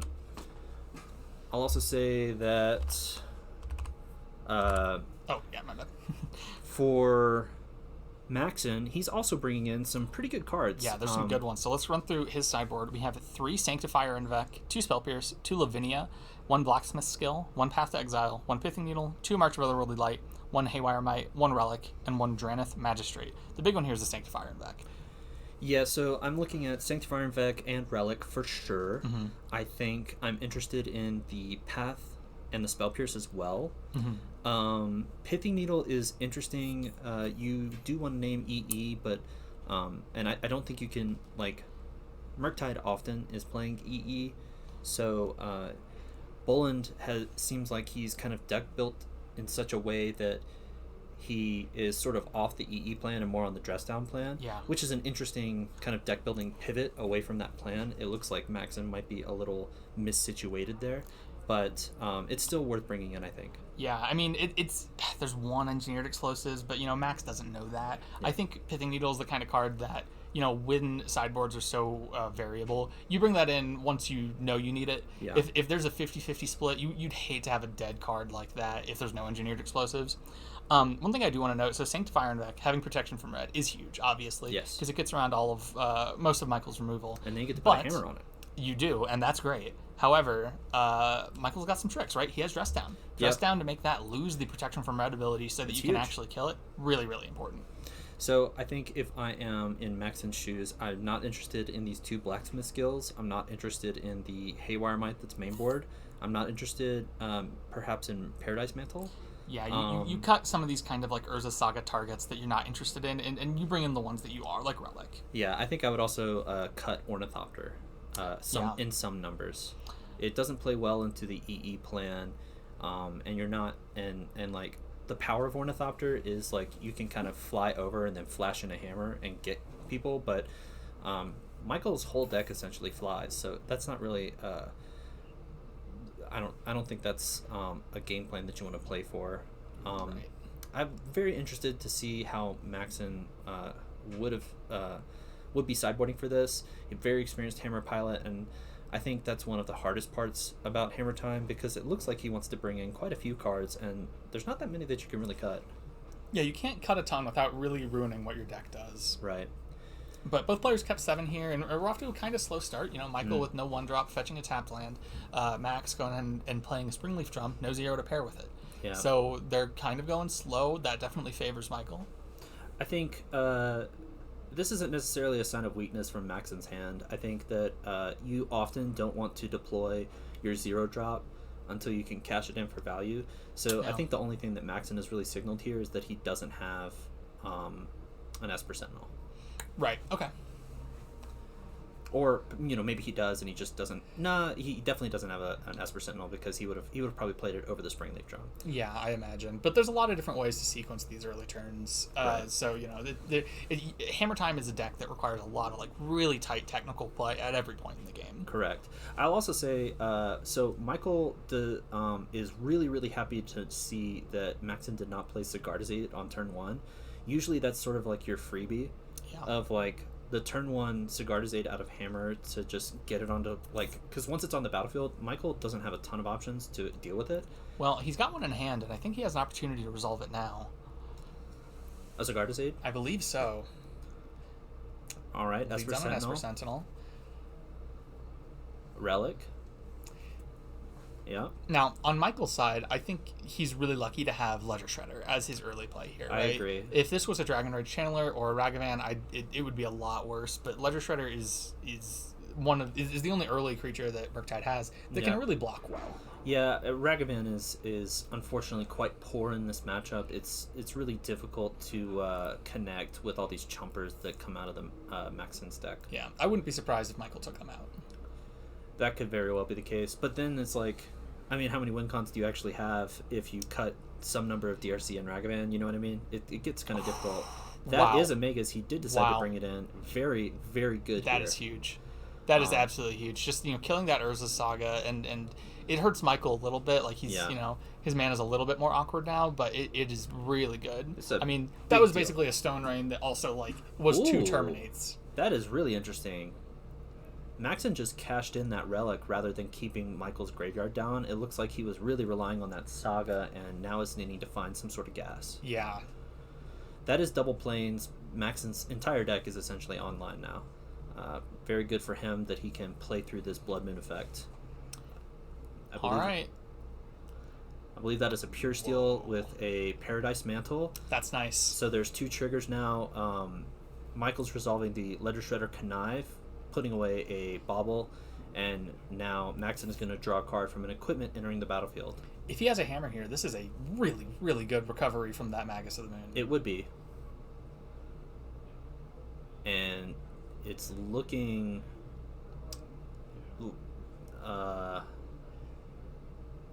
Where did he get the 1 mana then? I believe, well, it's free to equip right now because of that's true. Metalcraft. There we go.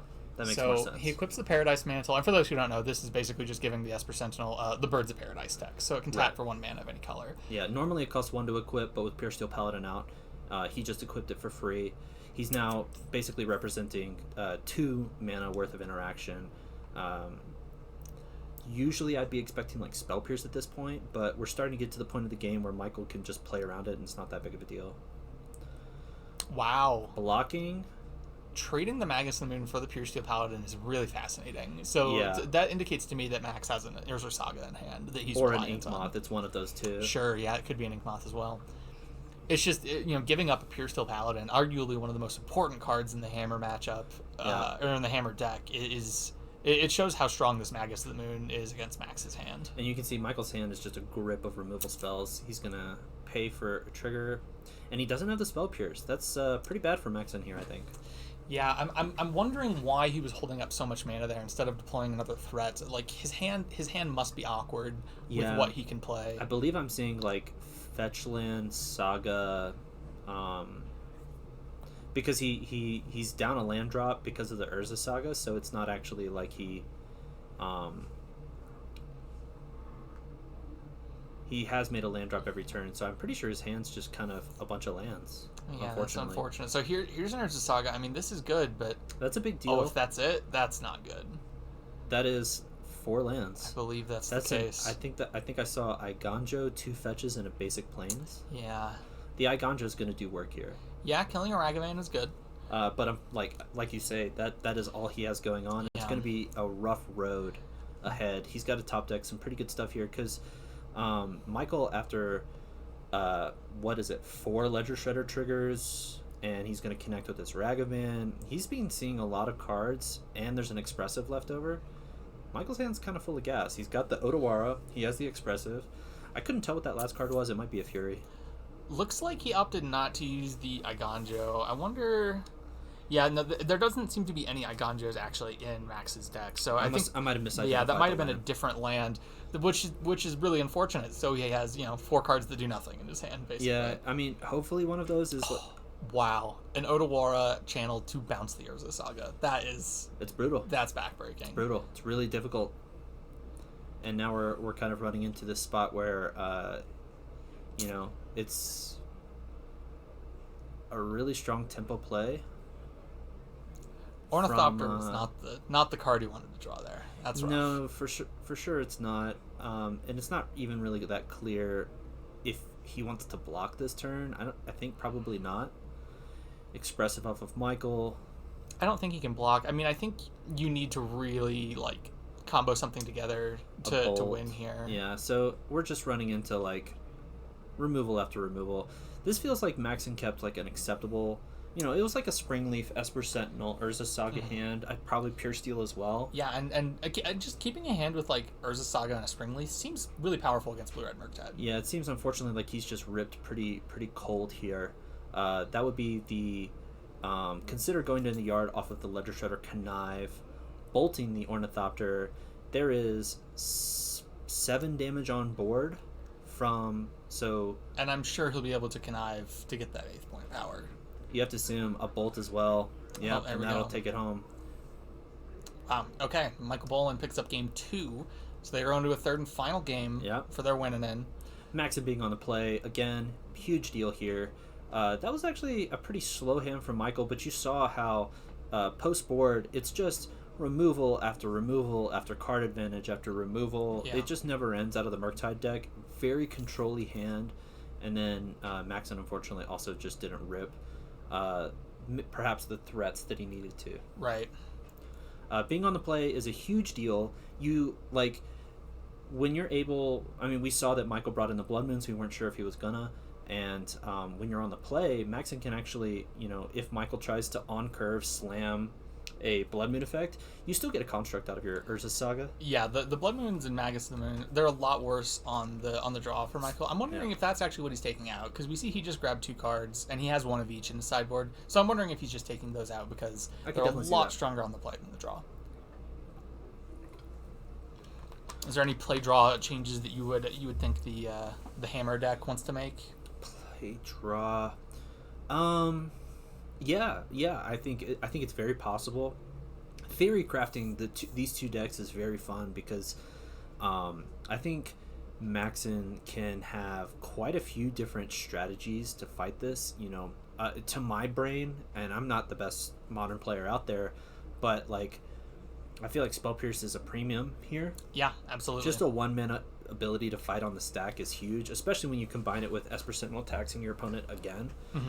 You can really put Michael in a bind, but I know that some people believe that you just need to take out all of that. Take out all the blacksmith skills, take out all the spell pierce. Don't worry about any of that. You're just pure threats and, sideboard cards that actually affect the board state. Stuff like Sanctifier, like if you just remove the 2 blacksmith skills, the 2 spell pierces, and you put in 3 Sanctifier and a relic, I am not against that. That's a pretty clean sideboard plan.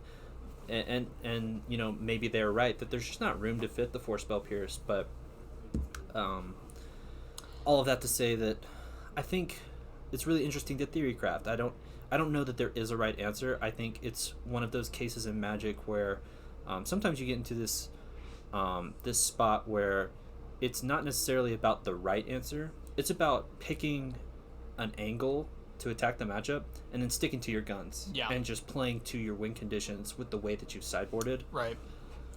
Just having a plan I think is really important in matchups like this, where there's a lot of different pieces of interaction that are happening. Just having an idea of what your goal is and making plays that build towards that, whether that be, you want to kill fast and tempo them out with spell pierces, or you want to play a grindy game with Urza Saga. Just finding the plan and sticking to it.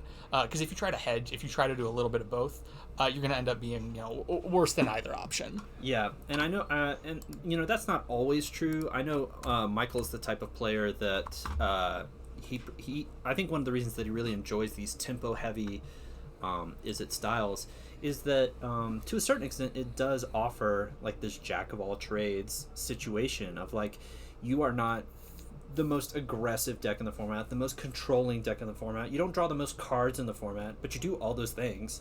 Yeah. And you do them well enough that like it's almost more up to pilot skill to recognize the board state at any given time to understand what action you should take. So it also, I guess depends on the deck that you're bringing to the table on a certain respect, because if we're talking about that axis, Hammer Time has a lot fewer options than a deck like Murktide, and so that's where, like we talked about, picking a plan and then sticking to the plan makes a lot more sense because you don't really have the flexibility your opponent does. Right. Yeah, and that's the plan for Max, and that's also the plan for Michael, right? Like the plan is.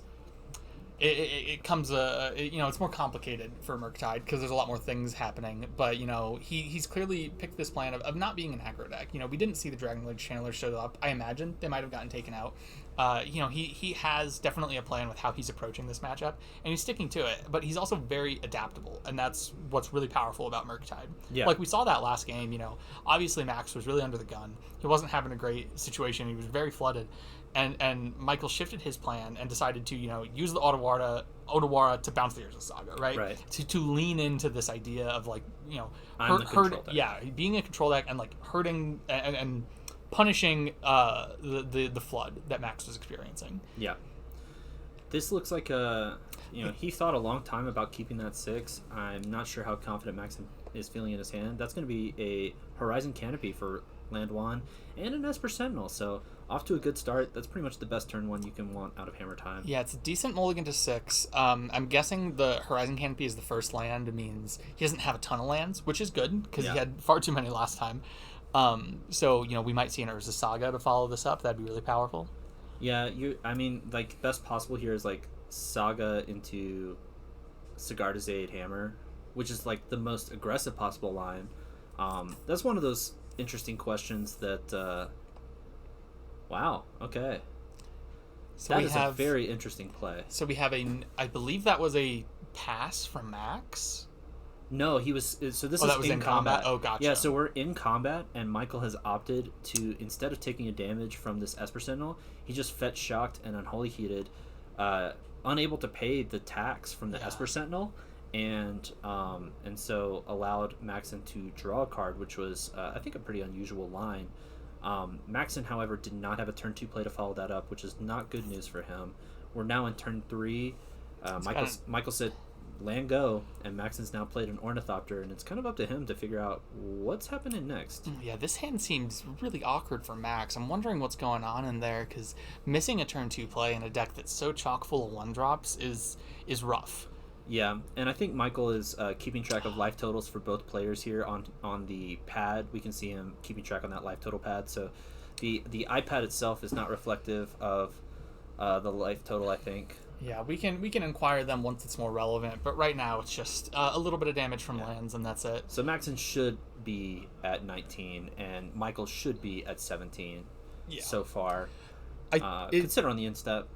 So Max, I did catch a glimpse in his hand, and it looks like there's a Sanctifier Envec, which is a double white card, and that could really cause an awkward hand here with the Inkmoth. That is such an aggressive move. Michael Unholy Heats this poor Ornithopter, didn't even do anything, just sat there. I think I know what he's going for. I think this is a Murktide angle. It must be, right? He's seeing that Max is stumbling, and he says, I need to get a threat on the board as soon as possible, and it needs to be big. Yeah. And I think that makes sense. This is a very cost inefficient use of resources, and frankly, if Maxon just top decks a single white source, it's going to completely ruin Michael's plan. So this is a pretty high risk from him. Yeah, being able to exile all these red spells from the graveyard is going to be very high impact. But that is, he does have to draw the white source. He does have to draw the white source. That's a useless Ledger Shredder that should be in exile, not the graveyard. I will double check. What is that? Sigarda's Aid? Oh, we've moved to Maxon's turn? Well, I'll point it out to him. Yeah. The Ledger Shredder should be in exile. Yeah, so we'll point out to the players that Ledger Shredder should be in exile.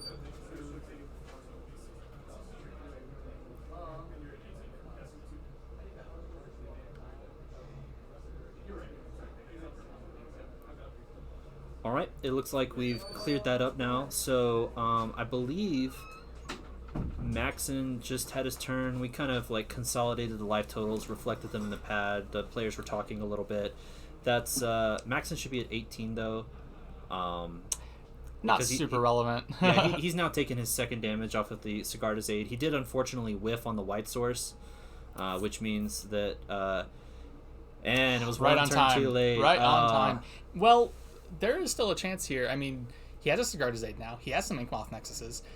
He could steal a game. He could absolutely steal this game. And Michael's thrown some removal spells pretty aggressively. That might come back to bite him if he's unable to answer these Inkmoths. Yeah, and he only has a single blue up, so unless Michael has Spell Snare, this Sanctifier Invec will resolve.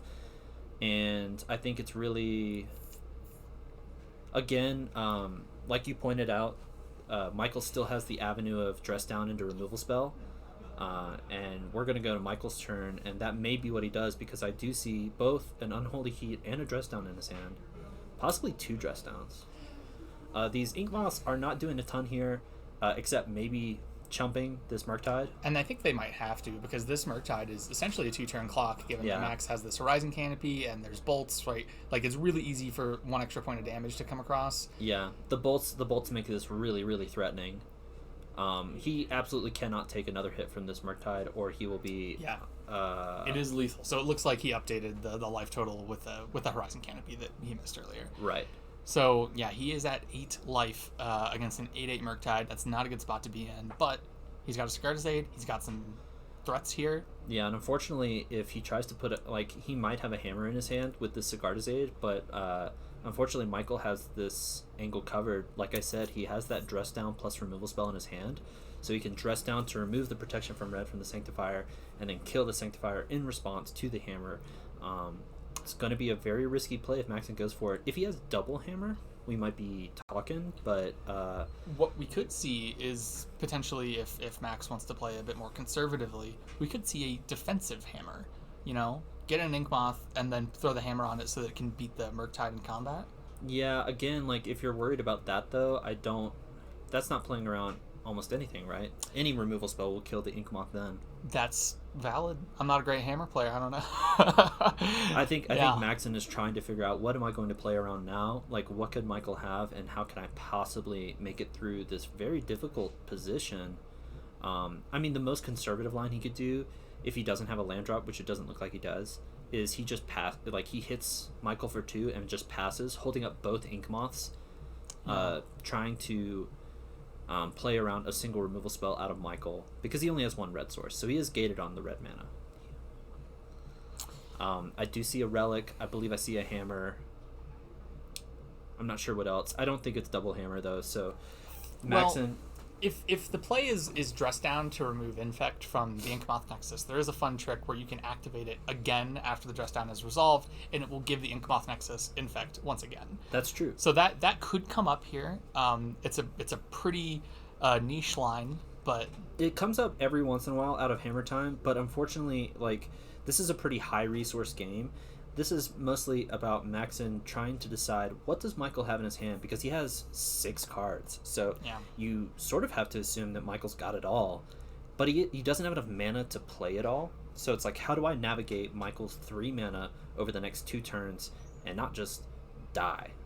Because I think, oh man, the moment he taps any mana, it's like you can't win through a removal spell on the Inkmoth, and that's the hardest part. All right, so it looks like he's going with the defensive line of blocking with an Inkmoth. And I think I agree with this. There's just no way for you to really, like, you have to assume that Michael has a removal spell. This is just down in the instep, I believe. I think this is to take out the Sanctifier Invec, potentially. I don't know if that would be the wisest decision. Michael's got lethal on board, so he's mostly concerned about... I think because he's so short on red mana, he kind of just wants to use a red spell while he can. That's a very interesting decision. Tapping the Inkmoth here. Oh, I guess tapping the Inkmoth makes a ton of sense. So this is the punishment for Michael's bold decision. Now both of those spells just fizzle. It looks like this was second main. Or no. So if it was in the instep, then the dress down would stick around for Michael's turn. Yeah, but it looks like he did this in the second main phase. Okay. Which makes sense, because he does want his Murktide to have flying, I think. So Michael's in a bit of a bind here now because of that really aggressive option.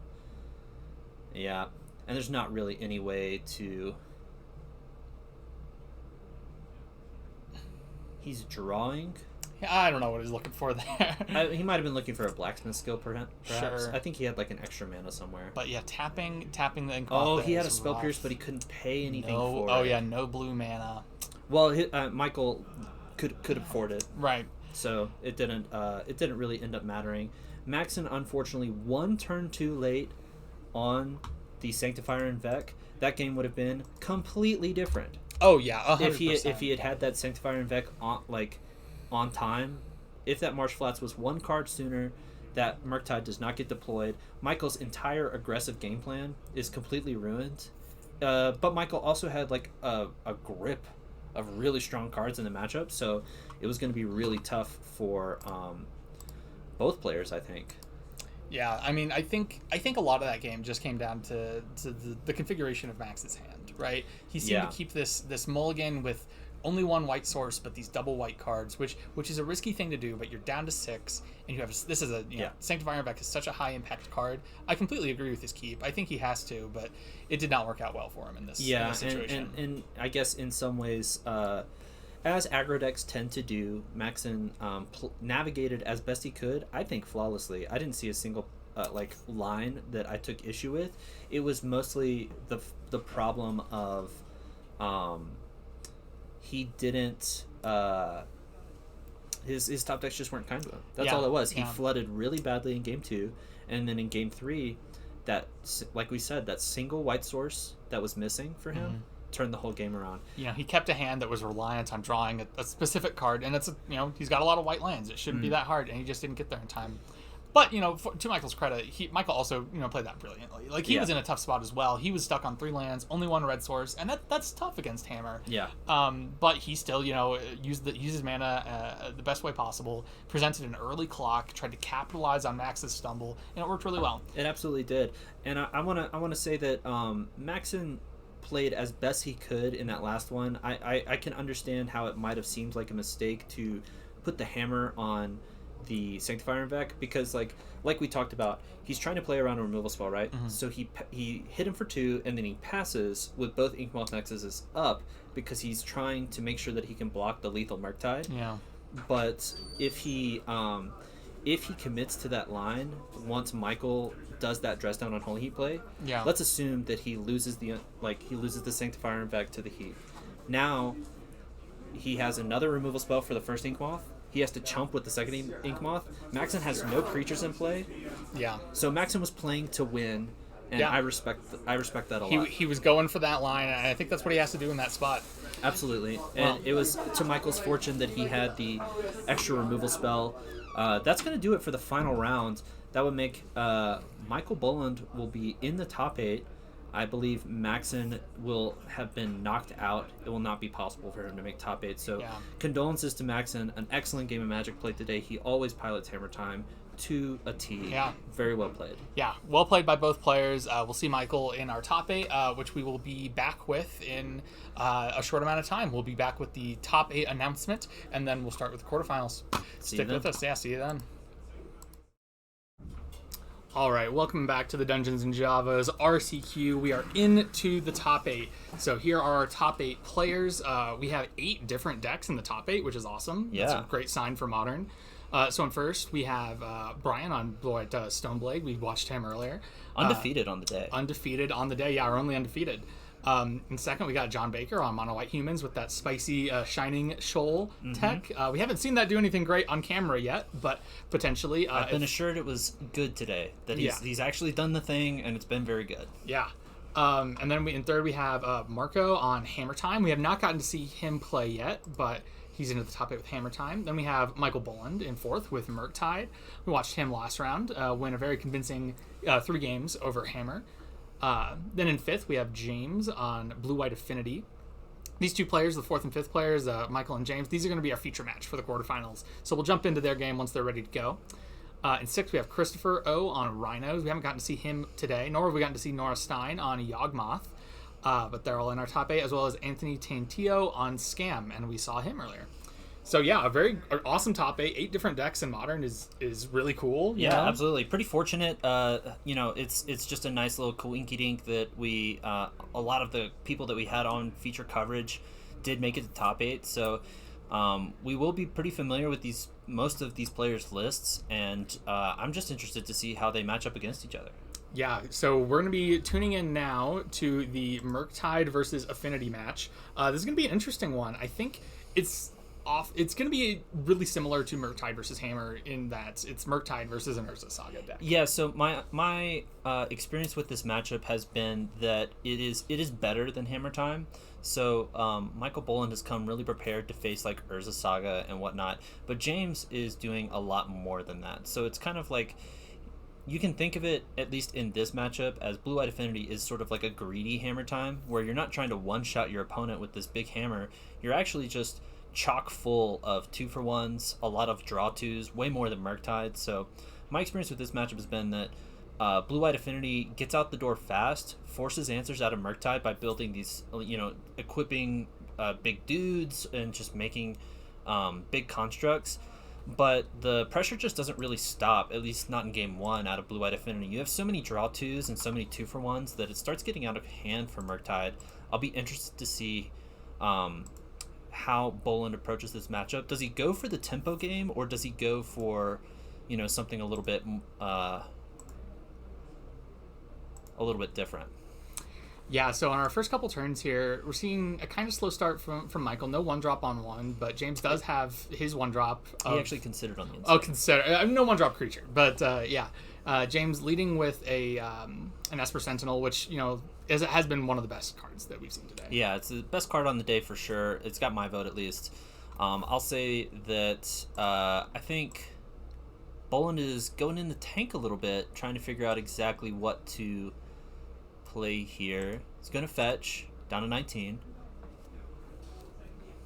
Is this going to be a Ledger Shredder? That would be my guess. Yeah, just something to stop the pressure out of James. It's not on the table yet, but you have to assume it's going to show up. Now it's just going to be a removal spell, paying for the Esper Sentinel tax. Yeah, I mean, that's good. You want to, if you have the opportunity, you want to keep the Affinity deck as low on creatures as possible, right? Stopping them from using Springleaf Drum and Moonsnare Prototype, really halting their mana. So I think killing this Esper Sentinel is a great move. Yeah, it makes a lot of sense to me.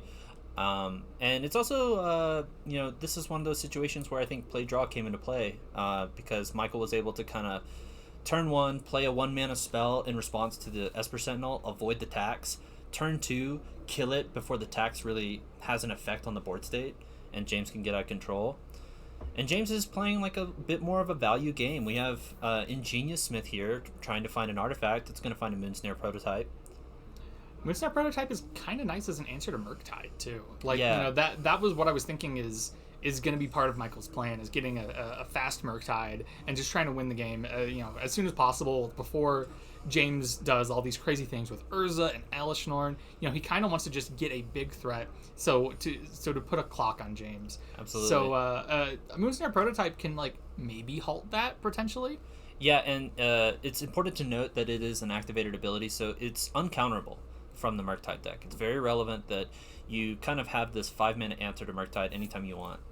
Yeah, it's quite powerful, but he also might just run it out to generate some mana and make his Ingenious Smith bigger. Right. It really depends on the texture of James's hand. You know, if he's sitting on like a Thought Monitor or two, he might be really interested in trying to get that mana underway. He did play a Paradise Mantle on his instep to grow that Ingenious Smith just a little bit. And now we're going to see Ledger Shredder Bobble out of Michael, getting that Connive trigger. Yeah, this is super powerful for Michael, and James is almost certainly going to cast 2 spells as well. Spell Pierce is out of the deck. I think that makes a lot of sense. Spell Pierce doesn't have too many high impact targets in this matchup. Yeah, it's really tough. Like, I think a Spell Pierce on turn 1 is the only time it's good. You know, countering a Springleaf Drum or something like that. Other than that, like, late in the game, your Thought Casts are going to be 1 mana. Spell Pierce is going to be really hard pressed to actually counter something. Yeah, there's other builds of Blue-White Affinity that, you know, like, I think the one that I enjoyed played 3 Nettlecyst and 3 Cranial Plating, and so Spell Pierce was much more impactful because you always have the Thought Cast, of course, on top of all those. It's like, you know, some really high impact spells to hit. James has most of those spells, but he doesn't have the Cranial Platings. He's opting for a more value oriented build, so a little bit more insulated against that kind of 1 mana counterspell pressure. Yeah, attacking with Ingenious Smith here as a 3/3 into the 2/4 Ledger Shredder. Yeah. I think this is just a pump fake, you know, just to trying to bluff something, I guess. Yeah, sometimes you just got to force him to have it. Another Nettlecyst. You have to assume that if I were in Bolin's shoes, it does look like he has the Unholy Heat. I would have kind of assumed that he has the Spell Pierce, but it looks like I mean, he it's discarded just the discard spell. He discarded a Spell Pierce on the previous turn, and now it's kind of gonna bite him because this Nettlecyst is a really, really powerful threat. And I think this is heads up by James of like, I saw you discard this Spell Pierce. I'm kind of forcing you to have the Spell Pierce again right now. Yeah, and 2 Spell Pierces is just really unlikely. Like at this point, the tournament is open deck list, so they know what each other are working with, and he knows that Boland only has the 3 Spell Pierces. So yeah, heads up play by James. I think in general, open deck list probably favors Boland a little bit more, just because he has way more selection. But you've seen them discarding kind of cards that might not be as impactful to this Ledger Shredder right away, and so that's going to, I think, benefit the Murktide player. Unholy Heat for Delirium on the Germ token. That Nettlecyst is still threatening as a 2 mana equip to make anything that James plays for the rest of the game pretty large and in charge, but it's good to have that Unholy Heat on demand right now. Yeah, I mean, just the inherent value of that Nettlecyst really is flexing right there, right? Like, yeah. It comes with a body that demands a removal spell, and, you know, Boland only has the 4 Unholy Heats, and they are he's going to be hard-pressed to use them, especially in Game 1. This is a huge turn. So we have Dragon's Rage Channeler, followed by Murktide, and this sequencing is correct. You have to pay the Delve cost, and then I assume that he will be paying the Ledger Shredder cost right after. Yeah, so he's not missing his Connive. We'll have to see if, I believe there is creature, artifact, land in the yard so far, so Michael just needs to discard an instant or sorcery, which he does. So now DRC also has Delirium, so this is best possible out of Michael. Very aggressive hand. I think if I'm not mistaken, I think he's looking at lethal the next turn. Yeah, this is really impressive. I mean, this is what Boland needs to be doing, right? Because I think if the game goes long, this Nettlecyst is going to just create big body after big body. Yeah. And James would have been really ahead there. But now all of a sudden, you know, Boland has an 8/8 flyer, a 4/6 flyer, a 3/3 flyer. Like, this is a lot, and I don't know how James can stop it. Yeah, I'm not sure what I'm looking at in James's hand. That is definitely an Urza. There's a Thought Cast. a Thoughtcast. That white card is confusing. I think that's an Esper Sentinel. Okay. Unfortunately, none of those cards we just mentioned affect this board state at all. So James really needs to assemble something that can stop this army in the air. Playing the Otawara, I believe. Playing the Otawara is interesting. I think that was one of his only ways to survive here. Yeah. So now, I mean, Michael has one card in hand and 1 mana available. James is pumping this explosion of mana out.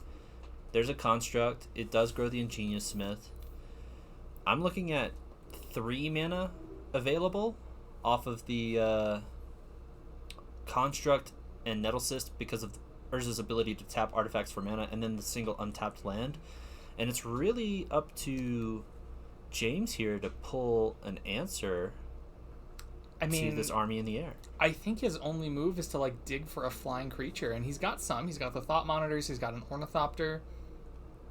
And so here he goes looking with this Thoughtcast. And you know, I think it's not clear if James is... Yeah, he didn't draw anything off the Thoughtcast. I think James was deciding there that he was so far behind on board that the Otawara on the Murktide was not enough. Yeah. Could be. I mean, and I guess in his defense, he was facing a 2-turn clock with, I think, a 5/7 Ledger Shredder and a 3/3 DRC, so it was going to be pretty tough. And it's tricky because I don't think he could play the Urza if he didn't play the Otawara. I think that was his only land in hand, so... That was a tough spot for James, but they're taking a look at the deck list and sideboarding, and we're going to do the same.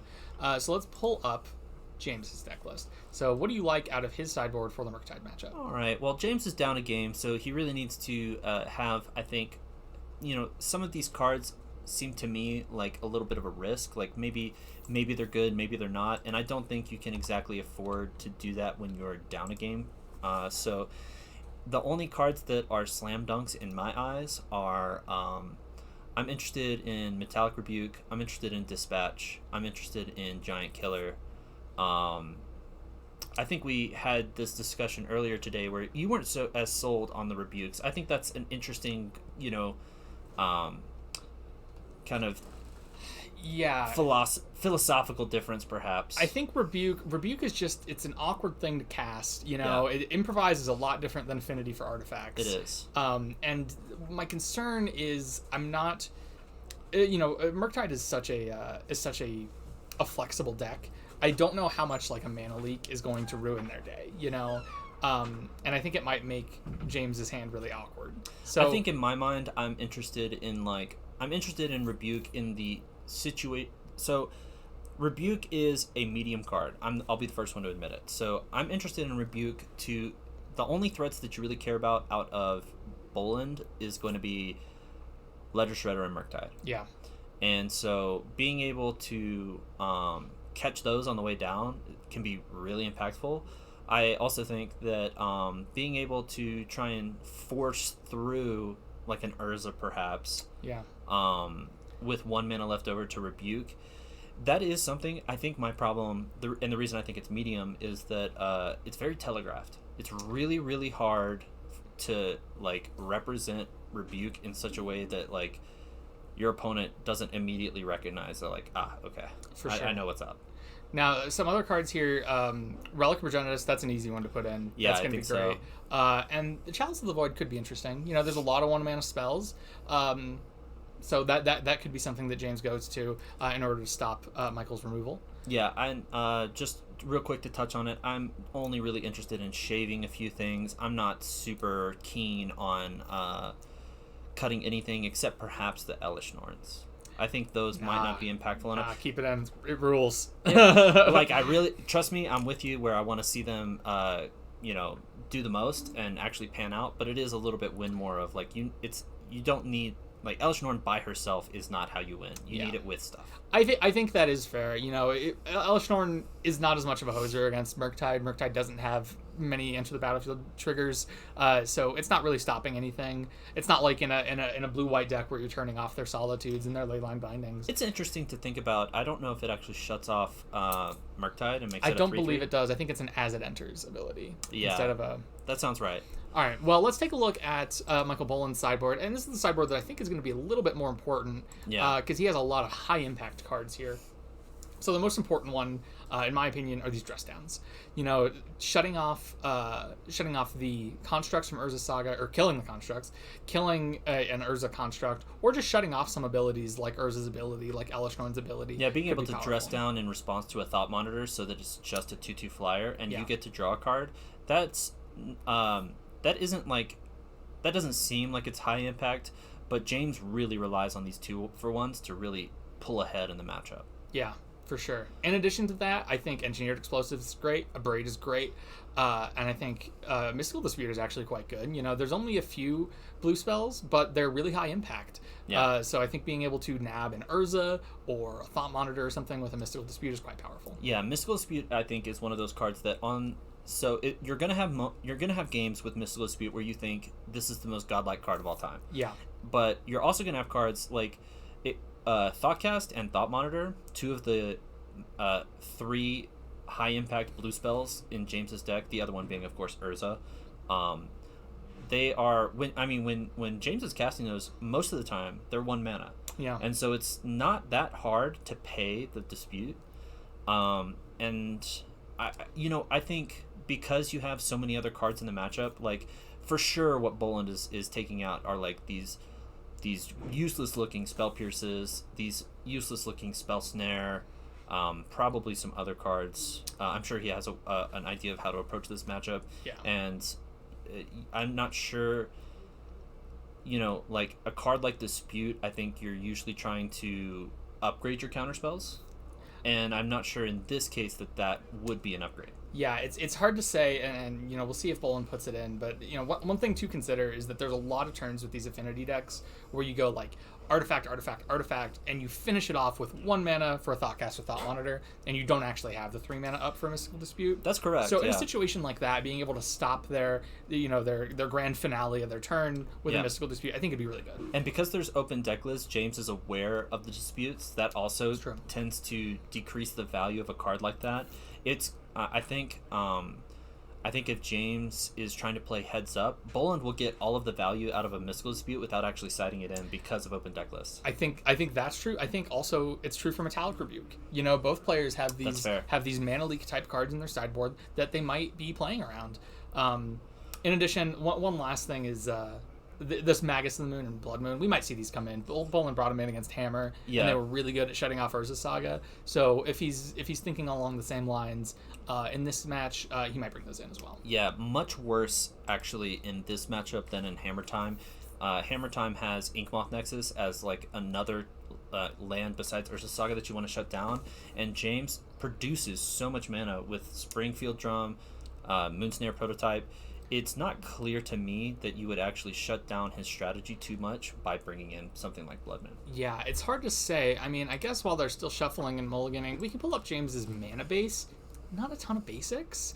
And I think he'd be really relying on the Springleaf Drums. So there's a chance that, like, a Blood Moon could shut him off white. Yeah, shut him off double blue. Yeah, so an interesting choice out of James here. Maybe it's more impactful than I imagined because I'm used to a Fetch Shock mana base out of blue-white affinity. Mono blue affinity is notorious for running like artifact lands, and so they a lot of them are tapped, and you can't really afford to run fetches. Yeah. But blue-white, mulled a 5 out of James. This is unfortunate. This is really rough. I think of all the decks in Modern, Affinity might be one of the ones that mulligans the worst, unfortunately. It's because true. They need this high density of low-cost artifacts and then a payoff.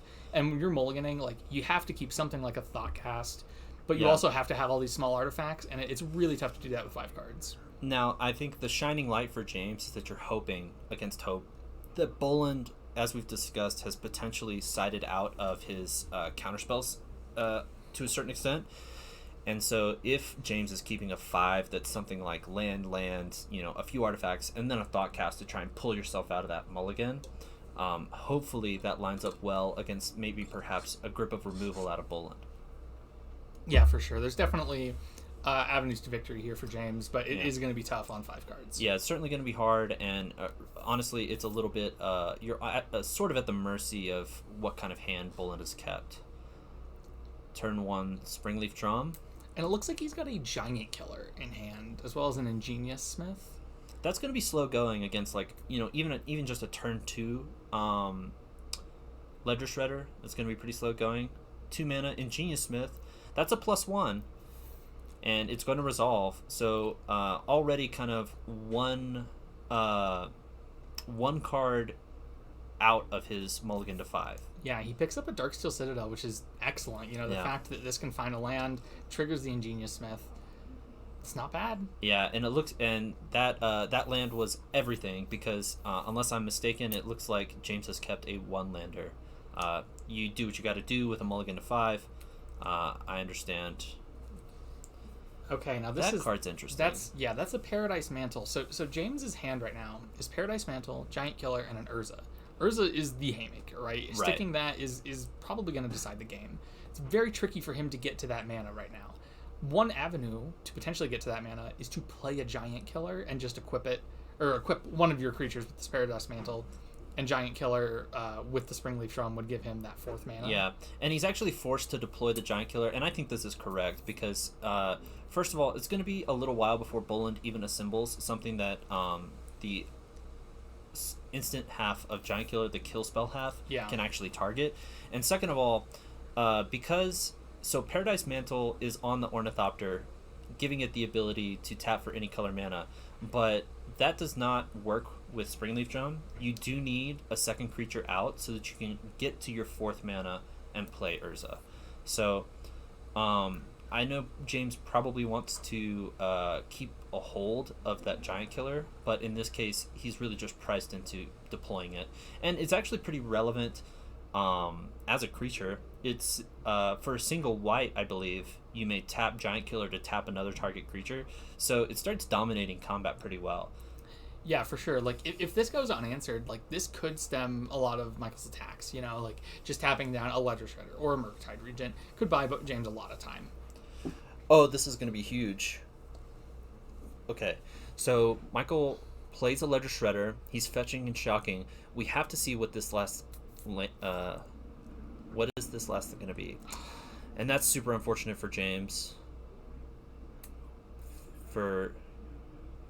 There is an Unholy Heat. Yeah, kills the Paradise, or kills the Ornithopter. Yeah, so the Connive is going to go off first. They're doing this a little bit out of order, but I think they're just verbally talking about it. Sure. Now, he needs a land here. A land here is insane, and I think that was an Ornithopter. Hard to tell. Yeah, and a little unfortunate that Ornithopter is going to still delay him by a turn. Yeah, just really unfortunate timing.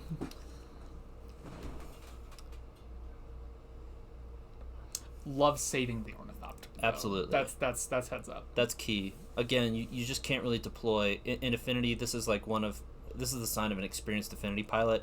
You really can't play these 0-cost creatures without cashing them in for some kind of value. Right. All right. Expressive Iteration finds a land. I see, I think 2 Expressive Iterations in the hand as well. So yeah, Michael's hand is very heavy on card advantage. And not a ton of interaction. It's all gas, but not a ton going on. That's the second counterspell. So he kept in his Spell Pierces. That's interesting to know. I think that's the second one he's discarded. So there's a good chance that this Urza, if James casts it here, might resolve, which would be huge. What's happening now? I think James was attempting to tap, but realizes that he doesn't actually have the ability to. Why not? Because he would have to tap the Giant Killer itself for mana, and then he couldn't use the tapping ability to tap the Ledger. Is it 3 mana to tap another creature? I believe it's 2. I thought it was white and a colorless potentially. Yeah, I think that is, but he only had the 1 land available because he equipped. Oh, I see. Okay. That makes a ton of sense. He drew a land, so Urza is probably going to be cast here, and it might resolve. Well, we saw that Bullen kept in the Spell Pierce, so we might be incorrect on his sideboard strategy. It's possible that he's certainly representing Counterspell here. We'll have to see if that is going to remain the case. I see 2 expressive iterations and I think 2 lands. But there is one last card. A Thought Monitor was Thought his Monitor draw. first. Wow. That's huge. That is absolutely humongous. And it resolves. Yeah. That's incredible. Yeah, so that gives James all the information he needs to know. I think the fact that he didn't see a Murktide, like, there's very little that can be in Boland's hand, right? Yeah. He saw that James was not, was stuck on mana, and he didn't remove the Giant Killer. So he doesn't have removal. His graveyard's full, and he didn't deploy a Murktide, so he doesn't have Murktide. Mm-hmm. He didn't counter a Thought Monitor, so he doesn't have Counterspell. It's like the options are getting very limited on what he could actually be having in his hand. Yeah, Michael's hand is full of cards, and none of them seem to do anything, which is such a bizarre situation for Murktide. We don't see this very often. I guess the good news for Boland is that all of this gas, especially with a DRC and a Shredder out, is just going to find him what he needs very quickly. He's going to see a ton of cards off of his hand currently. I believe he already made he did not make his land drop, so he's going to right now. That makes sense. 2 mana still. Curious to know if he even has Counterspell. It doesn't. I haven't seen any in his hand. The fact that he like, unlike most Murktide pilots, the fact that he's gone down to 3 Counterspell in the main, just in general, tells me that I think he doesn't really like the positioning of Counterspell in general. So I wouldn't be surprised to see to know if he just boarded out. Yeah, that wouldn't surprise me at all. But he might have. He might be missing them soon when this Urza is going to hit the battlefield. Yeah. So if I'm James, I think you just jam here. First of all, your hand's not really in a position to not jam. But second of all, like, the fact that they didn't counter before, you just have to feel so confident that this Urza is going to resolve. Yeah. And Urza's one of those cards where, like, when it does resolve, you get to tap all your artifacts for mana straight away. The infusion of mana is instant, so the strength of Urza is the tempo, and that's not really preventable by a removal spell. Now, what it would be prevented by is a dress down. That's correct. If Michael had a dress down in response to the Urza, then construct would never be created, and we wouldn't be able to tap any of his land or any of his artifacts here for mana. And that does appear to be the case. Yeah, he's got something. Yeah, I mean, he's got nothing but gas, right? So there's no way that he's stone cold nothing. And it will be the dress down in response to the Urza still on the stack. So he does get a Surveil off the DRC before everything loses all of their abilities. And James has just spent 4 mana for a 1/4, at least for right now. Yeah, and hopefully this Urza will be able to stick around and do something on a future turn, right? This might be the kind of game where activating Urza's ability to shuffle your library and cast the top spell of it, that might come up. Yeah, and James is tapping in a kind of a peculiar way. I'm curious what he thinks, or what he's trying to represent here. Because I'm pretty sure, especially with this swing, he has Stone Cold Nothing if he swings. Well, because he could be representing Rebuke here, or Dispatch, I guess. Sure. Well, he's still representing with the Springleaf, I guess, but yeah, that's not. Yeah. So now Boland knows that he's off of the. Okay, there we go. Boland knows that he was off of the Rebuke. James is just going to vomit out his hand. It was just a Springleaf and a Memnite. Really, really hoping that this Urza lives so that he can start using all of this mana to spin the Urza, which does take 5 mana. It is pretty costly. He's also getting kind of chunked out in the air. Yeah, I mean, hopefully Giant Killer can stop that a little bit, but wow, another Dragon Rage Channeler. This is a lot of aggression here. Yeah, Bobble plus 2 Surveils. This is going to be quite a lot. I'm pretty sure... Oh, this is an interesting one. I'm pretty sure you're supposed to Surveil, Ledger Shredder, Surveil. Yeah, it's the kind of thing where they're all, like, so similar in terms of, what the ordering is, like how, which one's actually better, because it depends, it depends on the order of the cards in your deck, obviously. It's debatable of Surveil, Shredder, Surveil, or just 2 Surveils and then the Shredder last. But I think one of those might be right. Yeah. So that was that the second bobble? Or is that just the first bobble? I think that was a second bobble that was either surveilled or cast. Hard to tell. Now expressive with all of these on the stack. Okay. Still second DRC, I believe. Yeah, and he's going to keep that one on top. Kept it on top, doing all three. I think that Fire Islet was discarded to the Ledger Shredder. Gotcha. Yeah, that would make sense.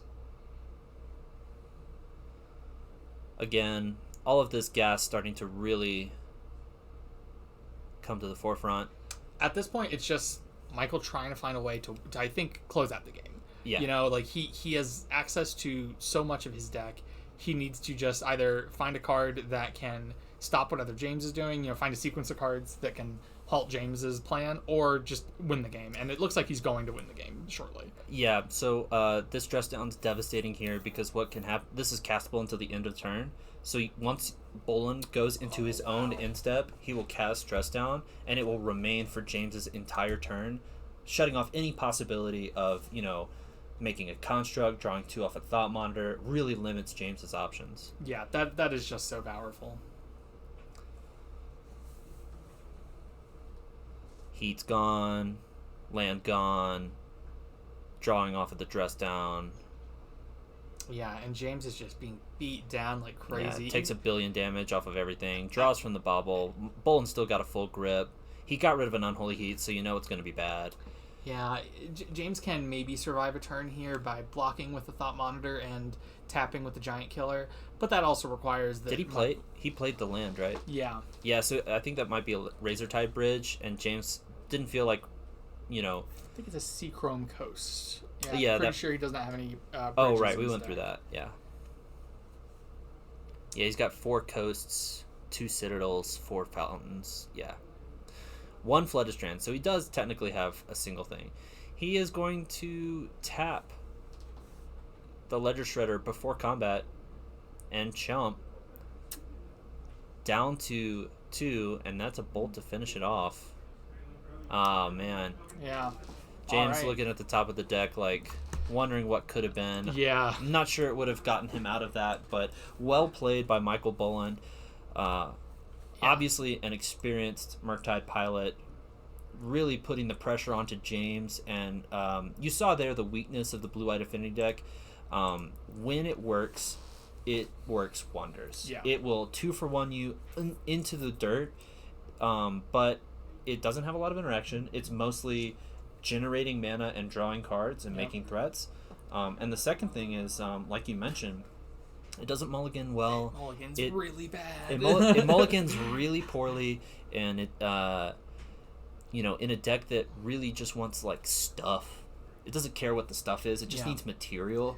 Those mulligans hurt especially bad. Yeah, and it's unfortunate because that was a hand out of Michael that a good affinity hand would have beaten, right? Absolutely. That was a hand that was heavy on expressive iterations, and, you know, a Ledger Shredder was pretty much all he had. Yeah. If James came out the gates and just, you know, cast Thought Monitors early, and he did cast the 1, but if he had a full grip of 7 to really put all the pressure on him, I think the affinity player would have won very easily. Yeah, and I think, you know, that is actually one of the dangers of the Murktide hand. It was not on display here, but Murktide players often, I think, sneakily one of the dangers of Murktide is that every single 7 is keepable. Yeah. And so Michael kept a hand that could have very easily been exploited because it was literally like, consider expressive, and I think he drew a 3rd expressive off of one of those first 2 draw spells. Yeah. And it's like a Ledger Shredder, which is not really that much of a clock early on. It takes a while to get going. Really slow hand that James could have exploited, but unfortunately his deck did not cooperate, and he will meet the end of his road in the quarterfinals. Congratulations to James Warner for making it this far into a very competitive tournament. With a very, very cool deck. With a very, very cool deck. We didn't get to see Elish Norn on camera, and I'm kind of sad about it. Yeah, that is unfortunate, but, you know, in our interview he said he didn't draw a ton today, but when he did, it was impressive. So that's good to hear that the mother of machines is mothering machines in Modern. And congratulations again to Boland for an excellently played series, and we will be seeing him, I'm sure, in the semifinals. We might be looking at the other match, but I'm sure wherever we find him, he will be playing excellent Magic. Yeah, for sure. So we will be right back in a bit with the semifinals, so stick with us. And welcome back to our semifinals. We're going to be watching a match between two of the top four that we haven't actually seen yet. We're going to have Nora on the right-hand side playing Yawgmoth, and Chris on the left-hand side playing Team of Rhinos. Yeah, not only two players who we haven't seen today, but two decks that we haven't seen today. That's right. So ready for some interesting magic. No more Esper Sentinels, even though we feel like we've been watching those all day. We're going to take a brief break from those and watch some Rhinos and some Yawgmoths battle it out. So this is one of our two semifinals, and the other one we have Blue-White Stoneforge versus, is it Murktide? That's correct. Yeah, Bolin, the winner of the match that we saw last round, is going to be facing the undefeated Blue-White Stoneforge player Brian Lanning. Really interested to see how that one's going to pan out. But for now, we have our attention fully occupied by the match in front of us. How do you think this matchup goes? You know, I'm not really familiar with either of these two decks. Like, I get the gist of Rhinos, but I feel like Rhinos has almost like a 50-50 matchup against a lot of different decks, you know? Yeah, so Rhinos is a deck that certainly depends on the texture of its hand. I have to say that I think this is favored for Rhinos. You are a Fury deck against, so for those of us who don't know how Yawgmoth works, the point is that you are going to play a lot of mana dorks, generate a lot of mana. You're trying to kind of set up this turn where you have enough mana to kind of play a couple creatures and then Court of Calling or Eldritch Evolution for the namesake card, which is Yawgmoth Rand Physician. Now this is a combo deck. The way that the combo works is you can have two Undying creatures. That's going to be Young Wolf or Strangleroot Geist. Mm-hmm. And then Yawgmoth can sack those creatures to kind of draw cards equal to your life total. So usually draw, 12, 14 cards, and then you will Court of Calling for a Blood Artist, and at that point you just drain your opponent for infinite, not infinite, but deterministic lethal damage. Enough. Yeah, and so in addition to that combo though, Yawgmoth can definitely play like an aggro game. Absolutely. We have the start of a Young Wolf by Nora here on turn 1. If she follows this up with like Strangleroot, guys, that's pretty significant beatdowns that's resilient to removal. Yeah, because your part of your combo piece deals with the Undying mechanic. Those also happen to be sticky creatures that come back. So against most decks, they chump pretty well. You can also do things. You play 4 Grist, the Hunger Tide, to really round out your fair game and start taking it to your opponent. I think what we're going to end up seeing is that this style does not work super well for Nora in this particular matchup. So Yawgmoth tends to be particularly susceptible to like damage divided, which Christopher on Rhinos is going to achieve very easily. Yeah. You have Fire Ice, you have Fury, and then your Rhinos have Trample. And so this sticky chump block you into kind of try and combo you plan is not going to work so well against all that Trample. Right. And I'll remind the viewer at home that the Yawgmoth combo actually does use your life total as a resource. So if the Rhino player is able to get you low enough, it's very possible that you won't be able to assemble a lethal board. All right, so there's a lot of things at play here, but we'll see how it shakes out. So Christopher went ahead and iced one of Nora's lands. So if she did have a good 2-drop ready to play, she was not able to because one of her lands was tapped. Yeah, she doesn't anymore. Yeah, so she just gets an attack with the Young Wolf, and then it's back to Christopher, and he goes ahead and casts the Shardless Agent, which will cascade into the namesake card of the deck. That's going to make 2 4/4 Rhinos with Trample. Very powerful. This is the sort of like tempo plan that Rhinos really wants to get in front of. Kind of time walk your opponent with Fire Ice, make 2 4/4s with Trample, and now Christopher, in theory, doesn't really need to go shields down for the rest of the game. He can start holding up some of his interactions, stuff like Force of Negation, stuff like Endurance. He actually has 3 Endurance main board, which is very powerful against the Undying mechanic. This is a very hateful main deck against what Nora's trying to achieve.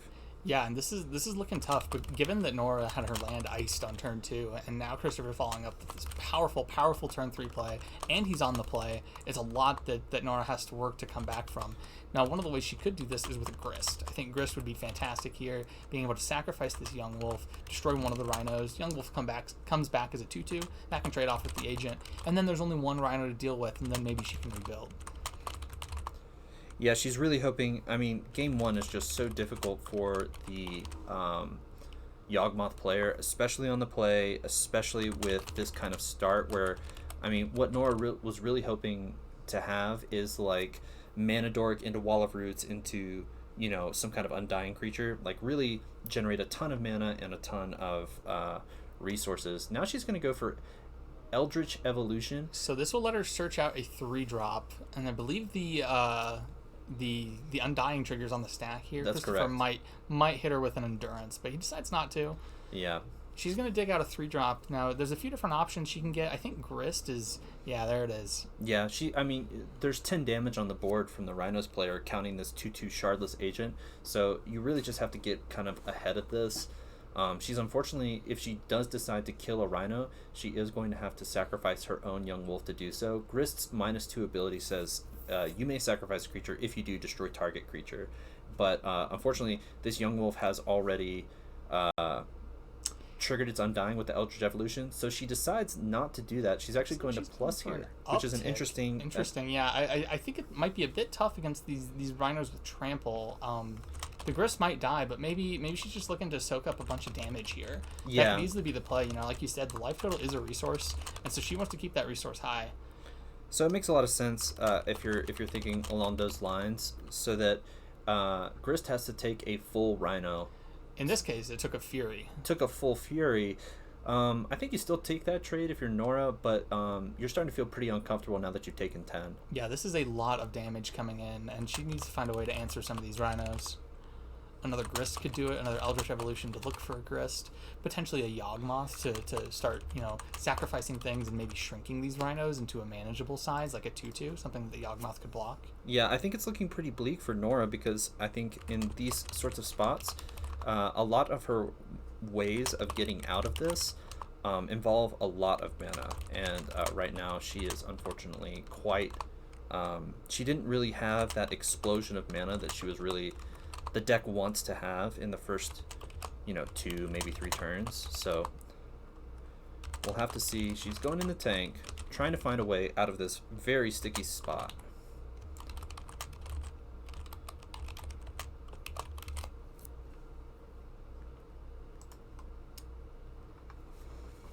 Now, one thing to note, you know, because of the play patterns of this Rhino deck, right? Pitch casting these spells, it does put Christopher down on cards in hand, right? Absolutely. Like, you know, he spent 2 cards to deal 4 damage to a Grist, which is, you know, not the best deal. Yeah, it's not a great rate unless you already have 10 power on the board and you're streets ahead on the clock. Exactly. Yeah, Rhinos is just pretty much exploiting their way to get, you know, they get on the board really early and really aggressively, and then they just try to capitalize on that as best they can. And it's working for sure in Christopher's favor this game. It looks like... I'm not exactly sure what Nora did here. Is that I believe that was an Wall of Eldritch Roots? Evolution for a Wall of Roots. Wall of Roots blocks, you know? Yeah, it's key in this matchup, actually. It's one of the main avenues that Nora has to try and stay the damage. Wall of Roots is a 2-mana 0/5 that you can put a strange counter, because it's an old card. You put a 0 -1 counter on Wall of Roots to generate a single green mana. So she's not... you have to assume she's not really going to cash in the Wall of Roots for any amount of mana this game. She really wants that 0/5 to kind of constantly keep a Rhino in check. You know, sometimes we look at Modern as this high-powered format, but sometimes you play 3 mana and sacrifice a creature to search up an 0/5 with no abilities. Yeah. And it's exactly what you need. On turn, what, 4? Yeah. Yeah. So she's going to follow that up with a Birds of Paradise, and she does have a good amount of mana now. If there is a Yawgmoth in hand and potentially another Undying creature, she could get something together. So quite a bit later than she wants, but you can see now that she is sort of assembling that mana that she needs to try and, you know, get some agency here. I don't know if this is really going to get her out of this sticky situation for game 1. Christopher gets in there. Mama ain't raise a quitter. Math is for blockers. And yeah, so the block with the Wall of Roots is helping a lot here. Wow. And Nora hates to see this. So Violent Outburst is going to cascade. I think the triggers on the stacks. Almost more importantly, though, it's going to give his creatures +1/+. That's exactly right. So we're going to have make 2 Rhinos, but also all of these creatures get +1/+. So the Rhino will actually trade with the Wall of Roots, and she's going to take 8 damage. Yeah, going to 1, and there's no Yawgmoth shenanigans to be done when you're at 1 life. Yeah, it's not possible. Yawgmoth requires, even if you have like Blood Artist and the whole thing assembled, Yawgmoth requires you to pay 1 life to start this off, and so she would have to find a way to gain a life somehow. Right. And I don't believe her current configuration has the ability to do that. Yeah, I mean, I think Blood Artist is the main way that these decks gain life, but that's not a big burst of life, and that's what she needs right now. That is.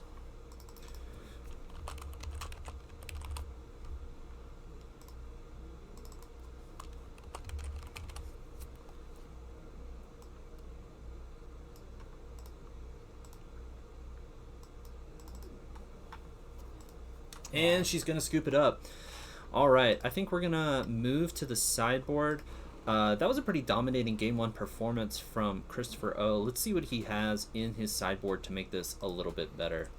Yeah, so he's got 3 Blood Moons, 1 Endurance, 4 Mystical Dispute, 4 Force of Vigor, a Dead Gone, a Magus of the Moon, and an Ulamog. There's not a lot here. No, I think he actually, kind of funnily enough, Rhinos does have 4 to 8 flex slots in the main board, and it can really depend on what you're really trying to target. And Christopher's main board has most of the stuff that he would want in this matchup. He has 3 endurance main board. He has 2 subtleties.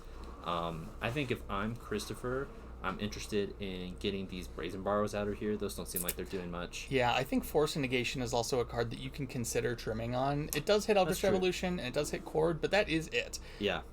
Those are really high impact spells, though. Nora is playing a deck that's really, really reliant on getting Yawgmoth in play. The deck, it struggles to do much, especially against the kind of clock Christopher can achieve. Yeah. So being able to, with Eldritch and Chord in the deck, you do have access to 12 Yawgmoths. So it is pretty impactful to be able to take that number down to 4. Right. So I would be interested in, I think, keeping in the Force of Negations, even though you are right, the deck is mostly creatures. Yeah. Even Grist, which is a Planeswalker, it's not a creature, or it's not a Planeswalker on the stack. It's a creature on the stack. It's a creature everywhere else, which is why you can grab it off of things like Eldritch Evolution and Chord, a very important part of this deck. Would he want to consider putting in Blood Moons? Is that an idea here? I think it is an idea. I think I'm more interested in Brazen Borrower than Blood Moon. Okay. Especially because most of Nora's deck is focused on generating this mana, so the Blood Moons have a lot less of effect, especially on the play. So I think if I am in Chris's shoes, I'm looking at 4th Endurance and 4th Dead Gone, and not too much else. Probably just go out on the 2 Brazen Borrowers. I think Subtlety is still fine. And I wouldn't touch too much. Not like we said, he was really strongly configured for Game 1. There's not too much else to talk about here. Well, let's move to Nora. Yeah, she's the one who needs a little bit more help here. This seems to be a rough matchup. Let's see if there's anything in the sideboard that can help her out. So if I am Nora, I am interested in... so the best card by far is called Necroplasm. It's at the bottom. We'll get to that in a second. But there's some other great options here. 2 Chalice of the Void. That stops the Crashing Footfalls. You play it on 0. Sure 2 does. Thoughtseize. Seems perfectly fine. Veil Summer seems good if you're concerned about things like Force and Negation. The 2 Necromenches. Necromenches can also name Crashing Footfalls. Yeah, that'll make it really difficult for Chris to win. Especially on the play. Well, actually, even on the draw, because you have Mana Dorks, you can really get ahead of the turn of Chris's turn 3. So Necromensch is always going to be a live card, I think. Sure, and let's talk about this 15th card in the sideboard. I'm not familiar with this one. So Necroplasm is a house. It's actually specifically for this matchup and potentially Urzasaka constructs. So what Necroplasm says, it's some of this might be incorrect, but in essence, it is a 3-mana creature that you put 1/1 counters on it, and then you board wipe equal to the number of 1/1 counters, I believe. And so what you can do is it's going to trigger, right? There is a 1/1 counter on it. You can, because I think the timing is separate. Like at the beginning of the upkeep, perhaps you put a 1/1 counter. Let's look it up just so we can be 100% certain. We can potentially get an image on the screen. Yeah, Necroplasm. So it says at the beginning of your upkeep, put a 1/1 counter on it. At the beginning of your end step, destroy each creature with converted mana cost equal to the number of 1/1 counters on Necroplasm. It also has Dredge too. It's a 1/1, so it's not that big of a deal. But the important part of this card is that it so you can reset the 1/1 counters on it with Yawgmoth. Yeah. And so at the end step, when it triggers that board wipe, you put a 1/1 counter on it instead, and it will wipe everything with cost 0, which is the Rhinos. Yeah, wow. Very impactful. That is fascinating. It's a repeatable board wipe. It has Dredge too, so even if Christopher is forced to remove it, it's just going to come back next turn. So very difficult to deal with out of the Yawgmoth deck. I think the consensus tends to be that this matchup is kind of a buy in game 1 for Rhinos, but Necroplasm makes it much trickier. Yeah, the fact that Nora can just search up with an Eldritch Revolution or Court of Calling, she can just find this card that board wipes Christopher's board, that is repeatable, that he can't easily destroy. You can just dredge it back over and over. That's going to be a huge way to help out her game plan in game number 2 and potentially game number 3 as well. Yeah, and it's really tough on the timing for Chris, because what he really wants to have happen is he wants the Rhinos already in play, and then he wants enough removal to kill the Necroplasm before it triggers, before the end step, and then just hopes to get there with that first Footfalls. But that does give Nora quite a lot of time to assemble this combo kill that we've been talking about. Right. So it puts a lot of pressure on Christopher, because he not only has to care about this easy board wipe that Nora has, but he still has to care about her main plan of the Yawgmoth stuff. Absolutely. Nora does not know or understand fear, and gets in there for 1 point damage off the Exalted on that Birds of Paradise. Love that attack. Chris, a Sign of Strength. Yeah, searching up a Triumph. These Cascade decks, they have really nice mana because they barely ever do something on turn 1. Absolutely. Just fetching up a Triumph, getting everything all sorted. Now, I think what Chris is really wanting to see here, and I'm sure Nora is not wanting to see, is probably a Fire Ice on 2, and I do see that in his hand. So that's going to be kind of a bummer for Nora, no doubt. Yeah, this Fire Ice, just an absolute 2-for-1. That is brutal. Passing, which I think is interesting. Nora going shields down with this fetch, but Chris choosing not to use this opening to respond.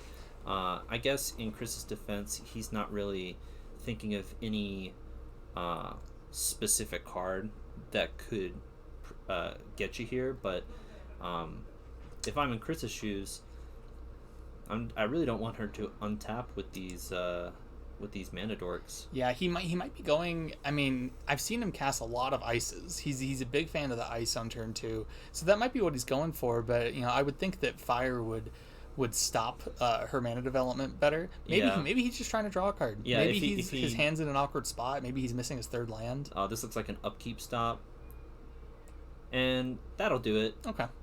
Nora didn't have the Court of Calling to try and play around it, or maybe she just needs the Court of Calling. Yeah, even then, Court is getting a 1-drop. That's not that strong. It's just going to get another Mana Dork or something. And wouldn't you know it, another Mana Dork, a land, and a pass.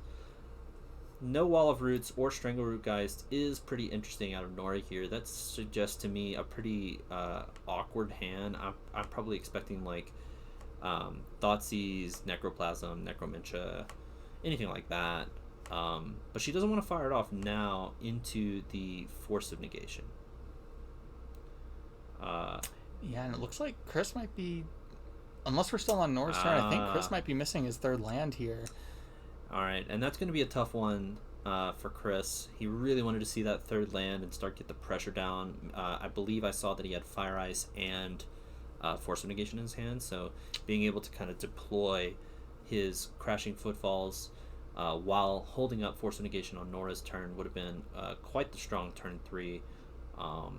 This may be giving Nora the time she needs to have an insurmountable board state. This looks like another upkeep stop. Yeah, he's going with an ice this time. I think he's just trying to dig for his 3rd land, which totally makes sense. I believe he found it, and I think I agree with that. If you fire the birds and then deal 1 to the face, you're denying the same amount of mana as icing that turn. And there's going to be Yawgmoth Thran Physician, the namesake card of the deck. This is a 2-mana black, so 4 mana total. It is a 2/4 with protection from humans, which doesn't really matter in this matchup. Shardless Agency human. That is. There you go. That is right. So Yawgmoth has 2 abilities. The first one is not super important. You can play black, and discard a card to proliferate. That usually doesn't come up so often. What does come up quite a bit is you can sacrifice a creature, pay 1 life, and then you will draw a card and put a -1/-1 counter on target creature. This works with the Undying mechanic, which puts when a creature dies, and if it didn't have a 1/1 counter on it, put a 1/1 counter on it. So then you can kind of reset and play pinball between 2 Undying creatures to draw as many cards as you have life. It's a weird interaction, but 1/1 counters and -1/-1 counters, they cancel each other out. They don't just kind of cancel each other out. It is part of the rules that it removes both of them when they're both on a creature. Right. So Nora taking a look at the goodies that Chris has just revealed off of the Cascade mechanic. Yeah, those are going to go on the bottom of the library. He got some rhinos, but Nora looks like she might be untapping with Yawgmoth, and that is a huge play. Like this she is just in a great spot now. Yeah, she's really hoping. So you can't really kill anyone without those Undying creatures. So she's really hoping to find something like that. The Necroplasm would also be huge here. Just the ability for her to draw a bunch of cards, though, to cycle through these mana dorks. It is going to be huge. So she's going to sack the birds to put a -1/-1 counter on the Rhino, make it a 3/3. But she also gets to draw a card. Down to 17 for both players. I believe she top decked a Thoughtseize, which is not bad here, but those rhinos are hitting for quite a lot. Another land. I believe that's a Strangleroot Geist and a Thoughtseize. I'm not sure what the third card is. Well, Strangleroot Geist is great. That's going to help her combo off a lot. That's quite a big deal because you really want... you're trying to assemble the 2 Undying creatures to kind of bounce stuff between them, so it makes a lot of sense that you lead with Thoughtseize here. You don't want to expose any sort of non-creature spell, which could be an Eldritch Evolution or a Court of Calling. Alright, so it looks like Chris is just going to cast this Force Negation, pitching Shardless Agent. A Shardless Agent, wow. Yeah, really unhappy with that discard spell. Does not want it to resolve. He must have a lot of gas in his hand, but honestly, it doesn't seem that way to me. I see a Crashing Footfalls, 2 lands. Whatever that last card is must be pretty important to Chris. Yeah, so playing this Undying creature, putting some more -1/-1 counters. We might actually see Yawgmoth's second ability that you said it doesn't come up much. Proliferating here to turn 2 3/3 rhinos into 2 2/2 rhinos would be pretty good on this board. But it looks like she's just going to turn that one into a 2/2. Yeah, I think so. They're talking about what's happening. Nora's still to draw her card. Yeah. The Undying trigger for the Geist is on the stack. I think Chris might have an Endurance. I think that might be what he was pausing for. That would make sense with the Footfalls in hand. There's like an Invoke trigger that he's waiting on. Yeah. And that will be pretty impactful here. But Chris lets that Geist come back. He lets that go. I'm kind of interested to see what Nora is looking at here. Is that another Thoughtseize? I'm not even sure if you can deploy the Thoughtseize because you are about to lose so much life. Yeah, that's she's losing a lot of life here, but the attacks aren't that strong by Christopher, right? There's 2 2/2s, and you have a 2/4.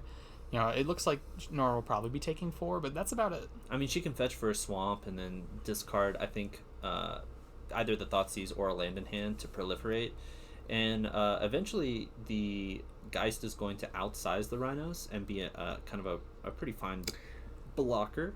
There's also a very clever play that Nora could make here. She does have 1 Dryad Arbor. She does. So fetching a Dryad Arbor here to sacrifice it to put a -1/-1 counter on the Strangler Geist unlocks a lot of cards. Yeah, that's going to be, I think, 2 extra looks because you sacked the Dryad Arbor, you reset the Geist, and then you sack the Geist. So 2 extra cards off that.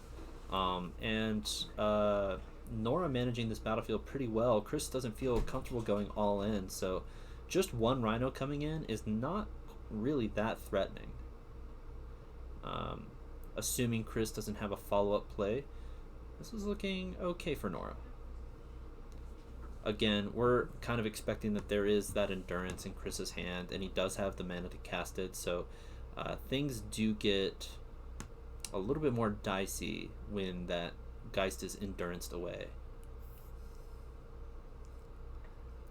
So it looks like Nora's untapping here with the Strangler Geist still having a counter on it, but she can dig very, very deep here to try to find a second Undying creature, or potentially the Necroplasm, just to clear off any aggression from Chris's side. Yeah, I think Necroplasm is what she's really hoping for. She's really hoping for like even just a Chord or an Eldritch. I think she should still be able to find the Necroplasm, and that will that'll make this game much different. How close is she to actually having the combo to kill Christopher?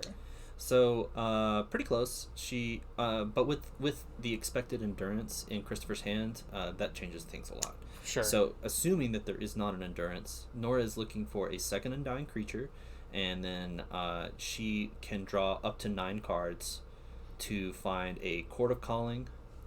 Ooh, that is a Necromentia. Necromentia is a great play here. So I assume she's going to be naming Crashing Footfalls. Almost certainly. This is actually not as good as it looks, though, because so Necromentia, you choose a non-basic land name, and then you search your opponent's hand, graveyard, and library for that card.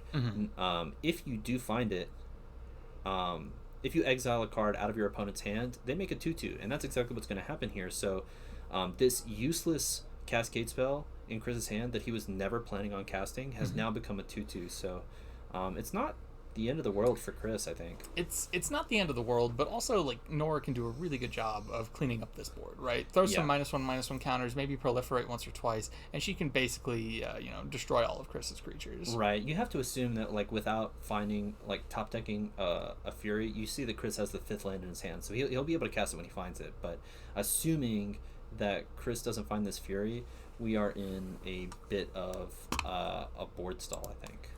Yeah, so looking at other things that Chris has to win, it's pretty much just like these Furies, Subtleties, Endurances, Brazen Borrowers. However many Brazen Borrowers he has. These Endurances are going to do a lot. I think I see 2 in his hand. Is that what I see? There's 1 for sure. That second card, so that's in like top to bottom, that's Scalding Tarn, Endurance. I wish I knew what that last card was. It looks green. Maybe it's a Boseiju? I'm not sure. I almost thought it looked like a Force of Vigor, but I'd be very surprised if you boarded in Force of Vigor. I would too. I would not expect that. Yeah, I assume it's not. Pops Fiery Islet, finds another Fiery Islet, as you do. So going a bit down on lands here means like a Fury won't be happening anytime soon. But he also doesn't have one in hand, so.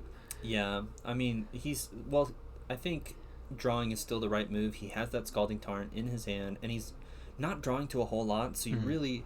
One of the weaknesses of Rhinos, you have an incredibly strong tempo plan, but you don't really have much card draw in the deck at all. And so it can be difficult to, like once you're in this top deck mode, or, like we are here, the Rhinos, all of your Cascade spells have just been kind of, negated. Yeah, like at this point, drawing a Violent Outburst is pretty embarrassing. It doesn't do a whole lot. It doesn't do anything. It doesn't cascade into anything, so it's literally just 3 mana, give your team 1/0. That's not where you want to be. So I think I agree with Chris's position of like popping the Violent Fiery Islets for a play. I don't know if I would do that. You don't really want to tap underneath Endurance, I think, for right now. Yeah. So I might hold off this turn with popping a Fiery Islet. Just hold up Endurance, and then once you get to 5 mana, maybe you're free. Alright, so Chris is going to make a big attack here, attacking with the Shardless Agent, the 2/2 Rhino, the 2/2 Zombie, and the 4/4 Rhino. But there's a lot of things that Nora could do here to stem the bleeding. Yeah, she's drawing a card off the Nurturing Peatland. You saw the quite a bit of sleeve raising. I think Nora's feeling like she's in the business now. I wasn't entirely sure how blocks went there. Hopefully... I think this still might be prior to blocks. I think this is with the Undying trigger on the stack. Yeah. So Christopher's going to go ahead and Endurance Nora's Graveyard. I wasn't clear if they went to damage. No, so they didn't go to damage. This is actually a clever bit of stuff. So she sacked the Geist to deal -1/-1 to that one Rhino that got blocked. And that actually prevented the same amount of damage. Okay. So pretty heads up play. I don't know what I think she still pre-blocks. I think she was the point of the string guy set the Rhino was to say, I'm putting a -1/-1 counter on this. I believe she's yet to block here, so I think Yawgmoth still has an opportunity to kill one of these 2/2s or to block a 3/3. Yeah, and Chris has played this well. Nora doesn't really have to play around anything anymore, so she's worried about Dead Gone here, which makes sense. So she's gonna block the 2/2 that it's a human. Is a human. So no damage on the Yawgmoth. No damage on Yawgmoth. Dead Gone will not kill it. That is a wall of roots, so that is a pretty good block in front of one of these rhinos, but yeah, you're going to need a little bit more because you're facing 4 lethal attackers. I think this might be a discard cards to Yawgmoth sort of turn, potentially. It seems that way to me, but I'm not Nora, so I'll allow it. Like wall of roots into proliferate, or wall of roots into wall of roots. Now the problem here is that the discard a card proliferate ability is black, and wall of roots only makes green mana. Yeah, so what is that? I believe that's a Twilight Mire. That is it a Twilight Mire or a Nurturing Peatland? I'm not sure which one. Well, if it's a Twilight Mire, she can make black, and that'd be great. If it's not, Nora might be dead here. Yeah, right now she's facing lethal attackers. This is 3 blockers and 4 attackers that are all lethal, so we're gonna have to assume that that's a Twilight Mire, or else she's dead on board. Chris feeling confident. He's gonna fetch shock. Is that... You know what Nora could have? Nora could have an Endurance. What would that do? It would be a blocker. Oh, I see. Yeah. Yeah, that would be a blocker. That would be clever. Yeah, I know she has some of them. I think there's 2 in the main deck. That is a top deck Fury. That's exactly what Nora didn't want to see, and that is really unfortunate. That is brutal. Think this might be closing up the game here for Christopher. Yeah, unfortunately, killing the Yawgmoth is backbreaking here. It's not clear what Nora can do to prevent that. That was a Nurturing Peatland, so not a useful spell. Yeah, so she's digging. I don't know what there is to find here. A fog. That'd be great. Cord taps the creatures, so it's not like you can. Yeah, it's and not that's like you gonna be can find it. Cord. An unfortunate matchup for Nora in the semifinals. This is traditionally Rhino's favored, and she wasn't able to find the Haymaker Necroplasm that would have really turned this board state around. Well played by Christopher to really get the damage down and put a clock on Nora, not allowing her to assemble her combo. Yeah, I mean, she found this Yawgmoth early and got it onto the battlefield pretty quick, but just did not have the resources to dump into the Yawgmoth to actually have it take over the board. Yeah, and I mean, she went really low in life, and we never really got to see, like, 2 Undying creatures on the board, draw a bunch of cards, style of, what you're expecting to see out of Yawgmoth. She had a lot of Haymaker cards. She even got rid of all the Crashing Footfalls in Game 2. Yeah. Fell just a little bit short to some hot top decks. Very timely. Yeah, there were some really, really well-timed elementals by Chris. That Endurance to stop a Stranglegeist was huge. Absolutely. The Fury to kill the Yawgmoth was huge. This Rhino's deck doesn't have like a ton. It's not like Murktide where they're just flush with removal and they're looking through their deck. They really have to trust in their deck and draw the right cards at the right time and position these cards well. And Chris did that. So yeah, and kudos to Chris for a well-positioned deck building. This was just very heads up, very smart. He was expecting a certain metagame, and he got it, and that's going to take him all the way to the finals. These main board endurances, you have to imagine, and the main board subtleties, you have to imagine they did a ton of work in a metagame with 6 Murktide players, 2 Yawgmoth players, a Living End player, quite a lot of decks that were susceptible to his main deck changes, and he really got rewarded for it. So good for him. Yeah, and congrats to Nora as well for a top 4 finish. You're grabbing the money that she won as a semifinalist. Absolutely, get in the bag. That's all that matters sometimes. So we will be back shortly with the finals, which is going to be between Christopher and the winner of Michael Boland and Brian Lanning. That will be Murktide and Blue White Stoneforge. Brian has not taken a loss today. We're going to have to see if that streak continues. I'm very curious to see how that match will end up. We will give you the results when we see you in the finals very shortly. Stick around. All right, we are back with the finals of the Dungeons & Java's RCQ. We have Christopher on Rhinos and Michael Boland on Murktide. Now we've seen both these players on camera before, but they're going to take a look through the open deck lists and get started whenever they're ready. Well played Magic from both of them, I think, today. Yeah, both very, very sharp players. I'm excited to see this match. Who do you think is favored, Murktide versus Rhinos? So it is a skill matchup, but I think Murktide has all the tools to win. So this is a matchup that I'm uncertain about. I kind of tried to approach. I was playing Rhinos the last couple weeks of my FNM, and I did face Murktide a few times, and I've tried a couple different approaches. The one that saw the most success, if you don't have, so certain Rhinos hands, you can just force it down their throat, right? Mm-hmm. You can go on your instep, violent outburst, you try to counterspell, I force a negation, now I have 2 4/4s. It feels like the moment you land the first crashing footfalls, Rhinos is in a pretty good spot. Right. And you're really only worried about like a big Ledger Shredder or a Murktide. But Ledger Shredder by itself triggers off of the Cascade mechanic. It's true. So, and it is a 1/3, so you only need a couple of connive triggers and you start chumping Rhinos real good. So, on top of that, you do have 3 counterspells and 3 Spell Pierce main to deal with the crashing footfalls. Your removal's not so good in this matchup. Michael's really trying to catch the crashing footfalls on the way down, hoping not to deal with them so much once they've hit the battlefield. Yeah, it's a bit more difficult once they've resolved. Once again, we're just really reliant on those unholy heats. Like, I guess you can double bolt a Rhino, but that's a tough way to do it. Yeah, you don't really want to be doing that. And I will say, Rhinos does have other options. So if you do have the nuts, you can just force it down Michael's throat, like we've mentioned. But Rhinos is able to play a slower game. A lot of Boland's answers, I won't say Boland's specific configuration is a little bit different, but Murktide in general, you're relying on cards like Flusterstorm and Spell Pierce to be those 1-mana answers while you're developing your threats or drawing your cards or what have you. And you can play a pretty convincing draw-go game, and once you hit like 6-7 lands from Rhinos, you can just start paying for the counter spells. So a really interesting state of the game when those slower games take place. Mm-hmm. We'll have to see if Christopher takes that line.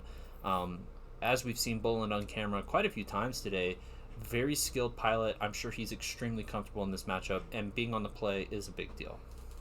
For sure, yeah. It seems like Christopher might be teching a little bit for this matchup.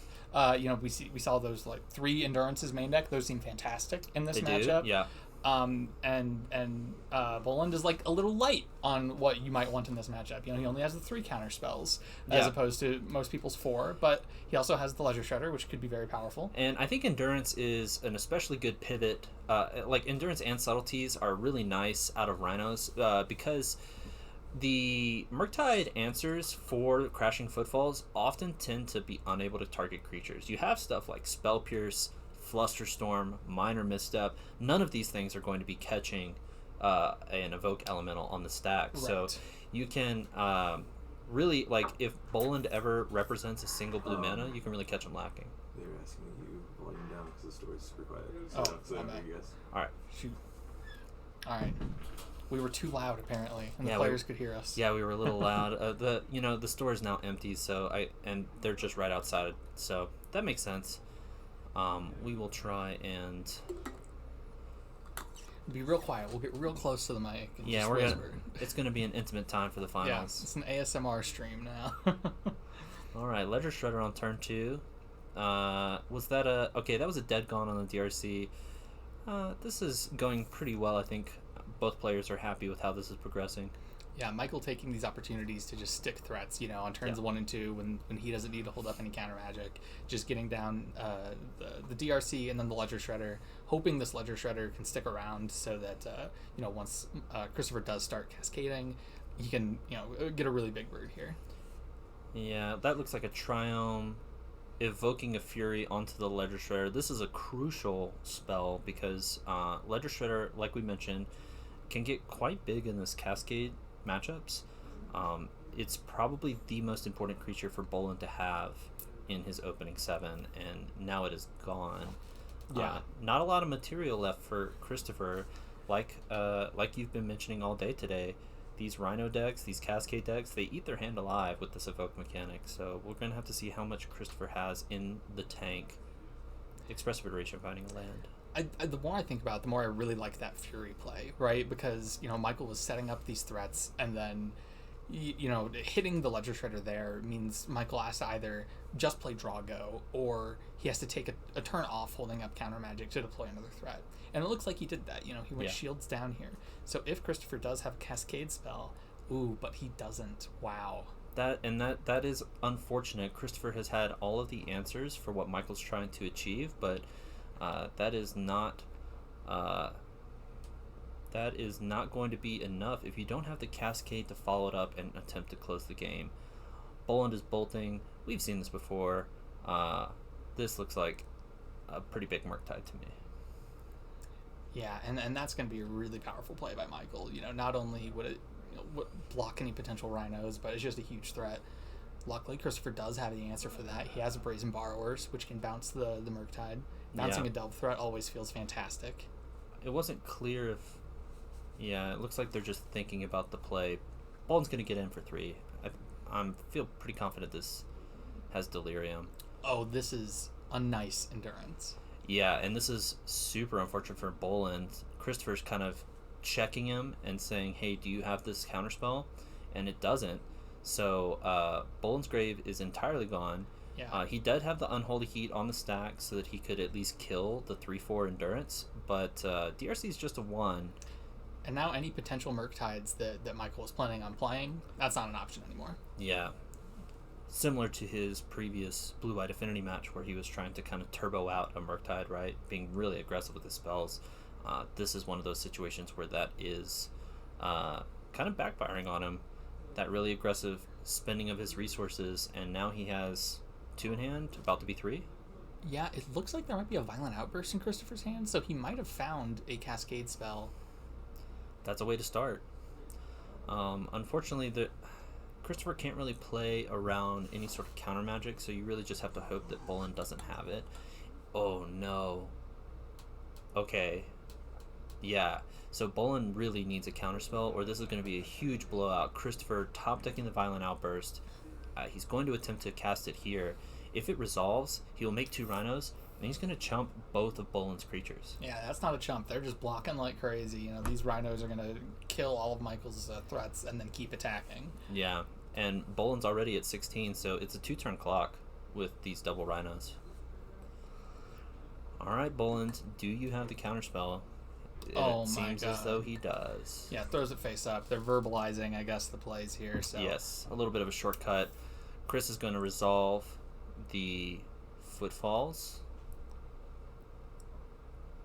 So both players ripping a little hot. Still currently in Boland's favor, but this can easily be turned around by a timely top deck from Chris. Yeah, Chris's last card in hand, I believe, is a Brazen Borrower, which isn't great against these threats. It's really good against Murktide, not good against 1-drops. Yeah, I could be mistaken, but I think I didn't see any Cascade spells revealed off of that Cascade flip, which is good news for Christopher. That means that he's more likely to top deck a way to Cascade into some more Rhinos. A Boseiju flipped off the Ragavan. That's not castable. That's gone forever. Boland with 1 card in hand, 2 now that the Ragavan's been dashed back. All right, this Crashing Footfalls is working its way down, but I don't know if it'll be fast enough. I think this Dragon Raid Channeler will get Delirium and be flying soon. Oh, and that is the worst possible. That is not going to arrive in time. Has he already cascaded twice? Is that the last Footfalls? He's cascaded once. I believe there's 1 more Footfalls remaining. I think it's still in the deck. I don't think he's pitched it to do anything. Now, if I am correct, I believe Christopher has Brazen Borrowers as the last card? Yep. I am not 100% sure on that. You can... I'm not exactly sure what the right move is. I think I'm incentivized to play around Spell Pierce by hard casting the Brazen Borrower and attempting to block the DRC. Unfortunately, it can only block creatures with flying. Does it not have flying yet? No, only 2 typed in the graveyard, or 1 typed in the graveyard. Then I guess you have to Petty Theft, yeah. playing a little bit into another Spell Pierce, if Boland has it, does he have an answer for this? It looks like he is letting this happen. Gonna take 1 down to 8.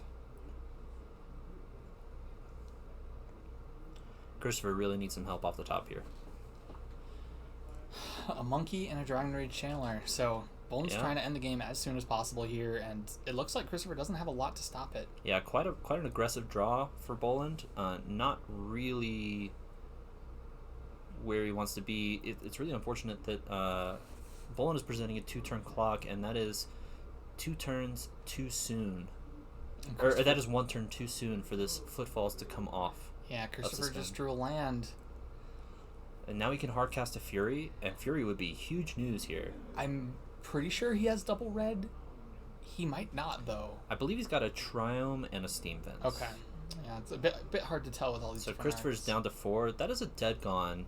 That is castable off of the Ragavan. I don't believe Dead Gone can target players. I think it only deals damage. It cannot. Yeah, to it's only target creature. But this is actually not great because now Christopher can't cast that Brazen Bar into the face-up Dead Gone. Sure. All right, he really needs some help. A redraw? A redraw? Maybe a Cascader? He's not instantly conceding. Boland has 2 cards in hand, so I mean, the way that he is holding his cards, I feel like Boland might have an answer. That is exactly what Chris needed. Wow. Is this going to be good enough? Now the last one. I think now the game is, can Christopher attack Michael for lethal before Michael gets Delirium? Yeah. Now that he isn't going to face a lethal attack, and he has, kind of a cascade of rhinos, if you will, coming down the pipe here, it is going to be tough. Even just a bolt in Boland's hand will win, so it's yeah, that might do it. Yeah, 2 surveils to try and find it.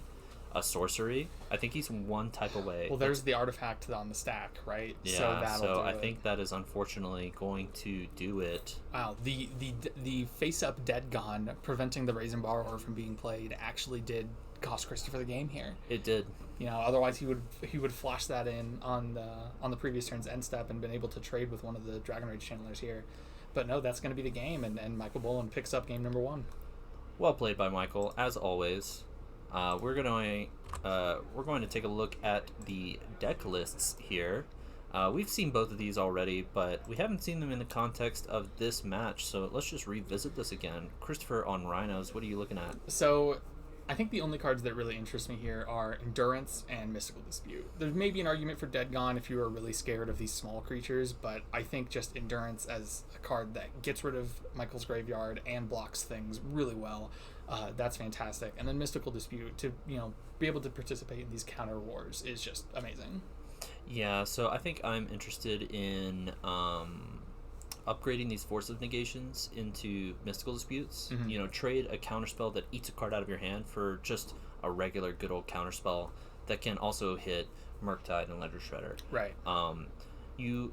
Christopher's particular version runs 4 Brazen Bar, which are very valuable in this matchup, so I think I'm not really wanting to touch those at all. Mm-hmm. I could see cutting an Arcane Proxy. It's more of a value card, but it is quite valuable. I mean, so one of the things that can happen in a match like this is Murktide has so many answers to the 4 Footfalls that you start running out of Footfalls. Arcane Proxy is a way to buy 1 back from the grave. You can also Endurance yourself to kind of get more value out of your Cascade spells, but if you're Endurancing yourself, you're not Endurancing your opponent. It's pretty tough to make that judgment call in the moment. That's a real late in the game type of play that probably won't come up that often. Yeah, I think the 2 subtleties are also a premium here. I don't really want to touch them. I don't know exactly what Christopher's trying to cut here. You want all of your Cascade spells. You want to fight on the stack. You want your Brazen Borrowers. You could argue cutting a single Fury, maybe. Mm-hmm. The first one is so good, but the Boland's important creatures outsize Fury pretty quickly. For sure. All right, let's take a look at Michael Boland's sideboard now. There's a lot of cards here that I think are quite powerful. I think the big ones are Flusterstorm and Invasive Surgery, these two potentially the mystical disputes. There are some blue spells that you want to counter. That doesn't hit Footfalls itself, but it's still good. And then Engineered Explosives as an answer to the Rhinos is fantastic. Yeah, so Dispute is only really relevant versus... it's not really like an upgrade to Spell Pierce, because Spell Pierce you really want to hit the Footfalls itself, which Dispute does not. The only thing Dispute really hits is Subtlety, and like a Brazen Borrow or like a Petty Theft. That'd be pretty good. That can matter a lot, but I think Bolin's first objective always is be aware of the Footfalls. Shields up on the Footfalls, and Dispute doesn't really help with that plan. But it can help win counter wars. I think it's definitely still valuable to put in. Well, I think the thing is that he has a few cards that are just not doing much. I am not interested in these bolts. Nope. I kind of want to get rid of all of them. This Fury is a great card. This is actually a counter to a single Footfalls if you're able to hardcast the Fury. Or you can just get rid of a useless Ragavan out of your hand to kill a Rhino and try not to fall too behind. Yeah. So I really like the Fury. I really like the Invasive Surgery and the Flusterstorm. The Engineered Explosives is great. And then maybe get rid of the Spell Pierce and upgrade that for a Dispute. I think you want to keep the Spell Pierce. I meant the Spell Snare. Yeah, definitely get rid of the Spell Snare. That does not do... Or I guess it counters Petty Theft, and that's it. That's really it. Yeah. Fire Ice as well. Oh, sure, right. Yeah, I don't think that is worth it. I don't think that's really the fight that you're fighting. Not at all. I mean, Spell Snare is a card that comes out a lot. Yeah. I'm really excited for this Invasive Surgery. This is one of my favorite pet cards. For those who are unfamiliar, it's 1 mana, counter a sorcery, and then if you have Delirium, you strip them all out of the deck. You search the deck. Yeah, it's like a surgical extraction. If you actually, if it resolves, it is specifically only used to counter Cascade spells, because I believe all of the major Cascade spells of the format are sorcery speed. I think all of the suspendy cards, they're all sorceries. Yeah. I will say, because I am an Asmo aficionado, Greater Gargadon is a creature with suspend. That's true. So there's at least one that is a little different. That's correct. Yeah. Who do you think is favored in this one? After sideboarding, I think Christopher gets the biggest improvement. I think the 4 Mystical Disputes are really huge. I still think Michael has the slight edge, just because the Murktide is so cutthroat and so efficient, and he's increasing his number of counterspells as well. Very efficient on the stack for Michael post board. He's not really even playing. I think I mentioned the slow game kind of favors Christopher, but it's not exactly. So let's dive into that for a second. So almost all of Michael Bolin's counterspells are conditional. They say pay 2, pay 3, pay equal, Flusterstorm, pay equal to the number of spells that have been cast, stuff like that. So in that sense, Christopher really can just make land drops, and eventually he will start 2-for-1ing his opponent because he's able to pay for the first counterspell and get more material out of Bolin's hand. The problem with that strategy is Boland it's not that likely that Boland's hand will be slow enough to allow that to happen. Murktide does have a pretty aggressive curve, and so it's pretty unlikely that Christopher will be able to get away with making 7 land drops, uncontested. Right. In addition, you mentioned that Christopher has this ability to kind of 2-for-1 by just playing a lot of lands to 2-for-1 these Spell Pierces. That is pretty much his only way to 2-for-1. Michael can also just, he has actual 2-for-1s, like Expressive Iteration. So if they're playing this kind of draw-go game where Christopher's not putting Rhinos into play, Michael can actually, play card advantage spells and go up on cards and prepare for the counter fight in a much better way. Yeah, Boland here with the best possible Ragavan on turn 1. It's really up to Christopher to have an answer for this creature. It's a 2-man. I'm guessing this is a fire. Yeah, fire, one upstairs. That makes sense. Boland notably played a Fiery Islet as his first land. Yeah. That's a bad sign. He might not have another land. This could be pretty painful. And he's looking. It looks like he kept a 1-lander, as Murktide players do. When have they ever not kept a 1-lander? With a consider, I don't necessarily disagree, but it does look like he's whipped, and that is going to be not the best development for Boland. That is rough. Now, I would love to see just a cascade spell here. You know, just put the pressure on him. Yeah, you have to imagine, right? I think Boland accidentally flipped a card out of his hand. Yeah, That was he flipped him the unintentional. bird. Yeah, some might say. I think if I'm looking at Christopher's hand correctly, he does have Force of Negation backup. So, assuming that he has a blue card in his hand, this is going to be a 2-turn clock with Force of Negation backup for whatever Michael Boland tries to do on his turn. This is looking like a throwaway. This is going to be quick. Yeah, I think, this is the risk of a 1-land keep. He did get, 5 looks at a second land with 17 lands in the deck. That is, a little less than a 50% chance, as far as I understand it. Now, for what it's worth, I think one of Michael's avenues to victory here is some Unholy Heats, and he does almost have Delirium. So if he draws maybe a fetch land, he's kind of back in it. Yeah, you see him, he's got a Fury in his hand. So he's got one of these Rhinos already on lock, and he will be cashing that in right now. That makes sense to me. But does he have... He obviously didn't top deck a land, or he would have just played it right away. Does he have, a Consider or something? I imagine he would have played that in his main phase to try to keep hitting his land drops. That's what I would think. So he might have, some kind of Spell Pierce... Violent Outburst. 4 damage, get in 2 more points, and go ahead and... Oh, wow. Yeah, I believe that's Spell Pierce.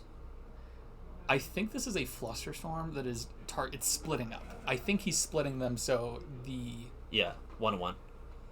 Yeah, so that... Well, no, he has a land up, so he could pay for the 1. Yeah, it's got to be 2 on the 1. But because there's been 3 spells cast, it's a... he has 3 to point. Yeah. And this could be, I think this could be a pretty, maybe a bit of quick play out of Christopher.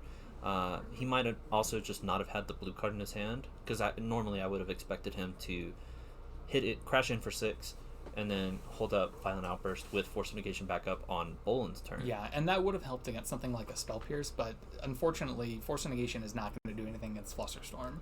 It's really hard to counter a Flusterstorm. You basically have to do it with another Flusterstorm. Yeah, the only way, even with just the 2 cards that are played, a Violent Outburst and a Flusterstorm, you need Chris would need 6 mana to resolve his Crashing Footfalls, so not really realistic. This is the best answer Boland could have had, and it makes you start to understand why he kept the hand he kept. Chris is going to suspend a Crashing Footfalls for 4 turns from now. I'd be surprised if the game lasted that long. I also would be surprised. Boland desperately looking for that second land, and he did find it. So we do seem to have a bit of a game on our hands, potentially. Even right now, now that he has his second land. And it's a fetch, so now he has Delirium. Yeah. And Unholy Heat could take out one of these Rhinos. Yeah, I know, the only Rhino. Oh, the only... Right, yes. But, EE is also great here. There's a bunch of options. I think you just really have to hope that that is not Force in a blue card. A Ledger Shredder. With an EE. Okay, interesting. And he has to make it a 2/4, right? Yeah, just to block the Shardless Agent. Discards a counterspell. As expected. Okay. This is not going to be... you just crash in with the single Rhino, right? Yeah, that's got to be the play. And things are starting to look a little dicey for Christopher. I think I see 2 lands and a Force of Negation. Maybe he has... A little light on gas here. Yeah, he's really looking for some help off the top. Maybe we will see this other Crashing Footfalls resolve. It could be. It could certainly be. So Boland is still quite a ways away from actually starting to get his way out of this. That third land matters a lot. But he's probably going to spend this turn popping the EE. But if he gets to untap, he's, you have to imagine he's got some kind of I think I saw an Expressive Iteration, some way to start really generating advantage. I think that's another land off the top. This is rough. So Christopher flooding out a little bit really could use some help. Is that a Cascade spell or only he's just going to say go? That's tough. It is nice that the EE was forced to be used before this other Crashing Footfalls resolves. Yes. Yeah. So, Absolutely. There's no clean answer to the crashing footfalls. It does look like there's some in Michael Boland's hand. I do see that invasive surgery. Yeah. Well, we are force of negation here is an interesting choice. Yeah. I don't think I necessarily disagree. I'm interested. I would have thought a lot about that. I think he might be correct doing that though. You just really need, like, you're low on resources. You want to make sure that Boland's low on resources. That seems to be another footfalls. Yeah, that's Now what's great is if they're both suspended, invasive surgery can't strip them. that's right? correct. Yeah. So this one is safe.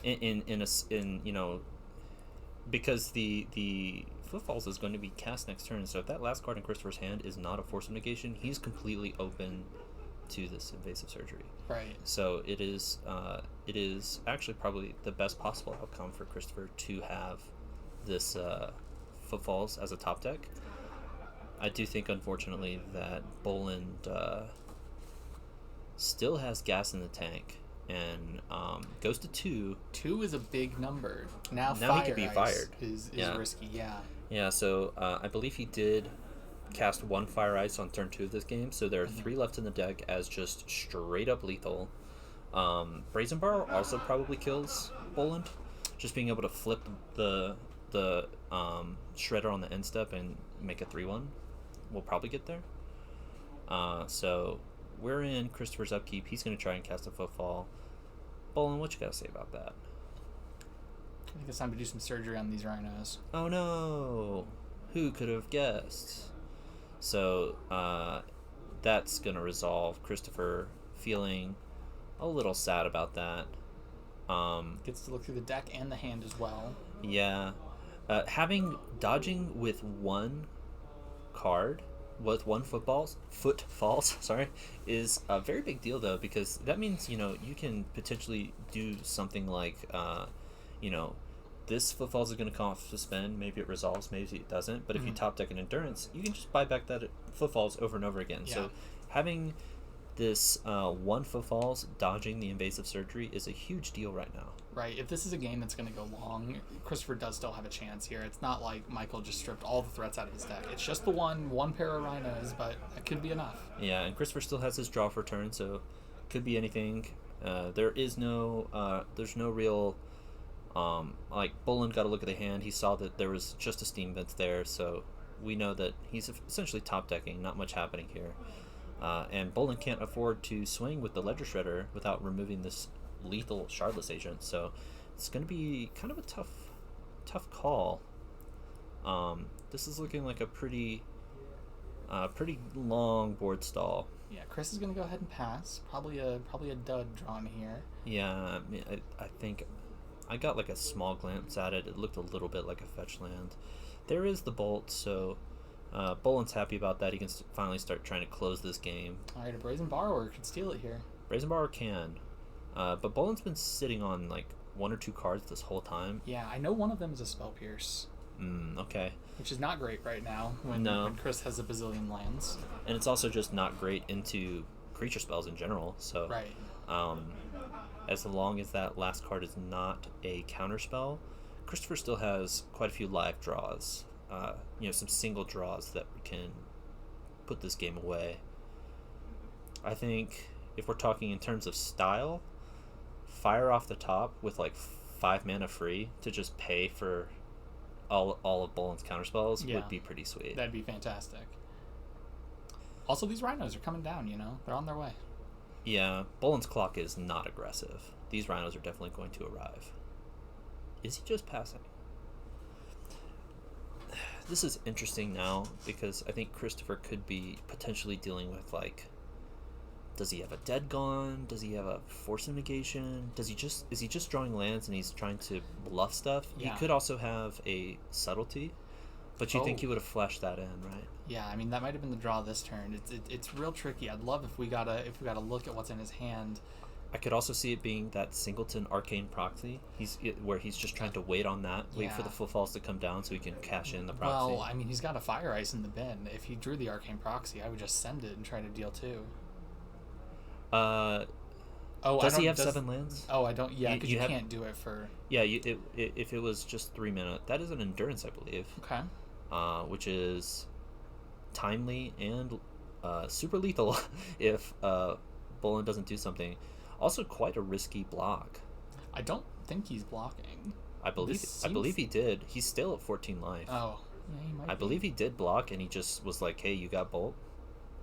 Well, A heat on the Heat stack. can kill it either way. Sure. That's okay. That's still a big pickup for Christopher. Shutting off this graveyard is going to, prevent something like a Murktide coming down and really closing this game out. Turns off Delirium, so it's going to be harder for Bolin to deal with these Rhinos. He can't use an Unholy Heat. Yeah, absolutely. I mean, just another Unholy Heat out of Bolin's hand, and all these true. cards are going to the bottom. So, if Christopher wants to play the numbers a little bit, he can kind of. Is that a Fire Ice? That is a Fire Ice. Okay, it looks like the other card in his hand is a Violent Outburst, which doesn't do anything because there's no footfalls left in there. And that makes sense. I think you just send it if I'm Chris. You could be strategic and go for it in the upkeep potentially. I'm not sure what you play around by doing that. I think the idea is you wait and see if he tries to cast something on the end step, and if he does, like if he went to sacrifice yeah, his it's kind of free, isn't it? Yeah. One less card in his hand, but he hasn't cast on the end step for a billion turns, so I think you have to assume that he does not have. All right, so he's just gonna go for it. Let's see what's in Bolin's hand. That is actual counterspell. Unfortunately, having a million lands does not matter, but it is really important to get that out of Bolin's hand for these footfalls that are coming down next turn. And then we saw that Christopher is kind of running into a Violent Outburst dead card in his hand. He would really want to see a Endurance off the top. Endurance would be very live to turn that into a real card, yeah. Drawing a card off of the Fiery Islet, Bolin knows that those Rhinos are coming down. He's looking for an answer. If his Ledger Shredder gets another counter on it, it could block one of the Rhinos. Yes. So, for that matter, it's really important that these Rhinos are coming down off of Suspend and not off Cascade. Yeah. That's going to have a big effect on the size of this Ledger Shredder. That is a dashed monkey. Okay. That's completely fine. I don't even know if there are spells in Christopher's deck that Bolin wants to cast even. Yeah, maybe... He doesn't have enough mana for a Fury. There's nothing. Yeah, there's not really anything he wants. It's just to get the damage in, I guess. Alright, the Rhinos are here. Time for a top deck. What do we got? That is a dead con. Not bad. That's a big deal. Not bad. In step, he would be able to bounce the Ledger Shredder, or in combat, whichever way he wants to do it. Sure, yeah, the Rhinos have trample, so that works. Yeah. I think you do it on the end step because, if you do try and do it in combat, there's a chance that you double spell on your turn, but sure. That was a grindy game. That was one of those longer games we were talking about at the beginning of this match. It's always a really fun time when you have Rhinos and Murktide where both decks are kind of trying to do a little something and maybe stumbling a bit or having answers for each other until you start top decking. So we're gonna go to game 3. Yeah, that was really impressive by Michael. Even though he didn't win, like he had this he made a game opening where he couldn't find the second land. He was dealing a lot of damage to himself. There were some quick Rhinos, and that he still lasted another 20 turns after that. Right? Absolutely, and Bolin's hand just like in I think. If you played that same game 5 times, Bolin probably wins because Chris happened to have the exact sequence of cards to dodge the Invasive Surgery, to dodge the counter spells that Bolin was trying to bring to the table. He just made all of his land drops, and it made Bolin kind of lack for answers. You also saw one of the dangers of this sideboarding strategy out of Murktide. It doesn't mean that it's the wrong thing to do, but it just means that it is a way to exploit Murktide where Ledger Shredder is like one of your primary win cons. You really want to get it to a 3-5, but you have sideboarded all of these reactive counter spells in your deck. It can get really difficult to put counters on that Ledger Shredder. Yeah, it's hard for you to do your own spell slinging when all of your spells are reactive, right? You have to have your opponent take along and cast spells at the right time so that you can trigger your Ledger Shredder. Yeah, and in Bolin's defense, he kept a 1-lander that didn't work out for I think the first 2 turns of the game, which was super high impact. It let him get low enough that Christopher was able to threaten lethal with just about anything in his deck. Right. So, you have to assume that the 7 that Bolin keeps here will probably not be as precarious. And Hope not. we'll have to see how the openers. I mean, it's all about the first 3 turns, right? Mm. How do these openers play? Yeah, we'll see. One thing to note: I don't think we saw any mystical disputes from Christopher that game. We right? did not. We didn't see disputes from either player. Actually. Yeah, we didn't. And I'm not certain on this, but I felt like when he was cascading, I don't think we saw any there. I'm wondering if you put him in. You have to assume he did. But maybe they were just all stuck on the bottom. I don't know. Could be. But here we go. We're about to go into Game 3 of the Grand Finals of Dungeons & Java's Modern RCQ. Thank you for staying with us. Let's get right into the action with Boland, turn 1, on the play, Ragavan. Yeah, great start. Really putting the pressure on Christopher to have some sort of answer.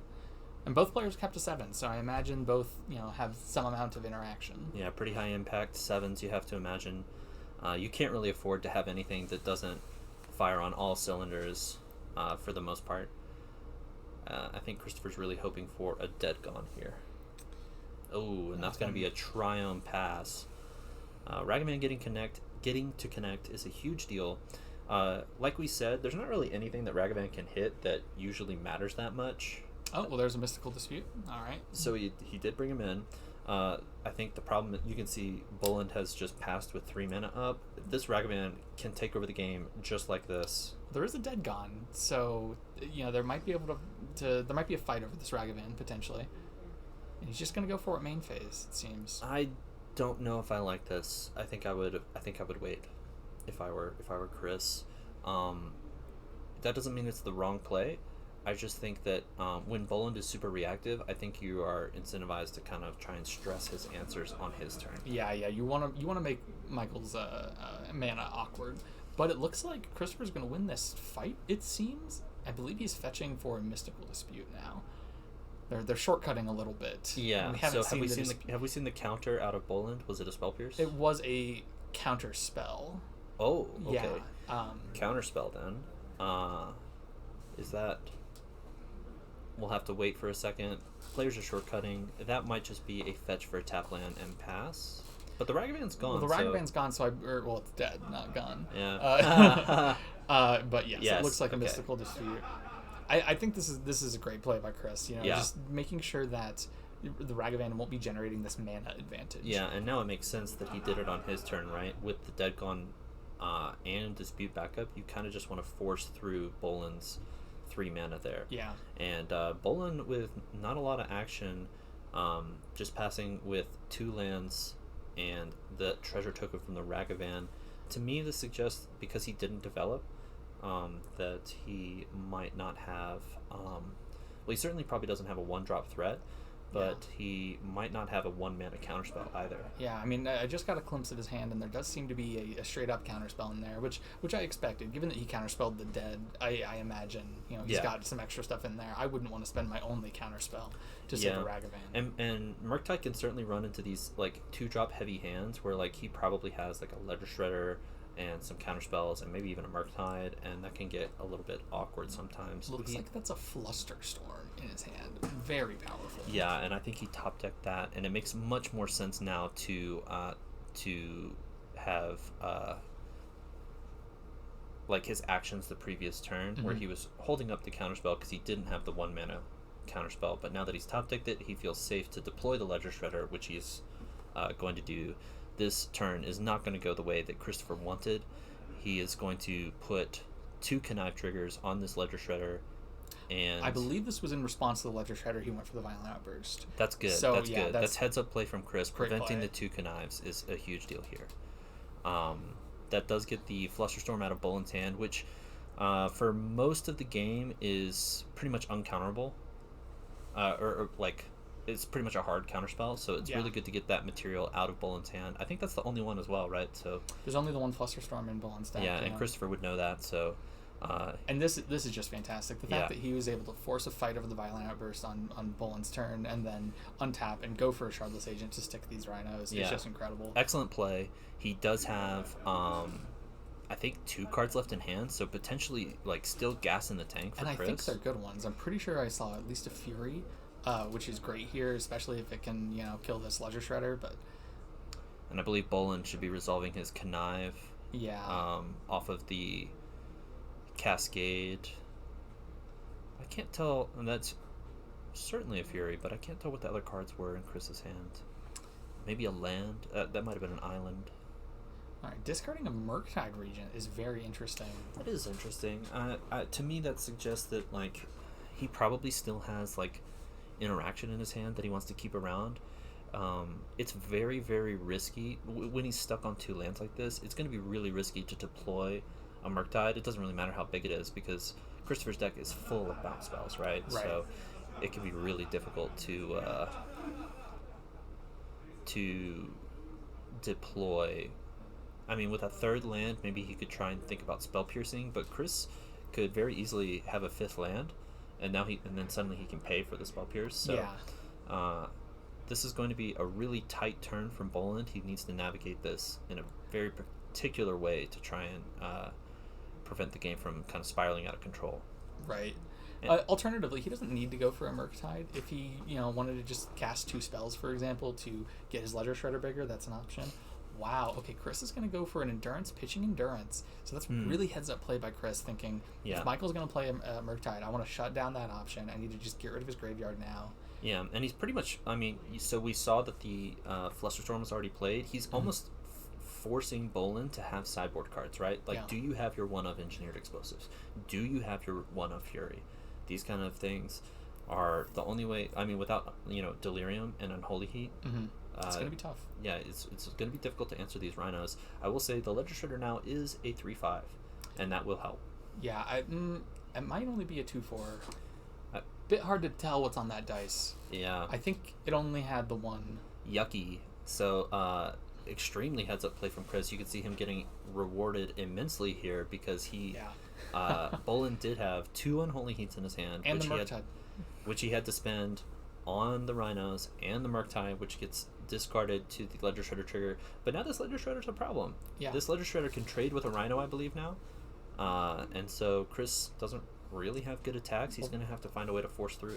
That is definitely a 2 on the Ledger Shredder. So I believe right now it is a 3/5. So right now it's just they're going to bounce off each other, and I believe Christopher has a Fury in hand. So that could be a way to clear out the way, clear out this Ledger Shredder. Yeah. So there's 1 damage left on the. Okay, and we've got the Violent Outburst. Oh, nice. This is going to be very difficult for Boland. He needs basically exactly Engineered Explosives, right? Well, so the Ledger Shredder can still survive if I mean, this is going to cause a Connive trigger, right? Sure. And so, but you are forcing Boland to discard a non-land card, and he doesn't necessarily want to. This could be valuable. Given he's been missing land drops, I imagine he'll absolutely be discarding the spell. Well, he'll certainly be discarding a spell, but like I'm just saying that in this spot, like you don't necessarily want to discard spells. Yeah. Like you're behind enough on board that Sure. it's you probably, or I won't say probably, but you could potentially be having to make some really tough decisions on the cards in his hand. Right. I believe that's a Consider that got discarded, so not too tough of a choice. The Rhino gets traded with, and the Shredder lives with 1 toughness, so now we're kind of in the same spot where the Shredder is just stonewalling these Rhinos for days now. Christopher's really going to want I think a 5th land or potentially a bounce spell. I do want to circle back and just like talk about that Endurance that Christopher played earlier, because I think that was a really heads up play to just like prevent any future Murktides, prevent any future Unholy Heats, and we've seen a lot of this from Christopher. He's playing these 3 Endurances main deck, and he uses them really well. He used them really well against Yawgmoth. He used them really well against Murktide. They're paying off, and he's using them aggressively, right? Yeah, so he's making heads up plays, and I think he's playing by the numbers, which is something that a lot of players I think don't do enough. Like when you're thinking about should I Endurance here, a lot of it might not feel like it, but the truth is that the greedy option is to hold the Endurance, right? Because what you're essentially saying, oh, Boland, you don't have a counterspell for my Endurance or Unholy Heats or Murktide, and in that case, which is way more cards than maybe you somehow get rewarded for holding on to the endurance or something just to have the 3/4 body or something. Like that's what some people would think. And Christopher, like you say, that is a really excellent analysis of like how the game was going, of like, I need to endurance this right now while I have an opening to shut off as many options of Boland as possible. Right. Now, returning back to the present state, it's looking a little bit rough for Christopher now. The violent outburst didn't go as well for him as he would have wanted. I think he was expecting that this Ledger Shredder would die, but it just got bigger and then ate the Rhino. Right. And now it's just stonewalling this whole team. Yeah, I think, like we say, we know that there's a Fury in his hand. We know that Christopher has 4 lands. He would really love to see a 5th land, which he doesn't have. I think a Brazen Borrower would be one of the best draws here. Just something to get rid of this Ledger Shredder so you can start attacking. I would agree, but it looks like his hand is kind of dead. I think that was... Yeah, so he's going to suspend a Footfalls. Yeah, not the worst draw. If you're in a board stall, this will happen. Yeah. And then potentially you can just, punch through and attack with 4 Rhinos, and you don't care if one of them dies. Yeah, I think if I'm looking right, that looks like a Force of Negation, the Fury, and then that card that I can't read. It's a very dark card. Yeah, I'm not sure. Maybe you have to imagine it's not a dispute. I think there's a chance it's a Beseiju, and he already has one in play, which is super awkward. That is super awkward. So this is going to be a hard cast Force of Negation for sure. Yeah, followed by the Counterspell backup. You really love to see how well Boland has been pacing his games. I think for Christopher, it's still valuable to get this out of Boland's hand. I mean, it's not really feasible for Christopher to beat a Counterspell at any point. Yeah. You can have a dispute, but I think it's much more likely for this board state where Chris is just kind of happy to see that Counterspell out of his hand, so maybe he can clear the way with a Fury. Yeah. A Fury's going to be humongous here. It's going to be really big. I think it's also really telling that Michael protected the Engineering Explosives with a Counterspell instead of like a Spell Pierce or something. Yes. The fact that he had to use one of these hard counters instead of a soft counter means that might be some of the only counter magic he has. Yeah, but now we're getting to the spot where that's a 7/7 Murktide and I think a 1/3 Ledger Shredder.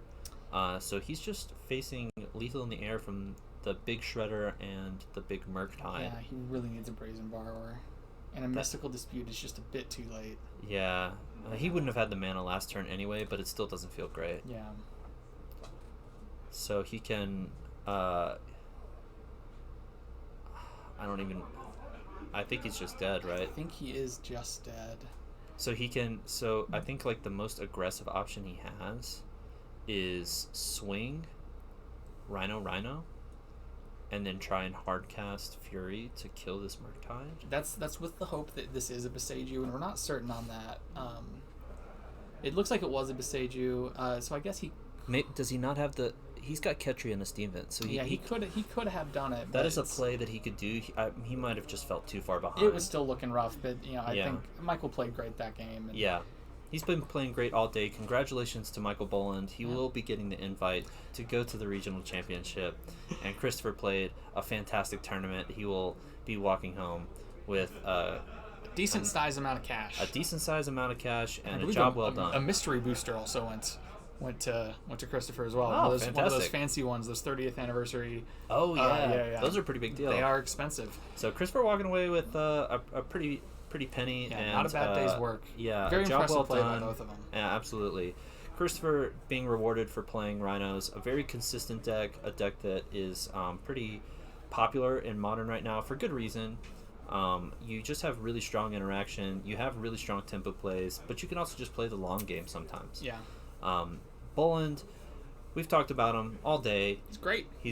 He's one of the, I think I would call him the best player in Colorado Springs and one of the best in Denver. Yeah. And he if you ignore all the Hall of Famers that just live in Denver, coincidentally. Yeah, but they don't play here. Yeah, but they don't actually play. So I think Boland takes it as the active player that's actually doing stuff. Absolutely, yeah. And now he's going to be going to the regional championship in Dallas, I believe. Yeah, wishing him a lot of luck. I know he is he's excited to be playing Pioneer for sure. He plays every format that an RC is available for, and he gets really good at them.